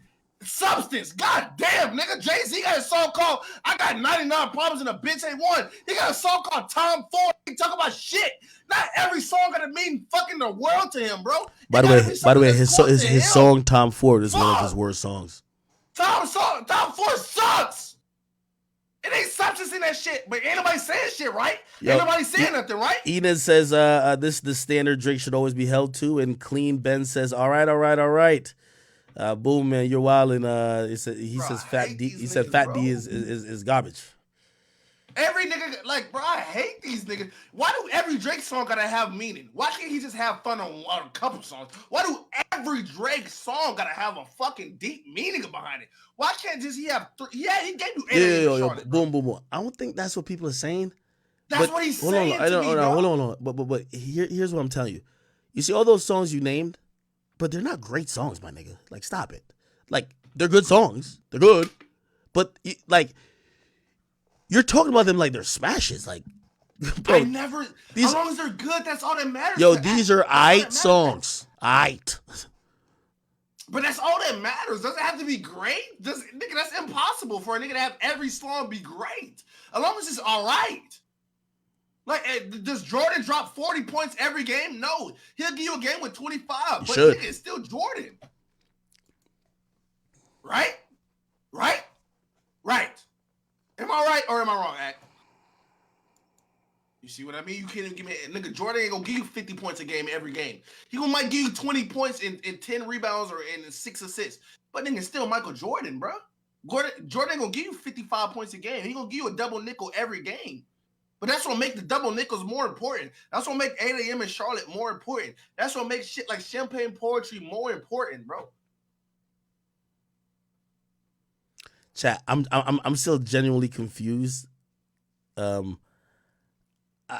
me, I'm trying to get this album. I'm trying to get it, and again, I don't get the direction of it so far, but I do like a bunch of songs on it. There's certain songs I just think generally just not for me. You know what I mean? Generally, just you'll come around. Right? You'll come around, bro. So can you tell me? Can you just tell me what songs? Chat. So Drake responded back to me. Because so I'll tell you the exchange with me and Drake. So Drake says, he's like, he basically asked me if I'm like that upset that he didn't call me, right? And I guess he was watching, and he's probably thinking that yo I'm like being like a scorn type of person in terms of how I'm responding to the album, and just honestly no, like it's kind of ironic that he would even say that. And this is where like I then question if Drake is like, just because I think, before about like 2 or 3 years ago, everybody didn't just unanimously always just call him, even up to Scorpion. Everybody didn't just unanimously call him the goddamn GOAT, which I think everybody does now. You get what I mean? Everybody just calls him the GOAT. And previously, like he knows this, when he dropped an album, I used to like DM him and message. I would tell him what I thought about every song. And it would be very honest. I said, listen, I'm telling you this now because I'm going to say it publicly, right? And it was never all I love everything. And it was never like everything is bad, right? And usually I like most of his projects, right? Obviously. But like just even hearing him respond to my critique of the album or even Joe's critique of the album, and it feels like he's personally offended or he thinks it's coming from a bad place. You get what I mean? It's like, like everybody who's talking about him is acknowledging he's the GOAT. Like, you're the best ever. And if we even critique you, it's because we're holding you on this, we're putting you on a level that is none of your peers is held to that standard. And is it unfair? We don't think so. Not for you. We think you're that talented. So when we think that it could be better, if this was anybody else, we take it and be like, oh, this nigga snapped. So then I'm wondering, do you get to a place where Drake is, and I'm like, who tells Drake anything? Do you get what I'm saying? Drake need niggas like me on this team, bro. Like, who tells Drake, hey, listen. Yachty. But Yachty said he heard the best verses in the world on this album. And he must have heard a different album. Told him this shit ass? You don't think Yachty said, this song ass, take it off. This shit ass, take it off. Hold on. No. I think he might have said that, but at this point, I want to hear the songs he told him to take off. Maybe those were the good ones. But Yachty respect his opinion, though. Yo, let's run back the songs that Yachty said take off. Maybe those were the slaps. True. I mean, allegedly, they say he told him to take off the Uzi song, bro. We sure get the Uzi song. That would have been the best song on the album.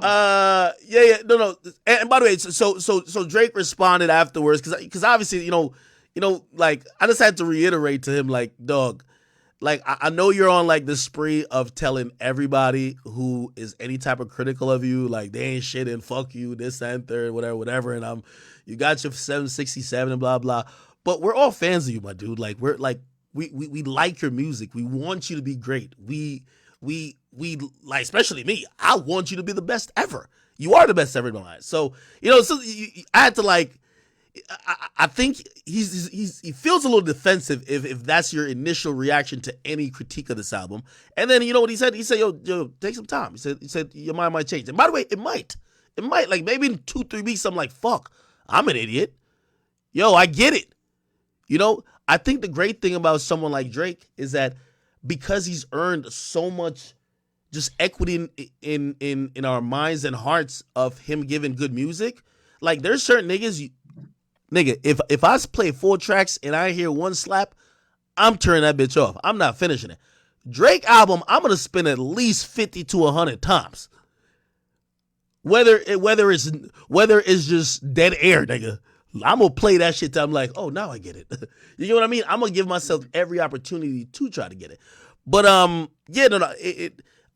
guess I was just commented on his demeanor to any type of criticism. And obviously, if somebody's getting personal with him, like that's different. But and I do think when Joe was like, yo, go hang with people your own age, like that gets a little personal, right? Like, you know what I mean? It's kind of like you make it weird when you say shit like that, like you're trying to make it sound like, yo, this is the old man in the club type shit. But he sucked Jay-Z dick, but Jay-Z was out here hanging with Kid Cudi and Drake and all these young niggas. But when Drake do it, they act like he old head. Like, but you call Jay-Z the GOAT, y'all suck Jay-Z dick. And he did the same shit. Like, I don't like that. Like, I'm gonna be honest with you too. So this is another thing that's happening. So Drake, so there's a Yachty bias. Like, I'm gonna be honest with you. I think if Yachty wasn't so openly associated with Drake, it wouldn't garner the negative. And I'm just being very honest. It wouldn't garner the negative, some of the negative connotations that seem to be coming with it. Like, people really genuinely feel like Yachty is gonna deteriorate or ruin Drake. You get what I mean? I understand it. I understand it, bro. Yachty ain't got a good track record of making his own good songs. So Karina, thank you for the thing. She says, "Act this Bad Bunny song and MIA sounds messed up because MIA is a reggaeton. Bad Bunny genre and this new song is Dominican Dembow.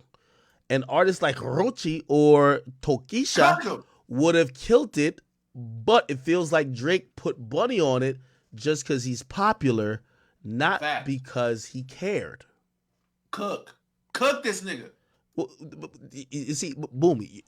She's not arguing for your point. You said he innovated this song. She's saying that. Whoa! I never said that. You said he innovated Latin music. You just said it, bro.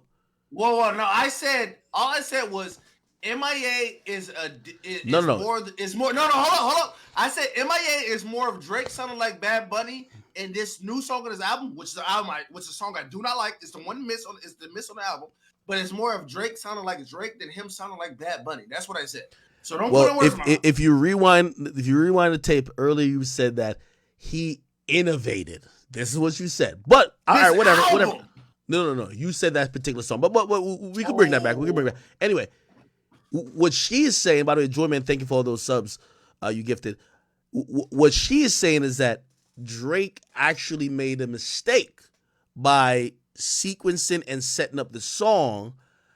He went for the popular name because Bad Bunny is popular, but the song in question is not a genre that Bad Bunny's particularly known for. He should have went for two other artists, which is Rochi and also Tokisha, who are more in line and known for Dominican Dembow.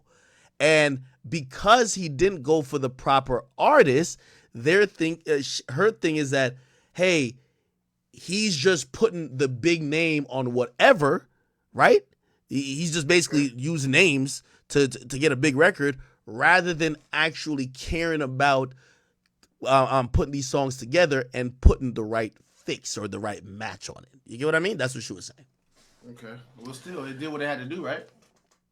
I don't know if the song did what it had to do because, put like this, if I see Drake and Bad Bunny on a song together, it shouldn't be one of the least streamed songs on the album. What if it's just not good? Actually, it's not one of the. It's around the middle. It's really just not good. It's not good. It is one of the most. I'm gonna let you know right now. It is one of the most streamed songs on the album. I don't think you remember. Yeah, it is one of the most streamed songs on the album. What? Yes, I'm looking at the numbers right now. It's one of the most. It's top 6, top 5. No, it's not. It's top 10 at least. I'm looking at it right now. Yeah, it's top 10. It's 23 songs, my guy. Okay, so that's one of the top streamed songs on the album. Yo. What are you talking about? Yo. I'm saying. Yo, it's not even top 5. It's like 8 or 9. 5, 6, 7. Look, 8, 1, 2, 9, 3, 10, 4, 11, 5, 6, 15, 7, 14, 8, 9. Okay, so it's 9. It's 9. No, it's not. It's outside of Slime You Out, which been out before. Well, we gotta count Slime You Out. I'm sorry. Yo, Slime You Out because that's 62 million. Hey, I'm looking at the plays. Virginia Beach has more plays. That's one. Amen has more plays. That's the open. Okay, I get you. But still, yes. I get you. Amen has more plays. That's 2. Yes. Calling for You with Savage has more plays. When you get to track 10, right? Like pretty much everything up till track 10, which means it's like the 10th. It's track 8. It's track 8. You can't count Slime You Out because that song has 62. All right, so it's the 8th most popular song. What I'm trying to say is, yo, it's like doing a song with Taylor Swift, and it's like the middle streamed song on your album. It's not gonna happen, bro. Come on now. I mean, that's not the worst stream. Y'all niggas made it act like it was the least streamed song on the album. Bro, it's Drake and Bad Bunny. Like the two. Like in streaming history, these are the most streamed artists of all time. Yes, but the song isn't good. I don't give a fuck if it's not Demicon or whatever the fuck he said. The song ain't fucking good. That's why I ain't listened to it. I don't give a fuck who made it. I don't give a fuck who's Demicon and who should have put on it. Okay. It just ain't as good. So you're agreeing with the premise of what she says. No, it didn't have to be them niggas. Whoever the fuck she said, it could have just been a good song. The song just compared to MIA or whatever song. I think Boom is arguing. I don't even think he'd be like recognizing or acknowledging the points. I He's see just her arguing, point, arguing. but her point is he should have picked these two Spanish artists and it would have been better. No, nigga. If the song was fucking good, I would have liked it. I don't give a fuck if it was Jamaican, Boom, patois, boom. That wasn't Haitian. boom. That wasn't the point she was making. That's what's the Hold point on, she was no, making, bro. no. The point she was making is that she feel, and she's using this song as an example. Drake just grabbed big names. He wasn't That's trying. not true. Hold on, Bro, you got hold on. Keith on Relax, a fucking song. relax. You gotta relax. She was saying that song is an example of him just grabbing a big name rather than him actually sequencing this thing accordingly. Now, again, I'm not saying this for every song, but if we're using that song as an example, I mean, if what she's saying is correct, which I don't know if it's correct, that would make sense. If that's what her opinion. No, you can't fucking say he's grabbing big names and all you have to show for it is one fucking song. All you can say is he could have used this artist and this artist, but you can't say he's grabbing big names for one fucking song. Like, okay, well, he messed up on a Spanish song, bro. Yes, I think that's all the you gotta say. But he messed up on a Spanish song. Yes, because it's ass. If the song was actually good, like MIA, you wouldn't have this discussion. You wouldn't have to say you need this artist, you need this artist. Hey, You would just MJ say Nurse, the song thank is you good. for the resubscription for Prime 12 months. We appreciate you. He said Joe wasn't just reviewing the music; he was telling him how to run his life. I think that's where it got personal, right? So it's like, who Drake decides to have sex with or not have sex with, that is that's up to him. But in terms of who he should hang out with musically or whatever the case is, I think that may be a little bit personal too. But if it's about the music sounding very contemporary and may not sound like something that's gonna last, I think that's a legit critique.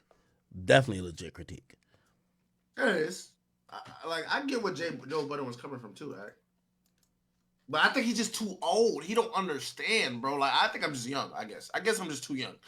Joe Budden is 40 years old, bro. Yeah, He's just hold on. too old. Yo. By the way, I would love to see like a demographic reaction to this album, and I don't know the best way to figure that out. Like, how is the best way to figure out how the 16 to 22-year-olds are feeling about this? And then, what about the 22 to 32-year-olds? And then the old niggas, whatever. I'm 22 and 32, and I think this album is his best album since Scorpion. And it's the reason why he posted Yeet Carry pictures on his fucking story. That's the youth. Those are the youth. That's like posting a YB Better meme. Like, if he's on your album. Like, that's what the youth wants to hear, bro. They think Yeet carries, even though obviously Yeet isn't fucking better than Drake. But it's the youth. They think Yeet's better than Drake. You know what I mean? That's what I think, man. So, what do you put his album out of 10? What do you rate this album out of 10? Out of whatever 39 listen that you had. I don't have a rating for it yet. Come on, Ag, bro. I'm gonna be honest with you. I've gotten to the point. Listen. No. Yeah, I don't rank Drake albums until a week out. Yeah, I don't rank it. But I could tell you the ones I don't like, and I could tell you ones I do like. Because okay, but that's a rating. Because put like this, for me to rate the album, again, me rating a Drake album is not like rating a Lil Tecca album, and I'm not trying to just throw it straight at Lil Tecca. Like, Lil Tecca album got no substance and got no direction, okay? It's just a collection of jingles. You get what I mean? With Drake, I need to understand his vision, because usually when you're talking about the top artists in this game, whether it be, like, even say J. Cole or say you're saying Kendrick, for me to accurately rate the Mr. Moral, is Moral or Morales or whatever, you gotta have an understanding of what his intention was, what he was trying to do. Because these are great artists that's doing more than just rapping. They're not just trying to make a collection of songs. This is a body of work. And while the majority of people in music aren't album artists, these guys are. So for me, it's not just, do I like, I could do a tally of how many songs I like and how many songs I don't like. That's not going to give me a ranking though. Okay, but can you tell me, like, I got 19 out of 23. What is your, like, out of 23? How many songs do you like? Yeah, I definitely don't got 19. Definitely ain't got 19. Well, how much do you got? Well, so first of all, are you counting the interludes, or you just added them in as two? Oh, I gotta count the interludes just because BBL interlude is a good song that I gotta count. BBL interlude is very good. but the other interlude is ass. So I guess I gotta count it. Screw the World is like okay, but BBL interlude is actually good. It has lyrics and everything. You know what I mean? Yo, it's so interesting because I feel like you're judging Drake's music like as long as it's listenable. Yo, this shit's alright. and I'm like, that's not, yo, bro, and I'm listening to it, and I'm listening to it. You know, I'm listening to it. I'm like, yo, CLB. I'm like, this is not enough. Like, this is the worst. But you can't, bro. You can't judge Jordan off just his fucking golden year. You got to judge him just off whatever's happening now. You got to judge him what's ever been happening in the last 2 years. This is good. Like, you know what I mean? And I got to judge Drake off his Scorpion. This is his most diverse album. It don't have the number ones, but bro, Rich Flex didn't have a number one. This album has number ones, bro. I'm sorry. Rich Flex wasn't a number one. Her Loss didn't have number one. CLB had number one. Way Too Sexy versus First Person Shooter. Which number one you think hold more fucking weight? Let me know. I'll wait. I will wait. We can wait 30 minutes. Wait, what'd you say? First Person Shooter, which is their two number ones for his last two solo albums. First Person Shooter versus Way Too Sexy. These are their debut number one albums off his fucking album CLB. Which song do you have? Way Too Sexy or First Person Shooter? This is what I'm telling you. The difference of what's the point you're trying to make? That out like for one that's hit singles or the smash singles on the album is already better based off the fucking number one songs alone. So I don't even got to tell you about. No, hold on. Yo, it's an indication if you really want to be honest that a song that's more like a posse cut, which is more like even like think about A$AP Rocky was in 6 Train or whatever. He had some song that was the ultimate posse cut. A song that lacks a hook, right? That two guys are rapping back and forth. It shouldn't go number one. Hold on. That should not go number one. But hear what I'm saying. That's the top charting song from the album, not a single. That should be, again, if you go back to, yes, CLB, I'm not saying Way Too Sexy is an amazing song, but you could tell that, yeah, that's gonna rank first because it's meant to be a single. The Girls Want Girls type song with Lil Baby, it's meant to be a single. There's the only song that is niggas is just rapping at each other. It's not these other songs that are I don't know if he tried to make any of these singles, but I think it's proven the other point, not the point you're trying to make. It's proven the point that if a nigga could just rap with J. Cole and that goes number one, that shows the amount of substance on the album versus a nigga saying I'm way too sexy for my hair. Yo, but boom, see, you're missing so much context to it. All the talk on social media is about Drake getting upstaged on the record. Like, great, yeah, it is doing good. By the way, nobody's gonna ever argue about number ones with Drake. He's always gonna be number one. Like, that record is actually important because people feel like it's the biggest signifier of why they see a problem with the album. They're seeing the most streamed song is J. Cole with a sword taking down Drake. Like, that's are you not looking at the conversation? By the way, you know why I think Drake even responds like a little bit upset with, because Drake sees this conversation. Like, he's not blind. Like, he sees this. Everybody's saying, "Oh shit, you're having people now trying to say, damn, maybe J. Cole was the best rapper all along." J. Cole is the retarded third child, bro. Drake know what the fuck he doing, bro. Bro, Drake gave no. Drake gave J. Cole his first number one of his fucking career, bro. Yo. Drake, now I know you're riding. Hold on. Now I know you're riding. No, I'm not. Hold on. You know why? Drake know what he doing. You know why? Because nobody, and I think warrantedly, nobody puts J. Cole in the third place position more than me. Hold on. You think they put J. Cole over Kendrick Lamar? Hold on. You think so? Yeah. Hold on. Let me finish. No one does that more than me. I am telling you that even I have to admit that when you listen to the song, and if you're going to have a qualitative discussion about the song, if the majority of the conversation is saying, oh, J. Cole kind of killed him on that, right? And everybody, even people who love Drake, have to you're gonna lie through your teeth, or you're gonna be like, yeah, you might have got him on that one. That's the conversation. Of course, you're doing the numbers thing right now. Oh, he's giving J. Cole his first #1. Okay, cool. Well, he's gonna give everybody their first #1 if he collaborates with them. The conversation, which is why do you think Drake is responding to Joe Budden and people who are critiquing the album? It's not because J. Cole is the better artist. No, he's responding because the conversation.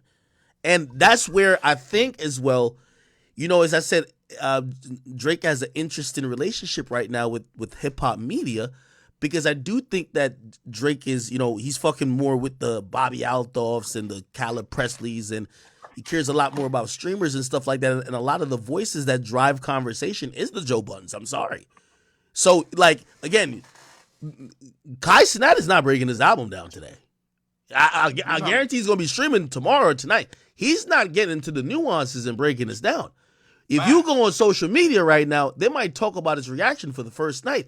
But you know what? That conversation, as the week goes by and as the month goes by, is going to be echoing usually a lot what these people within hip hop who listen avidly, who are obsessive about this, are saying. And I'm telling you what they're saying about this one track. I'm a Drake fan. I don't want this to be the conversation. I don't like giving Jermaine Cole no props. Actually, nah, J. Cole, I'm not hating on him. I'm just like, Drake, my God. It's like, I don't want to admit this. So I'm saying this. I'm literally saying this because it's just true. So the conversation happening now, which is bigger than everything else, is going to be, and I think that's why he lashed out on Joe. If Joe said this was fire and kept his, and by the way, he did say it was a good album. He didn't say it was trash. By the way, I also said I've liked it so far. It's just I'm still also trying to get it to really rank it, because I got to also rank it in discography. The critique that he laid down, though, I think he lashed out on Joe before that could be even something accepted by other people, because he does care about the conversation. Drake, at the end of the day, the best rapper of all time. Yes, he loves the numbers and shit like that. Who wouldn't? But he loves the conversation. And that conversation right now is why you're saying, oh, him and J. Cole rapping back and forth is #1. But what's the real conversation about that song? The real conversation about that song in the culture is, oh, damn, J. Cole is on a run. Look what he just did on Secret Recipe. I'm being honest. And look, remember everybody said, yo, J. Cole, oh, it's okay, but you're doing that with Yachty. Let's see you do that with one of your peers, your real peers. Well, he just got on the track with Drake and smoked it. You could say anything, and these niggas would agree with anything you saying. That's so fucked up, because that's so disingenuous. Bro, Drake is not, bro. If you go to 8 a.m. in Charlotte and then listen to First Person Shooter's Drake verse, you would see the difference in talent between fucking Drake and J. Cole, bro. I don't care what you tell me. Drake is letting this nigga shine, bro. I'm sorry, bro. You're wilding, bro. Why are you acting like you're trying to convince me of something that I like? You're trying to tell me that Drake, I still believe Drake is better than him.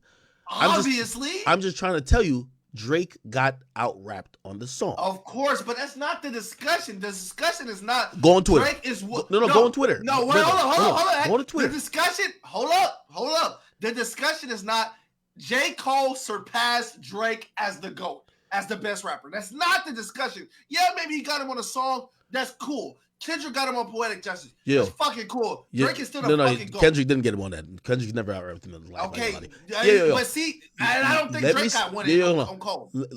Let me say this to you, because you're denying just the essence of what I'm talking about. You mentioned, right?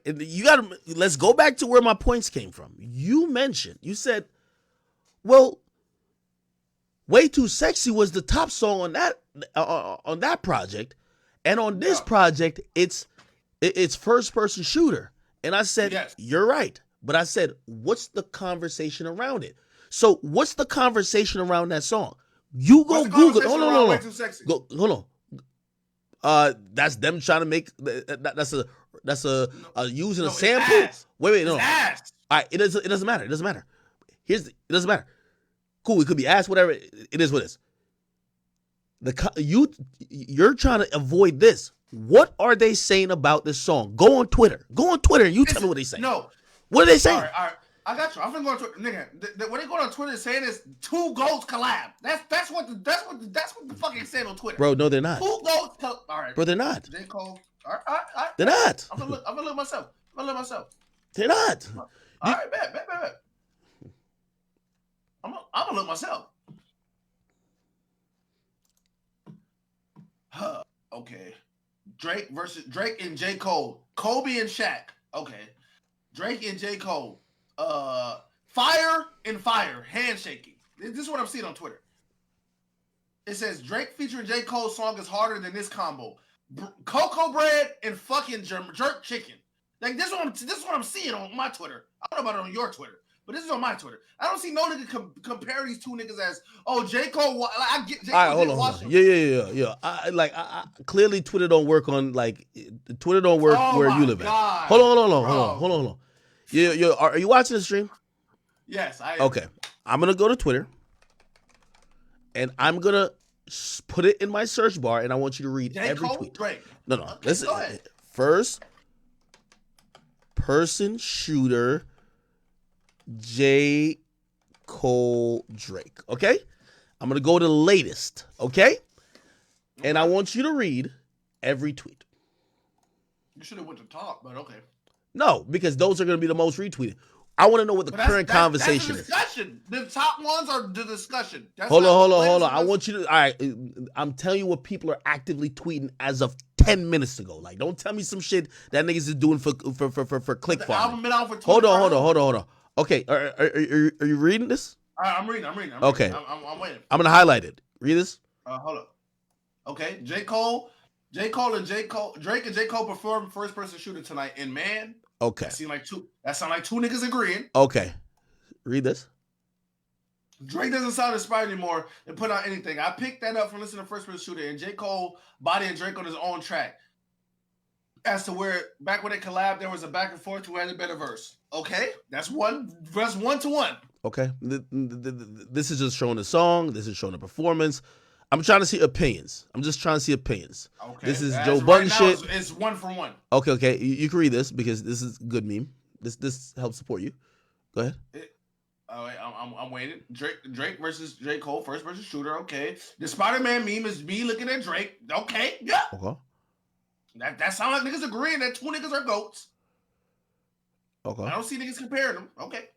I'm telling you this is what niggas are saying. No, go ahead.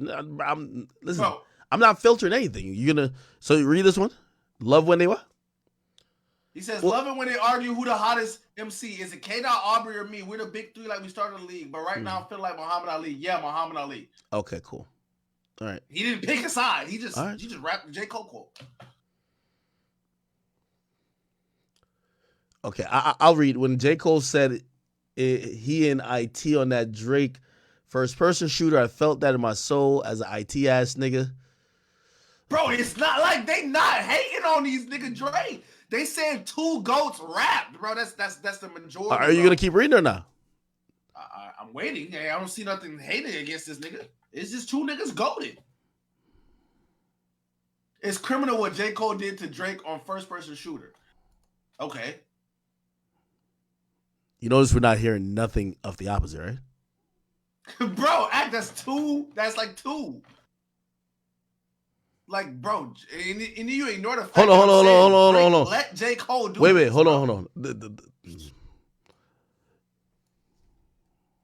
Drake let J. Cole do this. He let him turn his verse in at the last minute for a reason. Drake could have easily scrapped this shit and Drake could have easily rewrote his verse. You know that, right? He should have. J. Cole verse on first person shooter was with Drake a masterpiece. But is he dissing Drake? No.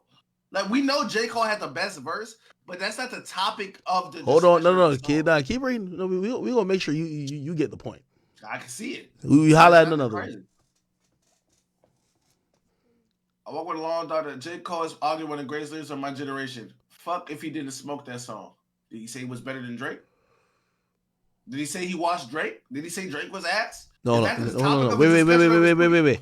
The point what I'm trying to tell you is that people left that song saying giving credit to J. Cole. That's the point. That's what Drake wanted, bro. That's what Drake wanted, bro. It's not the topic of the discussion, like who is better. If the topic of discussion was who's better, Drake or J. Cole, that would be a crazy discussion. But it's not. It's just saying J. Cole did his thing on the Drake song, bro. That's fine. And Drake understands that, bro. He got 8 a.m. in Charlotte, bro. If he wanted to cook this nigga J. Cole, he has every right to. He could have said, okay, J. Cole, you sit your verse. I'm gonna sit here and rewrite my whole verse and make sure I wash you. But he didn't. He let J. Cole get a shot. Did he not? You're right. You're right. Bro, you sat here and said that Drake treats J. Cole like the fucking retarded stepchild, bro. Drake says J. Cole's the GOAT to make J. Cole feel better. That's what you said. No, I agree. Of course. Yeah, I agree. I'm just trying to say, for one song, J. Cole clipped him. That's fine, but I knew that though, and I told you this before the album dropped. Drake should have smoked that nigga. But that wasn't the discussion. When I was listening to it live, I said Drake finna smoke this nigga, man. No. He finna smoke this nigga. I told you yesterday before the album dropped. I said if J. Cole or Kendrick get on the song with him, it's gonna be debatable who had the best verse. And you looked at me like I was fucking crazy. I told you this. I told you this the day before the album dropped, and you looked at me like I have fucking 8 heads and 3 legs, nigga. I told you this, but that don't mean that's the discussion of the song. The discussion of the song is that 2 GOATs finally made a song together after 10 years. The GOAT is. I'm gonna be honest with you, man. Again, I keep telling you, we look at Drake a little bit different. I want Drake to smoke all these niggas, man. Like it's not. Bro, if Drake get Kendrick on a song, nigga, it will be bad news for that nigga. Even though Drake is the GOAT of all time of this generation. If Drake get Kendrick on a song, it will be very, very, very bad news. You confusing Nigga, even if Drake can rewrite his verse 10 times over, it would be very bad news for that nigga, bro. If Kendrick get on a song with him, I'm sorry. It would be very bad. It would be not good for him. I'm sorry, bro. Kendrick is just different, bro. And Drake is the GOAT of this generation. But if they get song for song, bro, that's like one game versus one game. Curry versus LeBron, just for one game. Not for a career, not for a series. It will be bad for that nigga Drake, bro. I'm sorry, bro. I know that's your GOAT, but it would be bad. You don't believe that?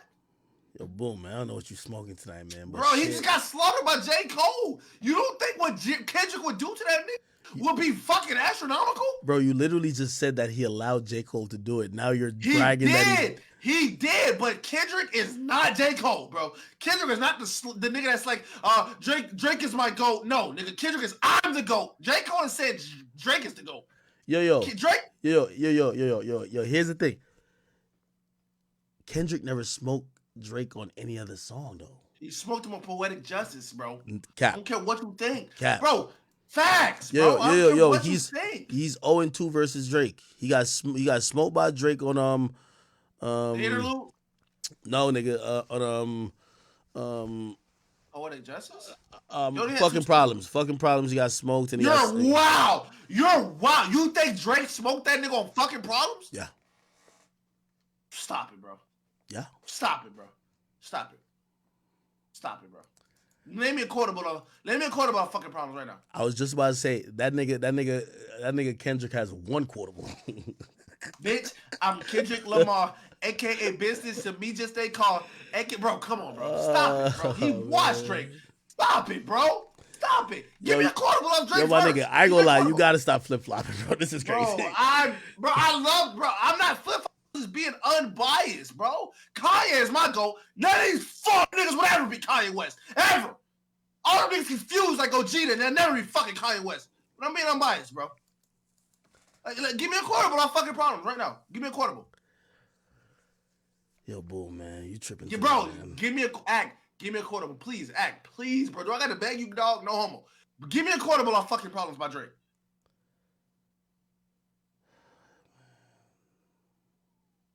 Yeah, ho. This the finale. My pep talk turned into a pep rally. Say she from the hood, but she live inside the valley. Now vacant in Atlanta, and she going back to Cali. Got your girl on my line, world on my line. The irony, I'm fucking at the same damn time. She eyeing me like a nigga don't exist. Girl, I know you want this dick. Girl, I'm Kendrick Lamar, aka Benz is to me just a car. That means your friends is to be up to par. Come on, Act. Stop it, bro. Act, stop, bro. Stop, bro. Stop it, bro. Stop. I love you, Act. To the day I die, but stop. Stop it, bro. Yo, today, you've been on one today, man. I ain't gonna lie, man. I really have, bro. I really have, bro. But like, stop it, bro. Kendrick, bro, that shit would be a sexual charge, nigga. If Kendrick got to hop on a song with Drake, bro, it wouldn't be good for him. It would not be good for him, bro. Like, you couldn't even tell me a Drake quotable. I know you love it when his beat is on, make you think about all of the niggas you've been leating on, made me think about all of the rappers I've been feeding on. Got a feeling that's the same dudes that we speaking on versus I'm Kendrick Lamar, aka Benz is to me just a car. Like, come on, bro. All right, new topic. All right, these niggas hate that I'm here, so I'm gonna stop. I'm gonna let you live. All right, man. Man, I ain't gonna lie, you were tweaked out today, brother. Tweaked out. All right, chat. So I think I talked about this earlier, man. So Jack Boy got like some whole issue going on with him and like his artist. I think he used to be romantically involved with her because the way sometimes the way two people talk to each other, you could kind of tell they used to fuck or some shit like that. Anyway, she apparently showed some bruises and she was accusing him of probably being responsible for that. Anyway, she went live recently after he went live and denied it, and she went live to kind of clear it up. Let me see if I could kind of can I find what the hell she said or he said? This was her though. Spit on me, made me get in the shower, sit there butt ass with the fan on a 6-degree house. Yes, and humane. Don't make me suck dick or fuck him after he beat my ass. I'm bloody and bruised, eyes damn near shut. The last time before I even go to the hospital, made me suck his dick, talking about some come here and suck my dick. After you beat shit out me, you almost killed me with a fucking broomstick. Let's really talk about it. Beat the shit out Rican. You're gonna beat the shit out Desiree. I had the messages of Desiree just DMing me the other day when my story came out, telling me, oh yeah, that's the reason why they broke up. Because he used to beat the shit out of all his females. I was never in a relationship with Pierre, Jack Boys. This man will beat my ass because he will go through my phone and get mad about shit from years and years ago. Mind you, I'm not this man would get mad because I would have to get mad because I turn my back when we sleep. Like, I'm not what you want me to spoon you all night? Like, yeah, this is really surviving Jack Boy because let's talk about it. Let me show y'all something. A nigga bit me multiple times. Fuck is you talking about? I got a teeth mark on my motherfucking body. Y'all think this is a joke? Look it, teeth. They made me come live with him. Made me move. I didn't even have no clothes. My clothes was still at my house in Lakeland or where I was staying in Lakeland. So let's really talk about it. Like, come on now, be for real. Like, yeah, if we're gonna get into it, let's get into it. A nigga would beat my ass with metal broomsticks. He'll beat my ass with a Dior belt that's hanging in his motherfucking closet. Nigga would whip Marnie Slides, slam me, choke me to the point where I passed the fuck out. Almost killed. I had to jump off the balcony because he threatened a pistol with me. Like, go ahead and do a lie detector test, y'all, because for real, y'all really think this shit's so, like, I'm lying about this. Like, I gotta get clout from a I ain't even got no motion. I don't have no motion. He can't go to a Rolling Loud. He went to a South by Southwest to record some motherfucker won't even lip in. Fuck is you talking about? You gotta go to weak ass St. Lucie to get a little crowd. Cause you're lame. Securities. That's a man's biggest downfall. And it ain't even that disease down one, Zoe's down one. Real Haitian men don't put their hands on women. Like, if you really a Zoe Poppy. And yes, y'all, I did take legal action, most definitely, about everything. Since y'all want to be, oh, y'all coming to Instagram. Yeah, if all that shit wasn't real, why is there a restraining order in play? Make it make sense. They don't just grant restraining orders for no reason. You got to have at least 4 incidences. Like, come on now. And they granted the same day that they got it. At the end of the day, I'm going to come out bigger than my whole situation. And I ain't even talk about this new talk about mentally, spiritually, physically, emotionally. Like, I'm going to feel way bigger than what the fuck I felt like those 6 months and how I feel now. I feel like nothing. Like, shit mentally took a fucking toll on me. Y'all just really, like, laughing like shit funny until it happens to y'all, it happens to your daughter, it happens to your mother or somebody. Like, nigga would beat the shit out of me, spit on me, made me get in the shower, sit there butt ass with the fan on and sit. All right. Jeez. Jack Boy then try to play the Christine role or some. They'll try to blue face it, like try to be the victim out here. Like, hey, you ain't no motherfucking victim. Be faking it. Like, man. Listen, man. I don't know what sympathy. What, man. You know what I be. So now I be fucking these in the front of you. I be fucking these in the front. So I'm just gonna say, oh nah, stay here and suck my. I try to not speak on too much because you know how the law work. It's whatever. Like a bitch say something against you, you gotta prove your innocence. So it's like I ain't gonna say nothing. But now it's twirling. It's like, bro, it's been beefing with me since I went to Costa Rica, man. Like, stayed around me this whole time. All that's going on. So I make you. Hey, the shit is crazy, dog. Be funny, fam. I swear to God. You don't buy a Birkin or something, and you buy another girl a Birkin. Oh, just know y'all beefing. I got messages telling me they finna kill themselves. They don't got no Birkin. Like, come on, like what type of weird that is? Like, so before you go to the, think about it. Like, think about certain. Before at the hospital, it's about like 1 million police is there. I can't beat up the police. So I catch a burglary charge the day. I catch a burglary charge on a house that I got, that I bought, that I ain't paying rent for. That's why I ain't say certain shit, because it's like, I'm finna spank it. Like, how you even, the day of the rent, nah, I don't want to pay rent. Nah, it's burglary, nah. Shit be crazy for your boy, man. But it's like you sit back in the cut and you just observe shit, man. Like, that's what I'm on. I'm in the cut with it. I ain't got time to back and forth, man. We on some money, ain't got. It was so crazy. Then the police. Let me tell you how all this shit come about. The police. I catch a burglary charge and I go to snapping on the police. Like, how you gonna give me a burglary charge for a house I'm paying rent at? Like, you tripping. I ain't going inside no house. I ain't do nothing to no house. How am I catch a burglary charge for that? So I go to snapping on the police and you know a nigga jack. So the police go to immediately hate and he go to try to give a nigga all type of wild charges. I'm like, oh, I see what's going on here. So you know what? I'm going to fall back, lay back in the Maybach, get all type of avocados for ya. And every single ex hit me up, bro. Like, I ain't going to say the names or however. One didn't hit me up at all. Like, called me super late. You know what I'm saying? One hit me up immediately on some you fucking with type. One hit me up on some like, nigga, do you know who you is? Like, you too raw to be going through. And I'm like, damn, I ain't taught this in like 3 years. And you say shit like that? I like, yeah, that shit, like, I needed to hear that. Like, they'll try to play the Christine role or some. They'll try to blue face it like. I don't mean to laugh, chat. I just got this DM from another girl, fine girl on Instagram too, and this is one of the many. One of the many. Glad you exposed Jack Boy. Sorry you went through that because I definitely went through the same thing with him. Literally the same exact story. I said, appreciate that for real. And wait, you serious? She said, hell yeah, I've had girls come to me and tell me the same shit too. I had a red eye and all, wig snatched and more, but I'm glad you got the guts to report it. Man fighting demons for real, for real. Okay, that's just one. It's a whole nother girl talking about how he literally forced himself on her. Hurry up and get your shit, bro. Fuck you talking about? I ain't even gonna show her face, but like, hold on, we gonna fast forward this a little bit. Bird, what's the word? I'm talking bird, what's the word?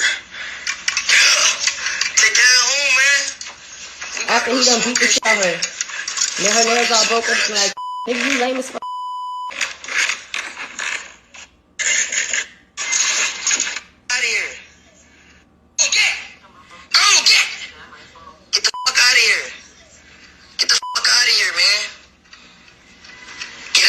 After he done, like, come on now.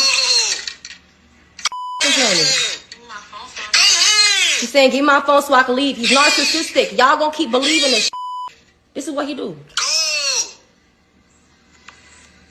Fucking narcissist. Like, and that's just one of many. That's literally just some like, respectfully, this man is narcissistic as he gonna have y'all thinking, what, like, y'all gonna really believe a nigga that got his, look, come on now.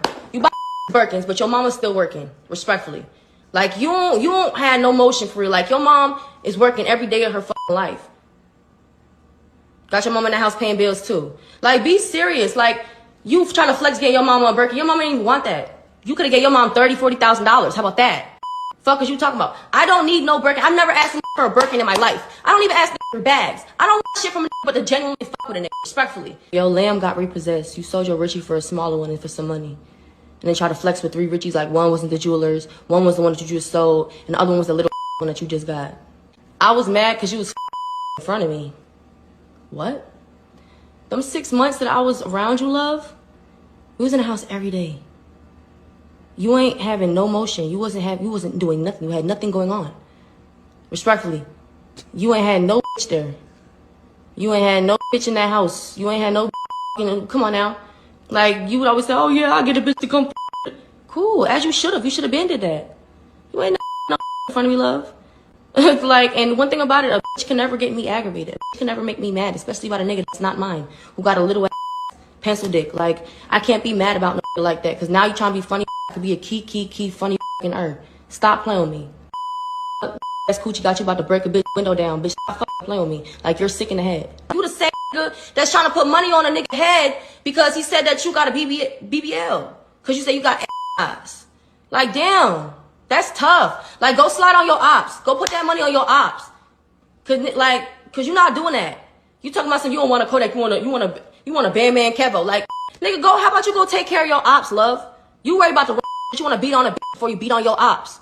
And then you want to bring the fact talking about some, oh, she said she gonna kill herself. Kill myself about a Birkin? How about kill myself about all the fucking mental abuse and all the physical abuse that you put? Fuck is you talking about? How about kill myself because I feel like nothing? How about that? Kill myself because I feel like I'm not worthy of a fucking thing. Because I'm literally stuck in a black hole that I feel like I can't get out of. But yeah, I'm gonna kill myself about a Birkin. I never gave a fuck about no bag. I just got this DM from another girl, fine girl on Instagram too, and this is one of the many. One of the many. Glad you exposed. Jack Boy was trying to get Bandman Kevo clapped. Yo, chat, I'm gonna be honest with you, man. This shit for social media attention, bro. I'm gonna just keep it a beat, bro. Listen, 2 things could be true. Jack Boy could be beating the brakes off of these women, but I'm gonna tell you, Mrs. Jack Boy, or what's her name, Lexi, Mrs. Lexi, or Sexy Lexi, yep, ma'am, respectfully. If you said this nigga abused you, you shouldn't be going back and forth with your abuser. Let the cops handle it and let God handle it, okay? When I see this back and forth, like, you getting into other stuff, like, oh, he putting bags on people's head, he doing this. And also, Jack Boy just got to like, yo, listen, man, just say you ain't doing it and just stop with all the information, man.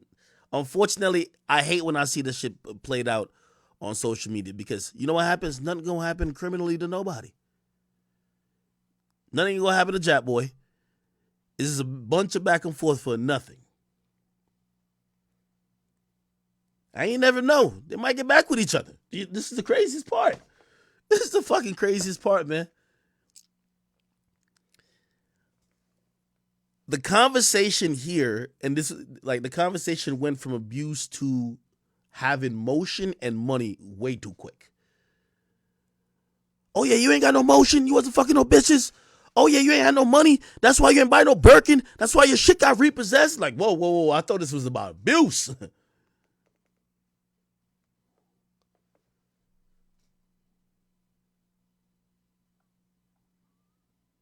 Like all the Gen Zers, like, who's this? Yeah, all these chicks look alike. Winter Blanco. Who's that? like all. Oh, whatever. Anyway, yeah, I did see that.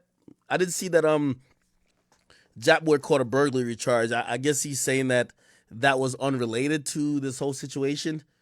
I did see that Krishan Rock did respond on Twitter, so Krishan Rock jumped into it, and she was basically saying, yo, nigga, stop mentioning my name Yo situation.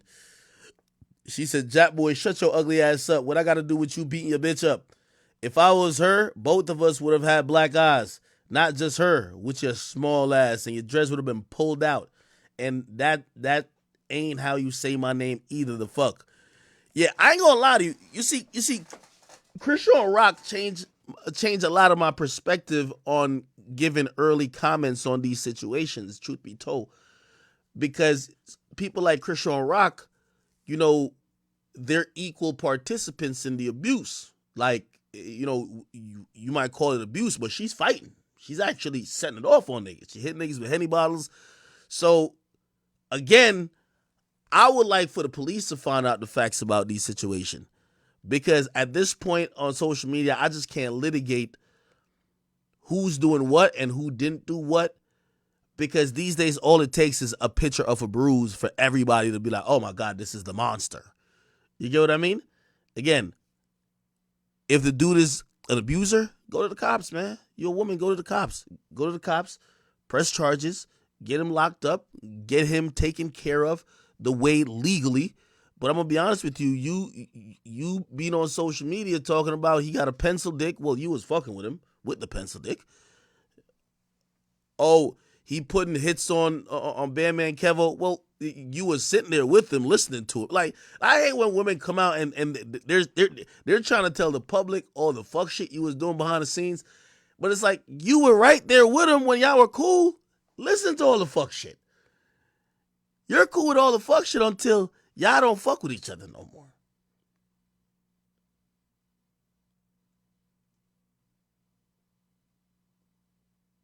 So, again, you know, I have a lot of sympathy for her, but I don't know the full story with this. And they talking about every other thing but the main thing that we should be talking about, abuse, okay? They talking about who got motion, who was there while somebody else sucked their dick, who mom got a Birkin, who not, bro, y'all talking about too many things, man. Like, yeah, I talking about too many goddamn things, bro. Also, it appears that they were living together. All this only comes out when I don't know if she got kicked out or removed. I don't know what happened. So, man, I'm going to just kind of keep my comments short on that. If you know, the police come with some investigation or some type of facts that could be verified, I'll comment some more. But it's hard to judge these back and forths nowadays, man. I don't know, dog. Elite Baller says, nah, he definitely fucked the girl right in front of her, and that's why she big hurt. Yeah, well, I'm not saying that's what happened. It feels like these two was in a relationship, right? I'm going to just be honest with you. I think these two was in a relationship. This is what it sounds like. I'm going to just give y'all the raw version. This is the act version, right? These two in a relationship. They've been fighting. They've been getting physical with each other. Left, right. One hit one grabbed the other here. They're getting physical with each other, right? It's all good because they're staying with each other. They've been living together. They ain't talking about one incident. They talking about mad incidents, right? Everything is cool till the breakup. Now, when the breakup happens, you know, somebody's always upset in the breakup.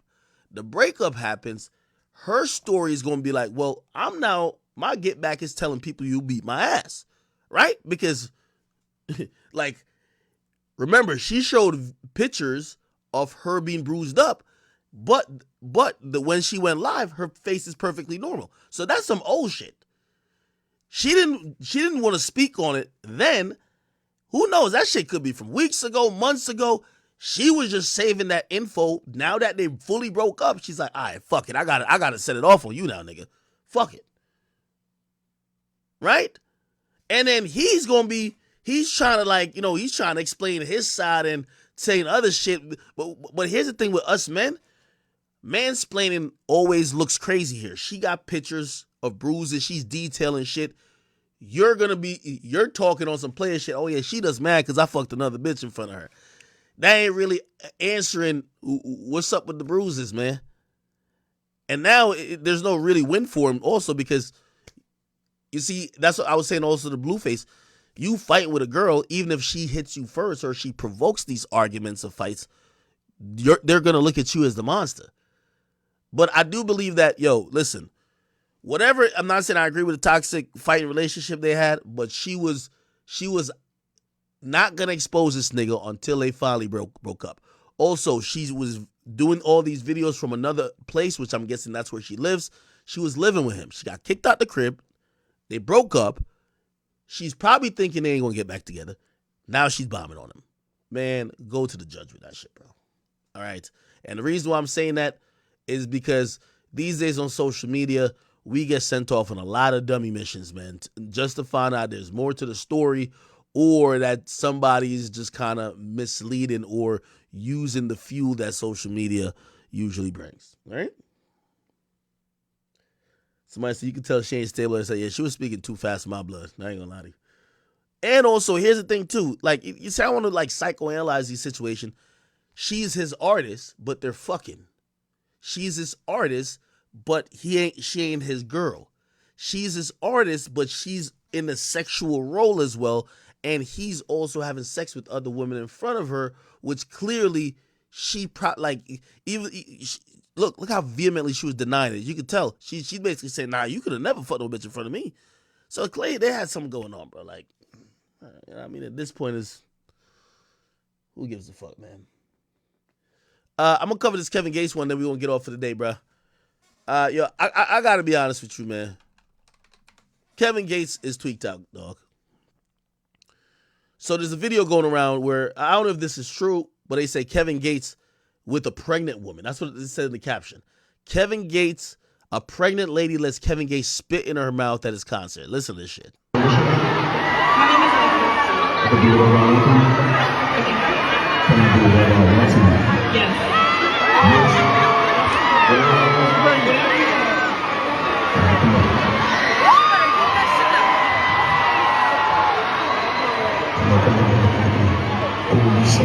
She was out there earlier, y'all. She was out there earlier. She was out there earlier. Open your mouth.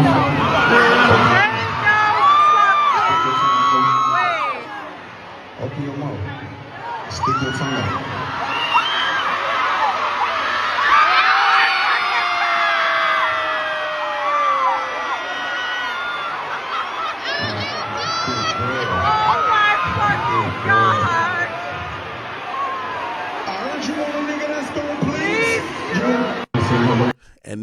And niggas think that COVID was spawned up in Wuhan, China. That shit was probably started in Baton Rouge by motherfucking Kevin Gates, nigga. After he done threw some dick up in some stomach, doing all these fucking yoga dances while he trying to fuck these bitches. Nigga probably just spat a new strand of HIV down this woman's throat, man. Pray for that kid, man.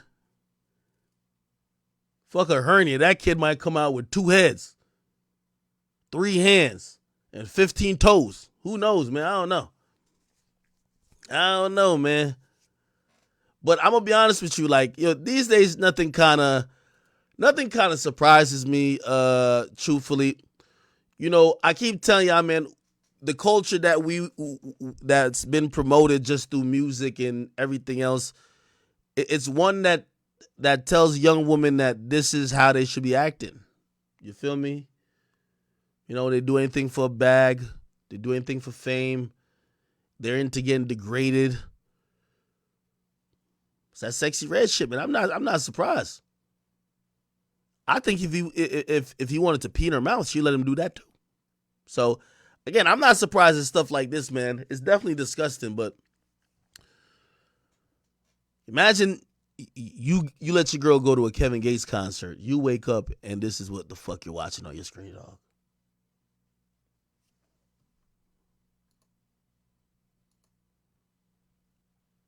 Gives a new definition about this nigga spitting. I mean, this nigga really spitting. Now, I'm going to be honest. Kevin Gates is also wilding because technically that could be considered as sexual assault. Even if she opened her... This is the world we live in. Even though she tilted her head back, opened her mouth, she could use this video. By the way, remember, he got sued back in the day for kicking some chick like a field goal. He went to jail, actually, too.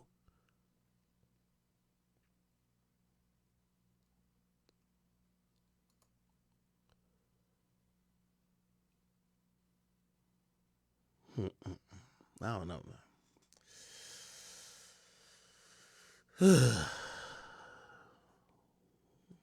All right.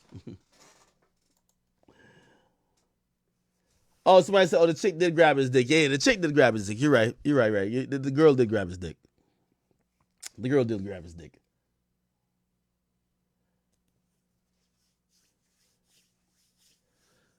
Yeah, I don't know if she's really pregnant, but that's what everybody keeps saying. This woman is pregnant, man. Dog, I kid you not, man. Like the more time goes by, man.